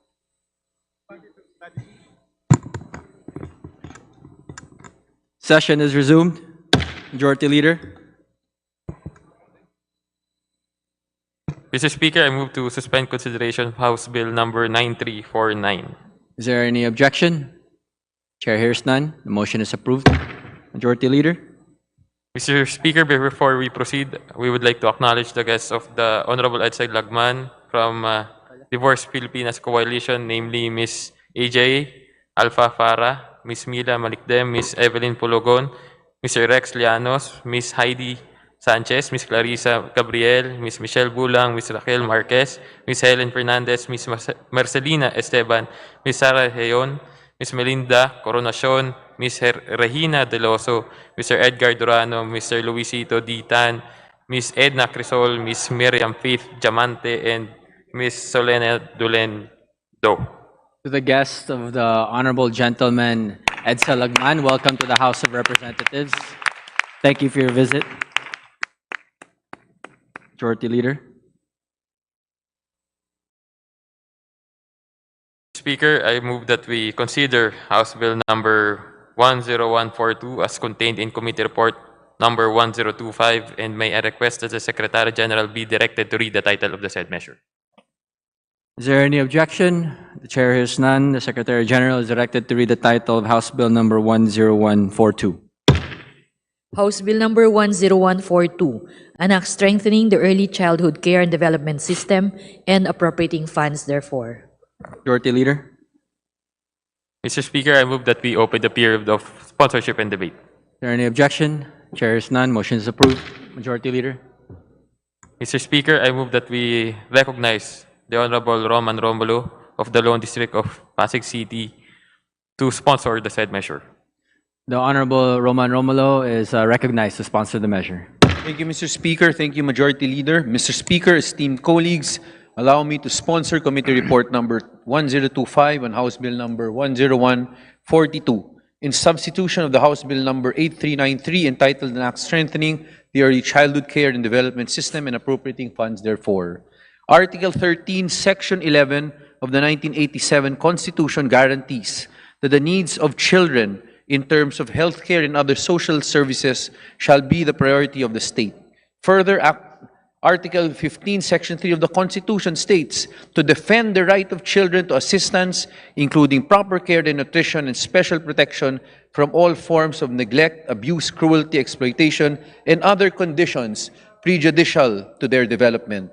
The bill declares the policy of the state to promote the rights of children to survival, a healthy and sustainable program for nutrition, age-appropriate development, and special protection with full recognition of the nature of childhood, as well as the need to provide developmentally appropriate experiences to address their needs and to support parents and parents substituting their roles as primary caregivers as their children's first teachers. Mr. Speaker, may I be allowed to submit the rest of my sponsorship remarks in the interest of time? Yes. I so move, Mr. Speaker. Yes, you may. Majority Leader. Mr. Speaker, I move to recognize the Honorable Arlene Brosas of Gabriela Party List to interpolate the said sponsor. Honorable Brosas is recognized. Thank you, Mr. Speaker. Mr. Speaker, will the honorable colleague, will our honorable colleague indulge me for a few two clarificatory questions. Kasi we actually support the bill, no? Kasi ECCD po, the Early Childhood Care and Development, and we've been advocating for actually for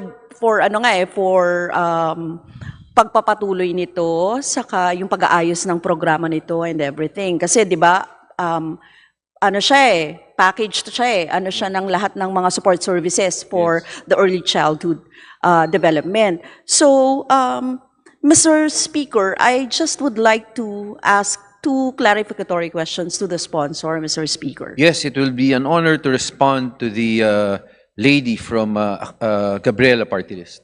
Thank you, Mr. Speaker. Mr. Speaker, as to the first question, Mr. Speaker, I would like to ask, bakit DILG yung head, no? Nito, chairperson per se, ibig sabihin sila yung mag-i-implement, Mr. Speaker? Yes, thank you for the clarificatory question, Honorable Arlene. First of all po, the state here and in all previous laws has declared that it is important to take care of the nutrition of every Filipino child from the ages 0 to 8. We all know that previously, the head of the ECCD was first DSWD, DepEd, and DOH, para nagsama pa sila. In 2013, we shifted it to the Department of Education. But again, we all know that the core responsibility of the Department of Education is actually academics. It is substance. And that is when the child goes into K to 12. And K begins at age 5.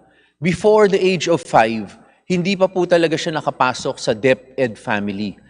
Pero alam po natin, sinasabi ng lahat ng eksperto, napaka-importante po, crucial, yung below 5 years old. Alam rin po natin na ang pinaka makakatulong po sa atin, unang-una para makagather ng data, pangalawa, para ma-monitor, matulungan po yung mga magulang, yung mga bata at maabisuan sila kung ano yung mga karapatan nila sa iba-ibang batas na ating pinasa dito ay yung ating local governments. And we all know that the local governments are actually supervised by the DILG. So we want to make sure that the implementation is properly done by our LGU families, and the best department to be able to monitor that will be the DILG. Thank you, Mr. Speaker, Ginoong Sponsor. Ginoong Sponsor, nakalagay kasi dito, the ECCD Council, which shall be attached to the DILG, shall be composed of the following. So talagang DILG ang siyang may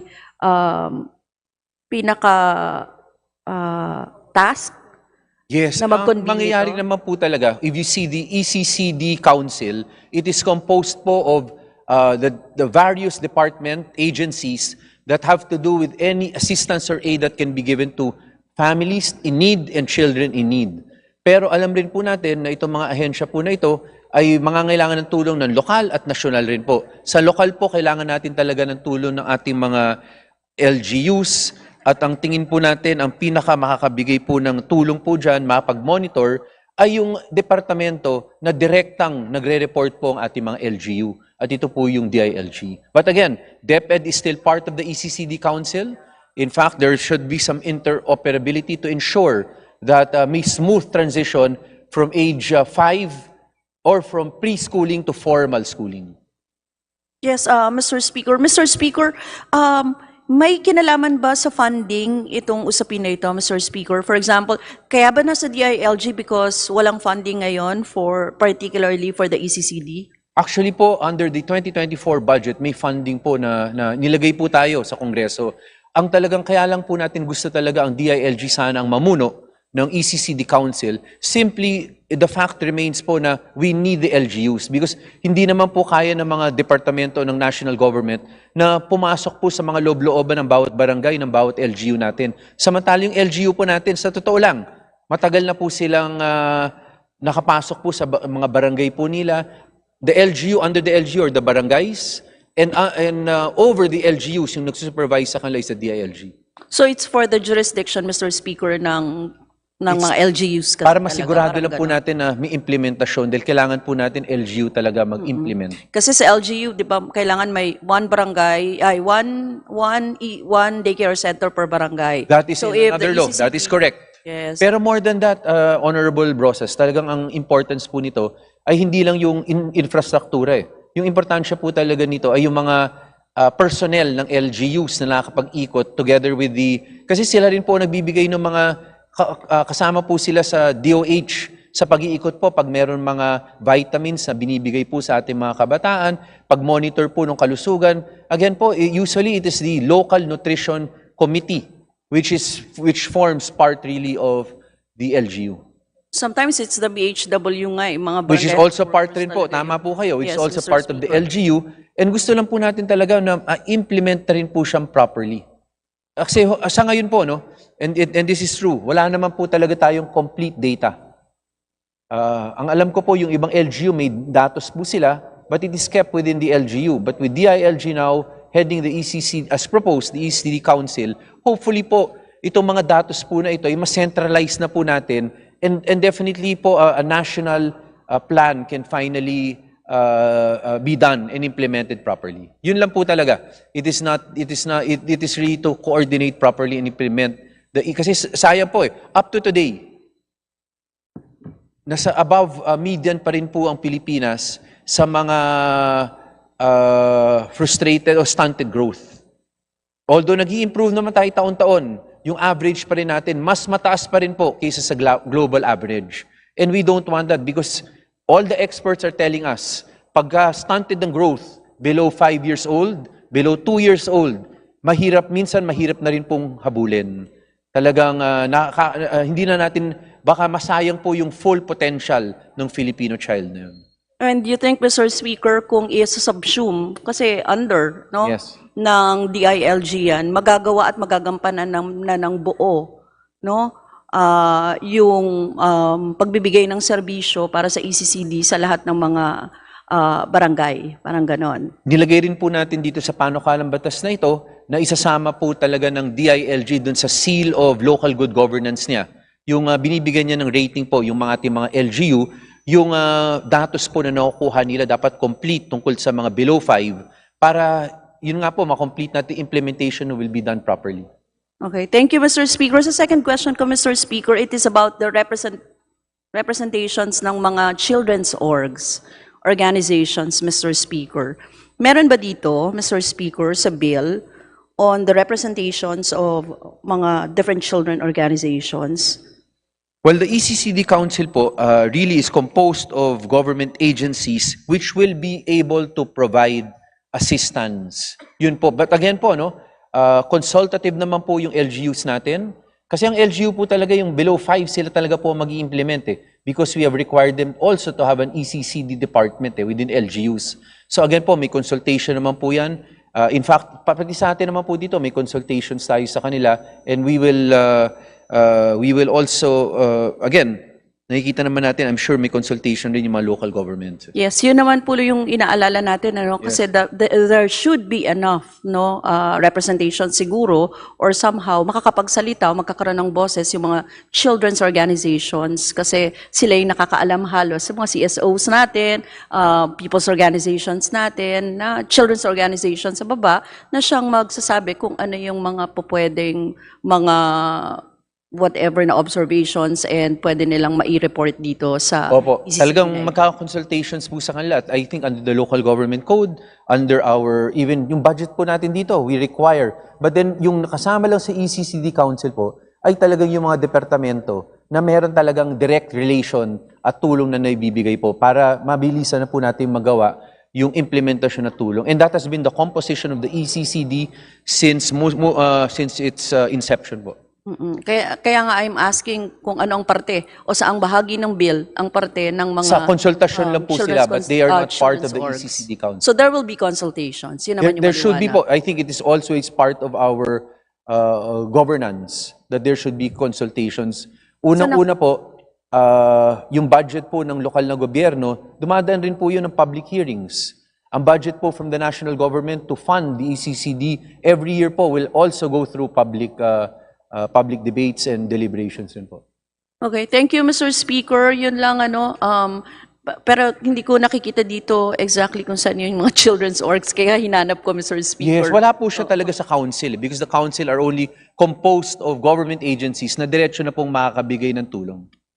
Pero again po, that does not mean na hindi sila dapat magbigay ng konsultasyon. And siguro po, as we also discussed the other day, kami naman ng iba nating kasama dito, itong mga debate na ginagawa, exchanges po that we do in this deliberation will really form part rin po of the intent of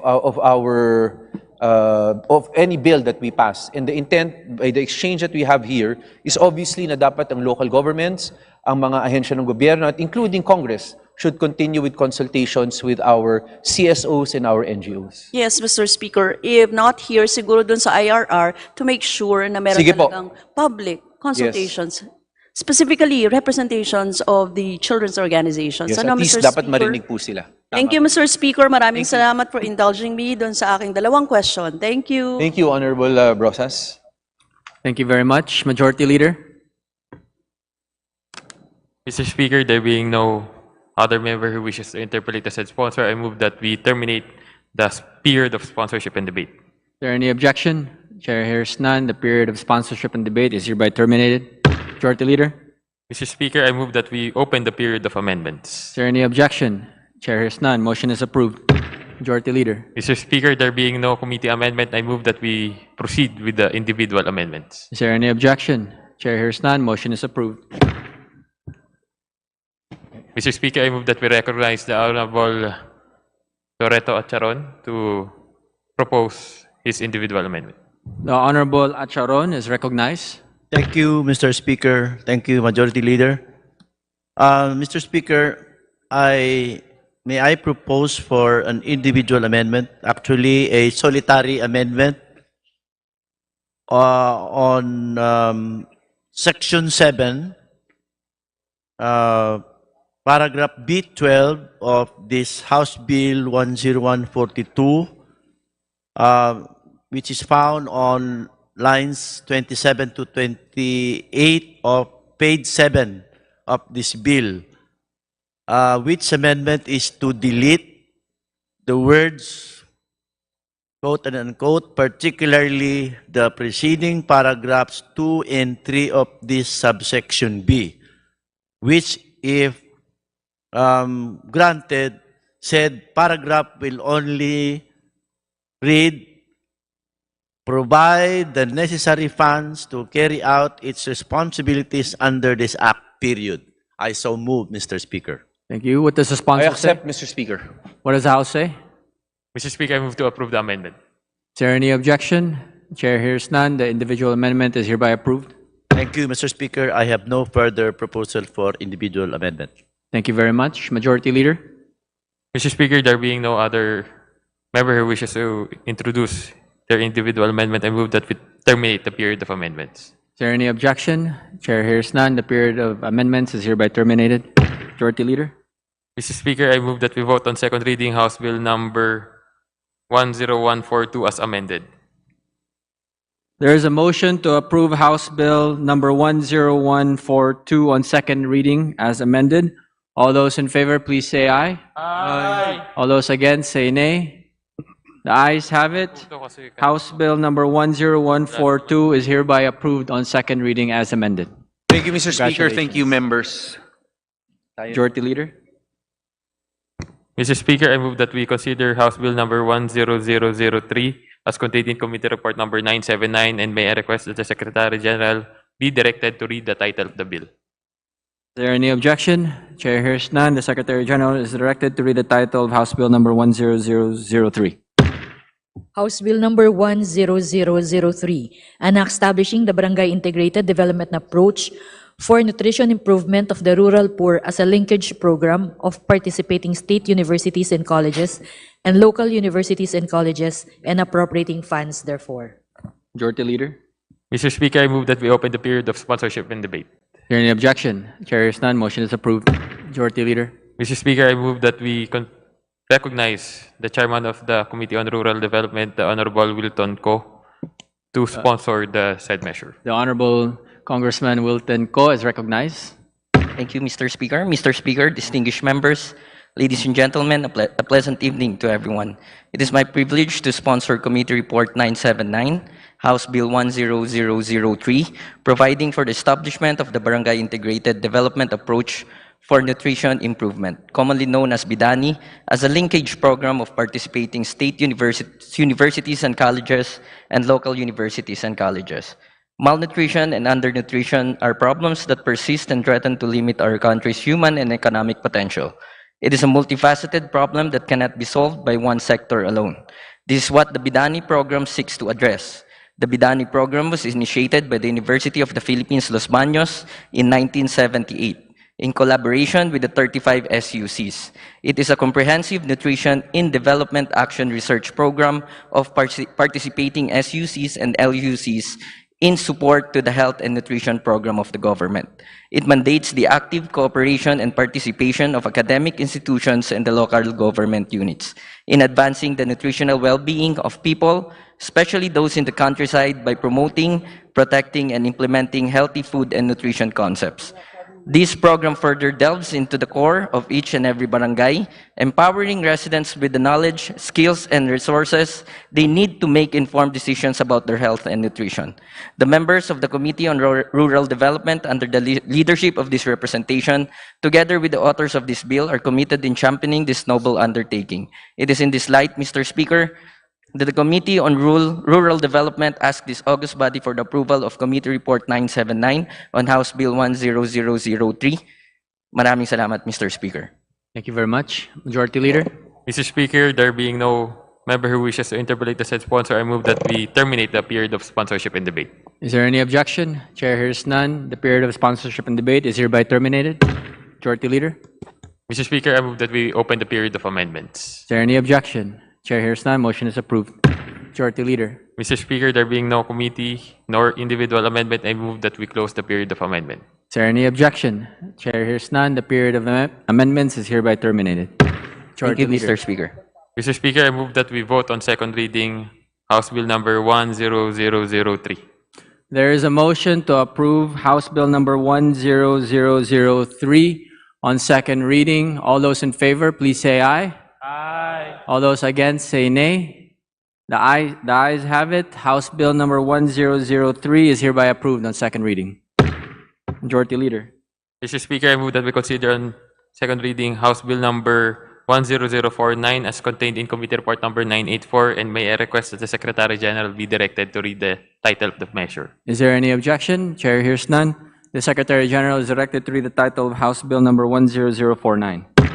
House Bill number 10049, an act further promoting entrepreneurship by strengthening, empowering, and enhancing the financing and other support programs for micro, small, and medium enterprises, amending for the purpose Republic Act number 6977 as amended, otherwise known as the Magna Carta for Micro, Small, and Medium Enterprises, or MSMEs. Thank you very much. Majority Leader. Mr. Speaker, I move that we open the period of sponsorship and debate. Is there any objection? Chair hears none. Motion is approved. Majority Leader. Mr. Speaker, I move that we recognize the Chairman of the Committee on Micro and Small and Medium Enterprise Development, the Honorable Christian Onabia, to sponsor the said measure. The Honorable Christian Onabia is recognized. Please proceed. Thank you, Mr. Speaker, and good evening also to my esteemed colleagues. I stand here today to solicit the approval of House Bill number 10049 on the amendments to the Magna Carta for Micro, Small, and Medium Enterprises, entitled An Act Further Promoting Entrepreneurship by Strengthening, Empowering, and Enhancing the Financing and Other Support Programs for Micro, Small, and Medium Enterprises, amending for the purpose Republic Act number 6977 as amended, otherwise known as the Magna Carta for Micro, Small, and Medium Enterprises. Mr. Speaker, please allow me to highlight the importance of the micro, small, and medium enterprises to the country's economy. Based on data from the Philippine Statistics Authority for 2022, MSMEs accounts for 99.59% of the total number of businesses in the country, broken down into 90.49% for micro, 8.69% for small, and 0.4% for medium enterprises. Also, it employs 65.10% of the total labor force and comprises 60% of all exporters. These data show that the Philippines is relying on the success of its MSMEs to boost the economy to its maximum potential. As entrepreneurs are backbone of our economy, the engines of economic growth. Entrepreneurs facilitate local job creation, trade, and production in the country. It is for this reason that the Committee on Micro, Small, and Medium Enterprises Development works on legislation that will ensure the promotion of entrepreneurship, support to entrepreneurs, and the establishment and continuing viability and growth of MSMEs. One such legislation is the Magna Carta for MSMEs, which defines the current national policy to promote, support, strengthen, and encourage the growth and development of MSMEs. It is geared towards the development of the Filipino entrepreneurial spirit by providing a business environment conducive for MSMEs. House Bill number 10049 aims to further promote, support, strengthen, and encourage the growth and development of MSMEs. It likewise seeks to strengthen and enhance the financing and other support programs for MSMEs, thereby providing additional incentives and benefits to registered MSMEs. Among the most salient provisions of this bill are the following. First, it gives MSMEs the opportunity to participate in government procurement services. Two, it mandates the official in charge of the operation of the government buildings, structures, and open areas to provide an authorized MSME store free space measuring at least 1% of the total space therein. Next, it encouraged the owner or operator of private malls, supermarkets, shopping centers, and commercial selling establishments to provide free space to any authorized MSME store. It stipulates that the SB Corporation can extend all forms of financial assistance to eligible MSMEs and to allow retail lending in areas where private banks are not able to serve. It extends the mandatory allocation of credit resources to micro, small, and medium enterprises to another 10 years. Also, it provides additional modes of compliance to the mandatory lending, and it removes the SB Corporation from the supervision and examination of the Bangko Sentral ng Pilipinas, which will enable it to better perform its developmental mandate. Mr. Speaker, my esteemed colleagues, I humbly ask for your support in approving House Bill number 10049 for the benefit of the MSMEs, which, as I have pointed out earlier, accounts for 99.5% of the total number of establishments in the country. The enactment of this bill will likewise help the MSME sector recover from the adverse effect of COVID-19 pandemic. The committee looks forward to its immediate passage. Thank you very much, Mr. Speaker. Thank you very much. Majority Leader. Mr. Speaker, there being no other member or there being no member who wishes to interpolate the said sponsor, I move that we terminate the period of sponsorship and debate. Is there any objection? Chair hears none. The period of sponsorship and debate is hereby terminated. Majority Leader. Mr. Speaker, I move that we open the period of amendments. Is there any objection? Chair hears none. Motion is approved. Mr. Speaker, there being no committee amendment, I move that we proceed with the individual amendment. Is there any objection? Chair hears none. Motion is approved. Majority Leader. Mr. Speaker, I move that we recognize the Honorable Lordan Suwan to propose his individual amendment. The Honorable Lordan Suwan is recognized. Mr. Speaker, may I manifest the following individual amendments on House Bill number 10049.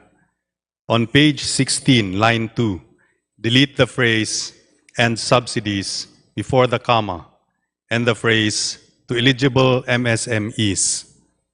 This is because the Small Business Corporation implements a financing program, namely the Pondo ng Pagbabago at Pag-asenso program, which is funded through annual subsidies by the national government.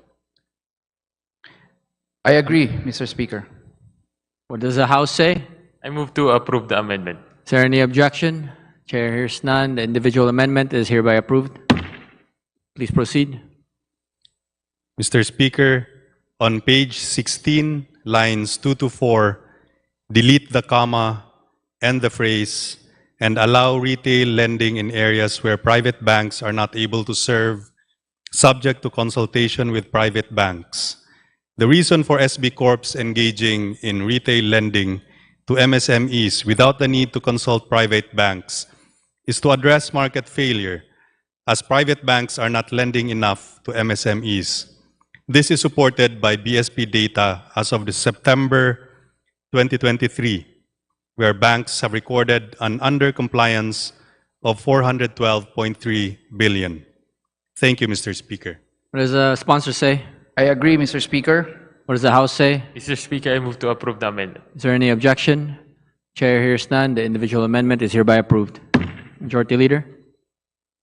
Mr. Speaker, there being no other member who wishes to introduce individual amendments, I move that we close the period of amendments. Is there any objection? Chair hears none. The period of amendments is hereby terminated.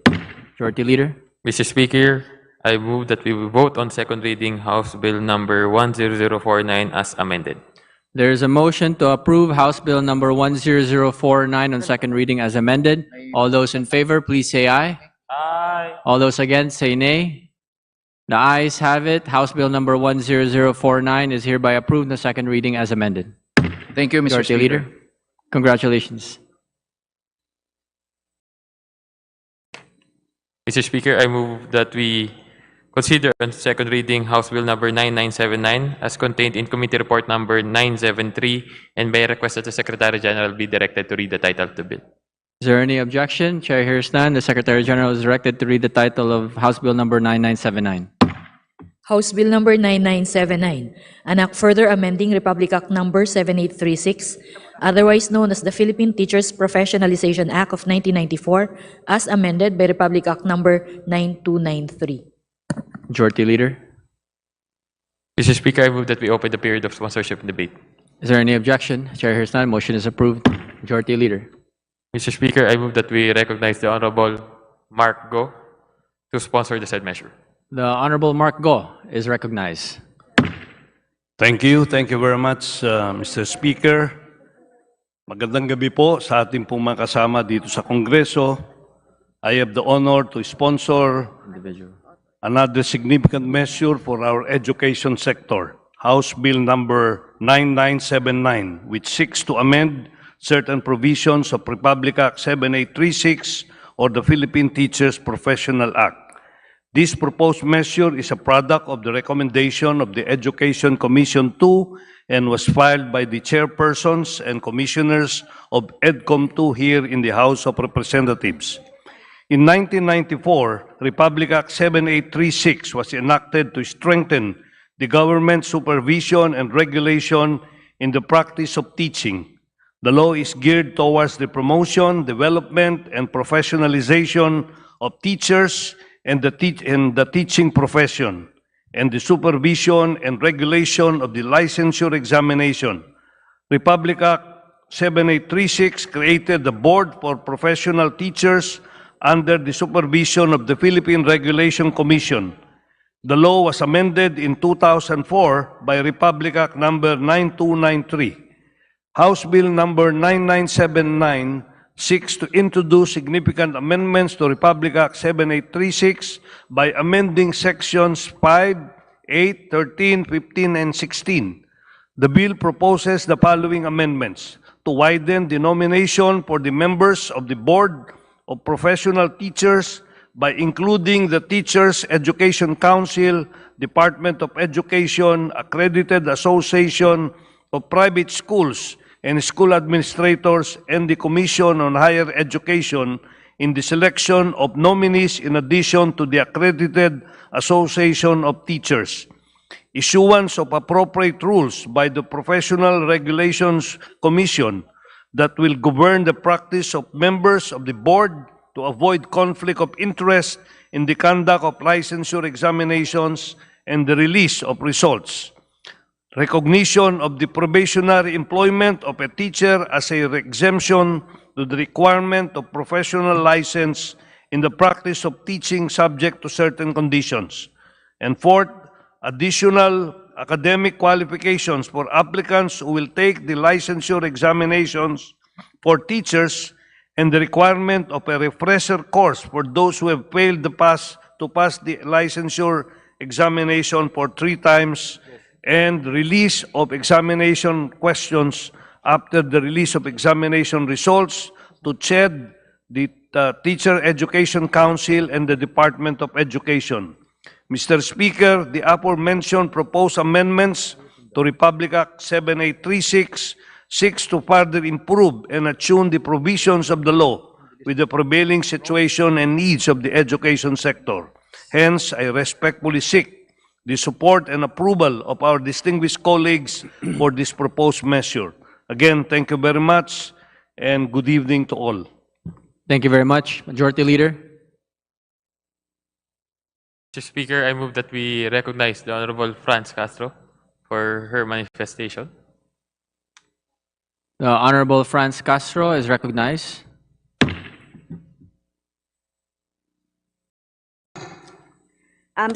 Thank you, Mr. Speaker. I just would like to inquire if there would be an amendment later, or committee amendment or individual amendments, because my copy, the committee report number 973, have no amendments yet. Yes, there will be Honorable. Okay. Anyway, thank you for the clarification, Mr. Speaker.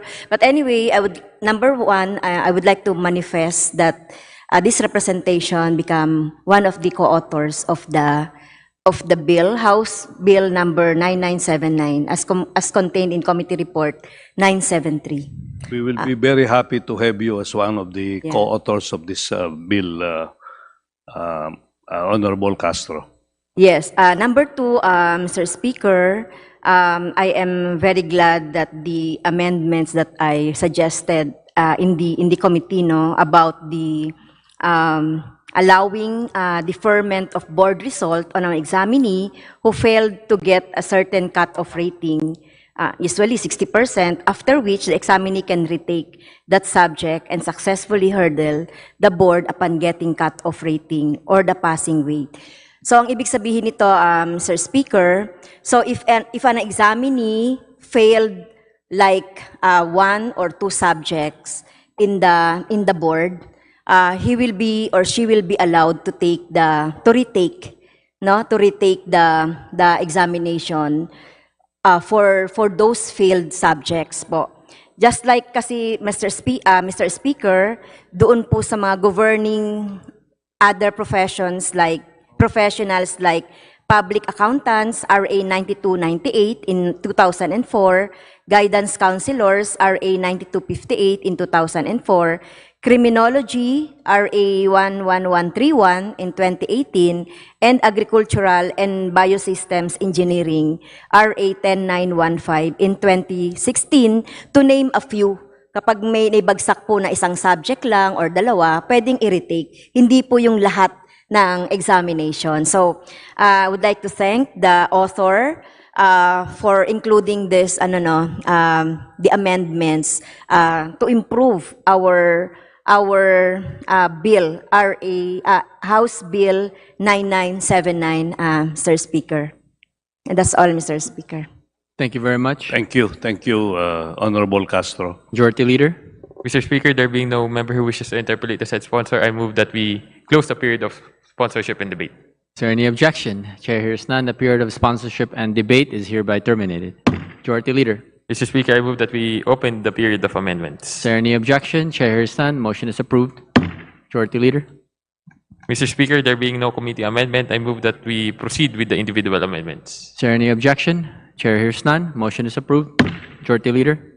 Mr. Speaker, I move that we recognize the Honorable Roman Romulo to propose his individual amendment. The Honorable Roman Romulo is recognized. Thank you, Mr. Speaker. Majority Leader, I ask for a little indulgence, especially from our Secretariat. There is quite a number of amendments that will be proposed. And the numbering may be difficult to follow, but with the permission of the members, and the Speaker, we will submit also in writing. First, on Section 1 of this House Bill, amending Section 5 of Republic Act 7836, more or less falling within line 10. The original, we propose that it read from line 9, the recommendees shall be chosen from the list of nominees submitted by the Teacher Education Council, TEC, Department of Education, DepEd, Coordinating Council of Private Educational Associations, COCOPEA, Commission on Higher Education, CHED, Association of Local Colleges and Universities, ALCU, Philippine Association of State Universities and Colleges, PASUC, an accredited association of teachers and an association of teacher education students who duly possess all the qualifications prescribed in Section 8 of this Act. Further, to add in the next paragraph, the final list of nominees shall be made public. A screening committee shall be formed to evaluate the nominations received. I so move, Mr. Speaker. Thank you. What does the sponsor say? We accept the amendment, Mr. Speaker. What does the House say? Mr. Speaker, I move to approve the amendment. Is there any objection? Chair hears none. The individual amendment is hereby approved. Thank you, Mr. Speaker, Majority Leader, and sponsor. The next proposed individual amendment would go to Section 2 of this measure, which seeks to amend Section 8 of Republic Act number 7836. It should read Section 8, so line 10. Section 8, qualification of board members. Each board member must, at the time of his or her appointment, that is where that will be in line 11. Each member must, at the time of his or her appointment. I so move, Mr. Speaker. What does the sponsor say? We accept the amendment, Mr. Speaker. Thank you very much. What does the House say? Mr. Speaker, I move to approve the amendment. Is there any objection? The chair hears none. The individual amendment is hereby approved. Thank you, Mr. Speaker. The next individual amendment that we propose is on the same Section 2, amending Section 8 of Republic Act 7836, on line 17, that letter C read as follows: be a holder of at least a master's degree, preferably holding a doctorate degree in education or its equivalent from a university, school, college, academy, or institute duly constituted, recognized, and or accredited by the Philippine government. I so move, Mr. Speaker. What does the sponsor say? I accept the amendment, Mr. Speaker. Thank you very much. What does the House say? Mr. Speaker, I move to approve the amendment. Is there any objection? Chair hears none. The individual amendment is hereby approved. Thank you, Mr. Speaker. The next individual amendment that we propose would be on the same Section 2, amending Section 8 of Republic Act 7836. Letter F, to delete on line 30, to delete for at least 3 years prior to his appointment. The phrase, I accept the proposed amendment. Thank you. What does the House say? Mr. Speaker, I move to approve the amendment. Is there any objection? The chair hears none. The individual amendment is hereby approved. Thank you, Mr. Please proceed. Speaker. Yeah. The next amendment would be on the same Section 2, amending Section 8 of Republic Act 7836, on page 3, line 3, that we add the following paragraph: provided that the PRC shall issue the appropriate rules to govern the practice of members of the board to ensure that no conflict of interest shall arise in their functions related to the conduct of the licensure examination and the release of the results. What does the sponsor say? I accept the amendment, Mr. Speaker. What does the House say? Mr. Speaker, I move to approve the amendment. Are there any objections? The chair hears none. The individual amendment is hereby approved. On the same section, amending Section 8 of the said law, on line 8, that we delete, after the word provided, we delete the word however, and instead insert the word further. So it should read provided further. What does the sponsor say? I accept the amendment, Mr. Speaker. What does the House say? Mr. Speaker, I move to approve the amendment. Are there any objections? The chair hears none. The individual amendment is hereby approved. Thank you, Mr. Speaker. The next individual amendment would fall under the same Section 2, amending Section 8 of the said law. After line 10, we insert a new paragraph that will read, provided that the members of the board shall also have the necessary expertise in implementing teacher education programs that are mandated by CHED, test development and analysis, and logistics in implementing wide-scale assessments and system accreditations. What does the sponsor say? I accept the amendment, Mr. Speaker. What does the House say? Mr. Speaker, I move to approve the amendment. Are there any objections? The chair hears none. The individual amendment is hereby approved. Mr. Speaker, 1 minute suspension, Mr. Speaker. Session suspended.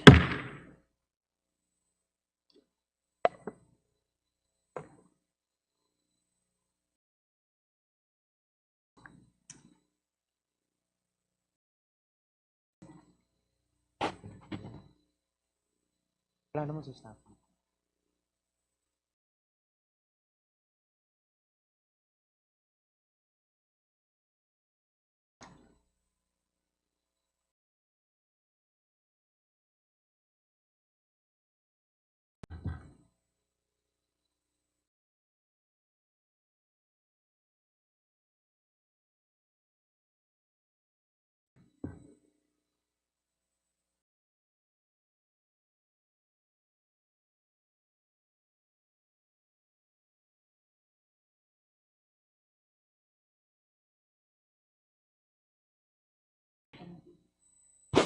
Pero sa law ngayon,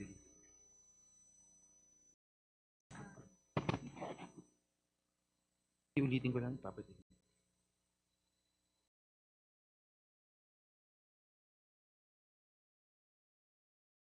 Ano pa yun? Ayan, oo. Ito nga yun.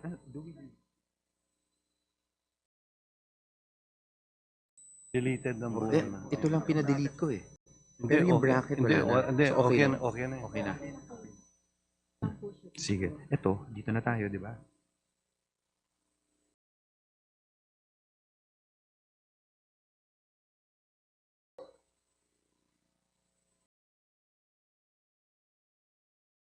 Sinabi ko na yan. Ito. Section 3.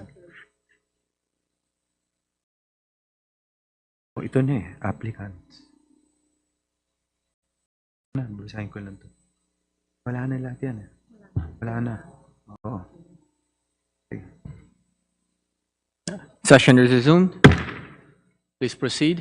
Mr. Speaker, the next amendment would be on page 3 of the measure, line 11, section 3, section 13 of Republic Act number 7836 is hereby amended to read as follows.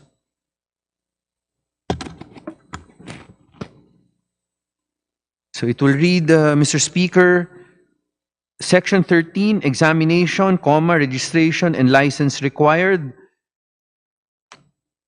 Applicants for registration as professional teachers shall be required to undergo a written examination which shall be given at least once a year in such places and dates as the board may determine upon approval by the Commission. A written examination will be required for A, graduates of education courses consistent with Section 4 of this Act. Letter B, graduates of non-education courses who have completed 18 units of certification in professional education or CPE. I so move, Mr. Speaker. What does the sponsor say? I accept the amendment, Mr. Speaker. What does the House say? Mr. Speaker, I move to approve the amendment. Are there any objections? Chair hears none. The individual amendment is hereby approved. Speaker, thank you, Mr. Speaker. The next amendment would fall under Section 4 of page 3 of the bill, which seeks to amend Section 15 of Republic Act number 7836 as amended, is hereby further amended as follows. In letter E, on the next page 4, it should now read, a graduate of a school, college, or university recognized by the government and possesses the minimum educational qualifications in line with the government-mandated teacher education curriculum, open parenthesis, including the various specializations by key stage, grade level, subject, or others as prescribed by the relevant government authority. What does the sponsor say? I accept the amendment, Mr. Speaker. What does the House say? Mr. Speaker, I move to approve the amendment. Are there any objections? Chair hears none. The individual amendment is hereby approved. Thank you, Mr. Speaker. The next amendment would be on the next page, page 5, line 12. Letter F should now read, the results of the exam shall be given by component, period.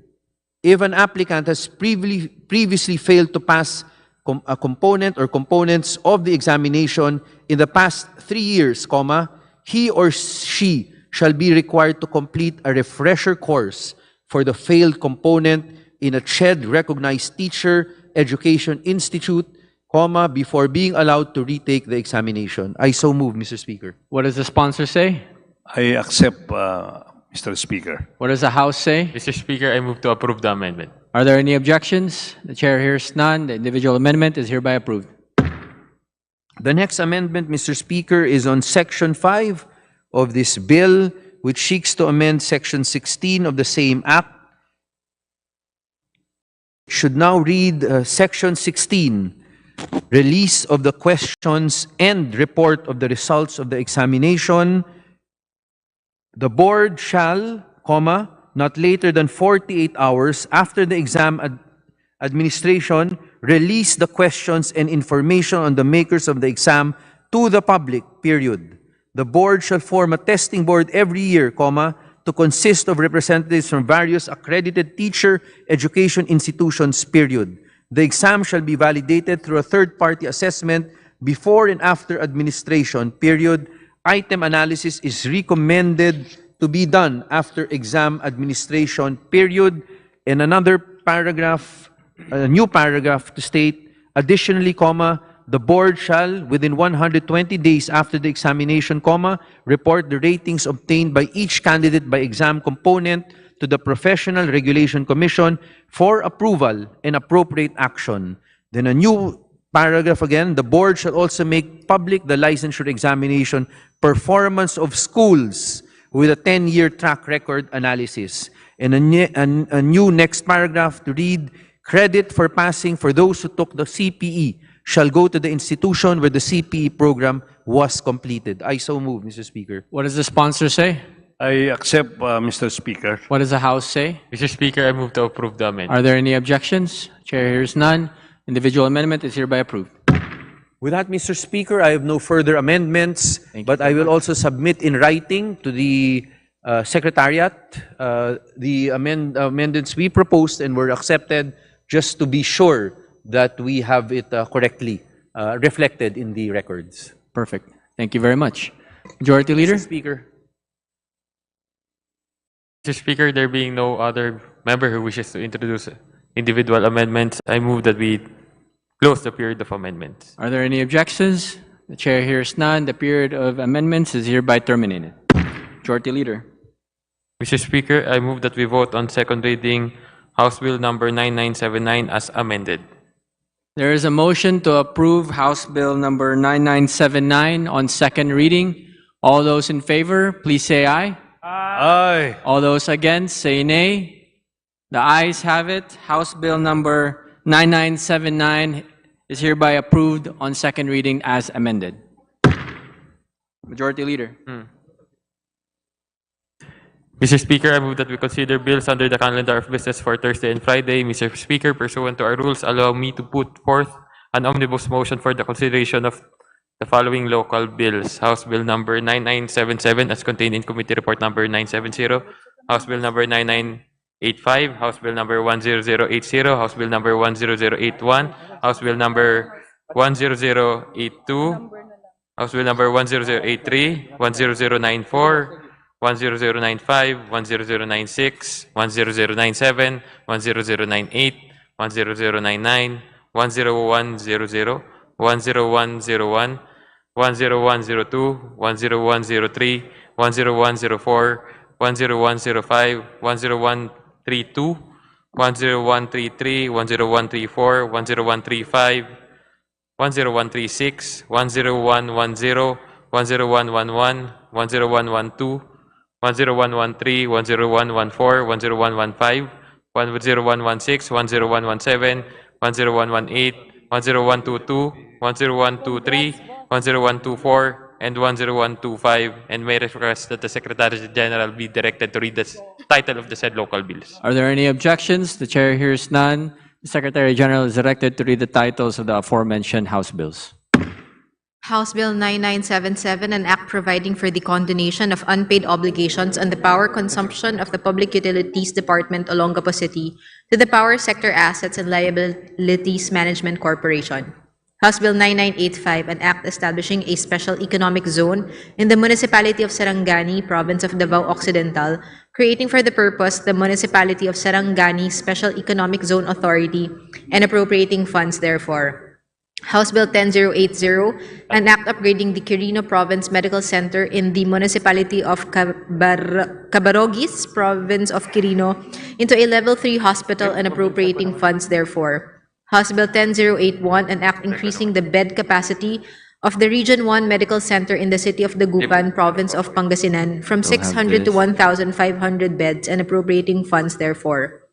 House Bill 10082, an act establishing in the municipality of Amulong, province of Cagayan, a basic comprehensive specialty center to be known as the Cagayan Valley Medical Center Mother and Child Specialty Center and appropriating funds therefore. House Bill 10083, an act increasing the bed capacity of the Amang Rodriguez Memorial Medical Center in the city of Marikina, Metro Manila, from 500 to 1,000 beds and appropriating funds therefore.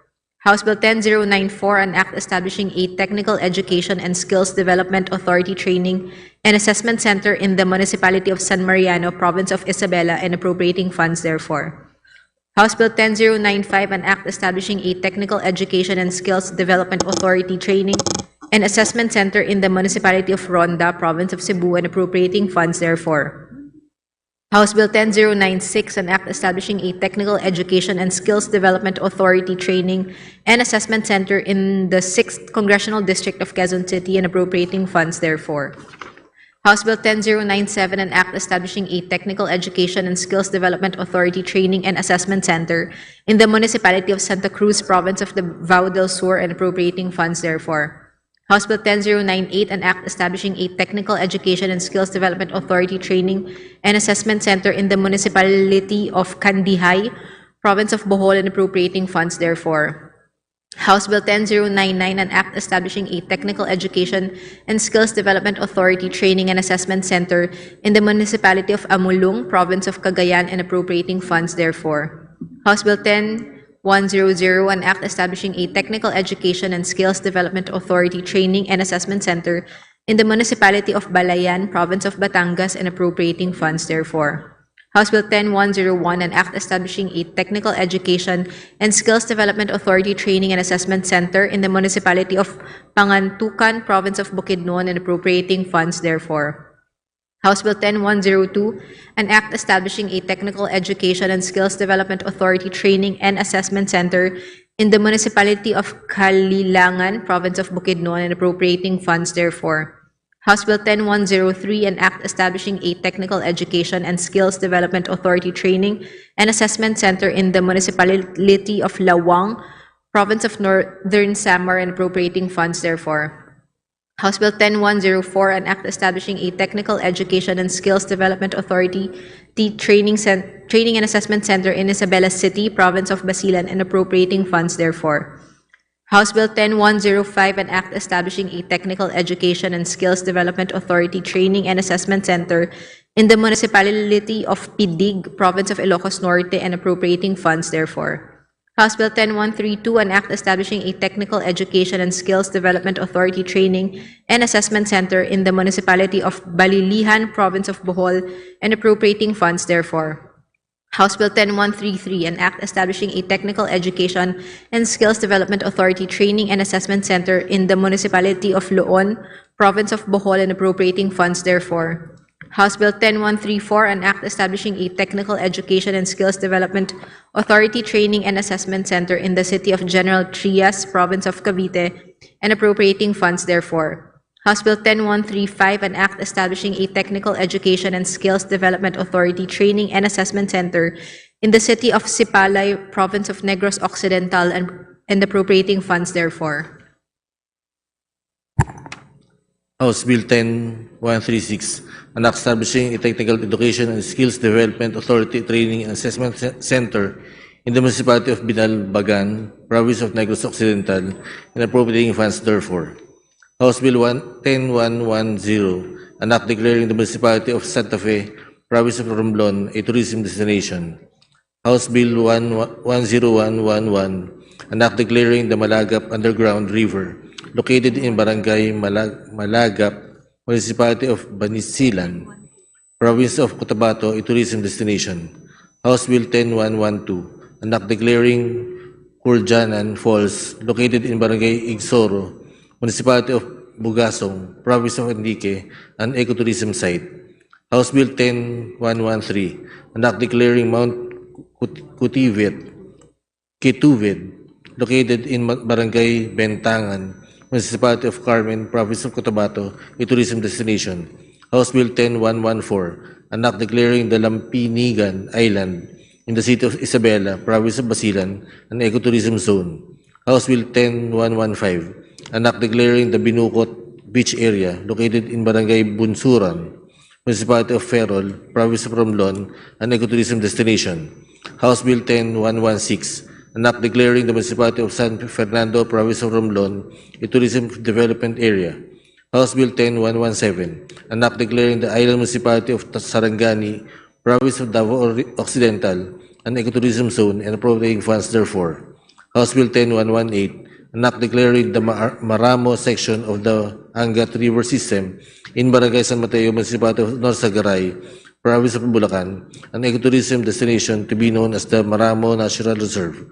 House Bill 10112, an act declaring Cancoca Hills, located in Barangay Cambane, Municipality of Candijay, Province of Bohol, an ecotourism destination. House Bill 10123, an act declaring Can Umantad Falls, located in Barangay Kadapdapan, Municipality of Candihay, Province of Bohol, an ecotourism site. House Bill 10112, an act declaring Mount Kaniao. Is there any objection? Chair hears none. Period of sponsorship and debate is hereby terminated. Majority Leader.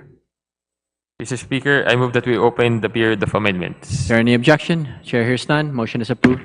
Majority Leader. Mr. Speaker, there being no committee nor individual amendment, I move to close the period of amendments. Is there any objection? Chair hears none. The period of amendments is hereby terminated. Majority Leader. Mr. Speaker, I move that we vote on second reading the following House bills: 9977, 9985, 10080, 10081, 10082, 10083, 10094, 10095, 10096, 10097, 10098, 10099, 10100, 10101, 10102, 10103, 10104, 10105, 10132, 10133, 10134, 10135, 10136, 10110, 10111, 10112, 10113, 10114, 10115, 10116, 10117, 10118, 10122, 10123, 10124, and 10125. There is a motion to approve the aforementioned 36 House bills on second reading. All those in favor, please say aye. Aye. All those against, say nay. The ayes have it. The aforementioned 36 House bills are hereby approved on second reading. Majority Leader. Mr. Speaker, in accordance with the rules governing inquiries in aid of legislation, I move to refer the following House resolutions to the appropriate committees. House Resolution 1590, Committee on Public Order and Safety. House Resolution 1592, Committee on Transportation. 1595, Committee on Health. 1596, Committee on Public Order and Safety. 1598, Committee on Natural Resources. 1600, Committee on Agricultural Food. 1602, Committee on Ways and Means. 1603, Committee on Natural Resources. 1605, Committee on Trade and Industry. 1610, Committee on Information and Communication Technology. 1611, Committee on Agriculture and Food. 1612, Committee on Transportation. 1615, Committee on Transportation. 1616, Committee on Rural Children. 1617, Committee on Local Government. 1619, Committee on Public Works and Highways. So move, Mr. Speaker. There is a motion to refer the aforementioned House resolutions to their respective appropriate committees. Are there any objections? Chair hears none. The motion is approved. Majority Thank Leader. you, Mr. Speaker. Mr. Speaker, pursuant to rules governing inquiries in aid of legislation, I move to refer the speeches of the following members to the appropriate committees.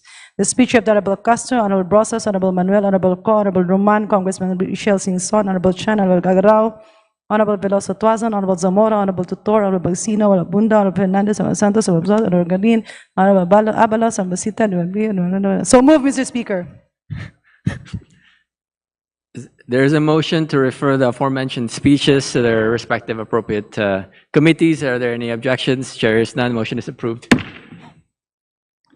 Mr. Speaker, I move to include additional co-authors to House Bill numbers 8210, 9710, 9936, 9978, 9979, 9982, 1003, 10006, 1048, 1049, 10142, and 10145. House Resolutions number 1593, 1594, 1597, 1599, 1608, 179. Resolution of both Houses number 7 as contained in the list to be submitted by the Committee on Rules. So move, Mr. Speaker. Thank you very much. There is a motion by the Honorable Majority Leader. Are there any objections? Chair hears none. Motion is approved. Majority Leader.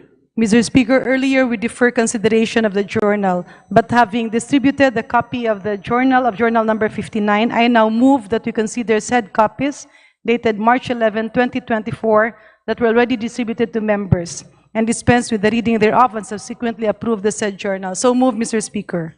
Is there any objection? The chair hears none. The motion is approved. The reading of Journal Number 59 dated March 11, 2024 is dispensed with, and the same is hereby approved. Majority Leader. Mr. Speaker, I move that we adjourn session until Monday, March 18, 2024 at 3 o'clock in the afternoon. Are there any objections? Chair hears none. Session is adjourned until Monday, March 18 at 3 p.m.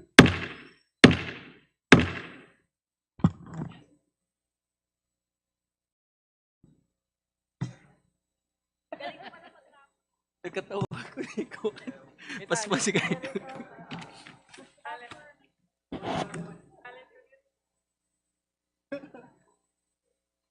Rick.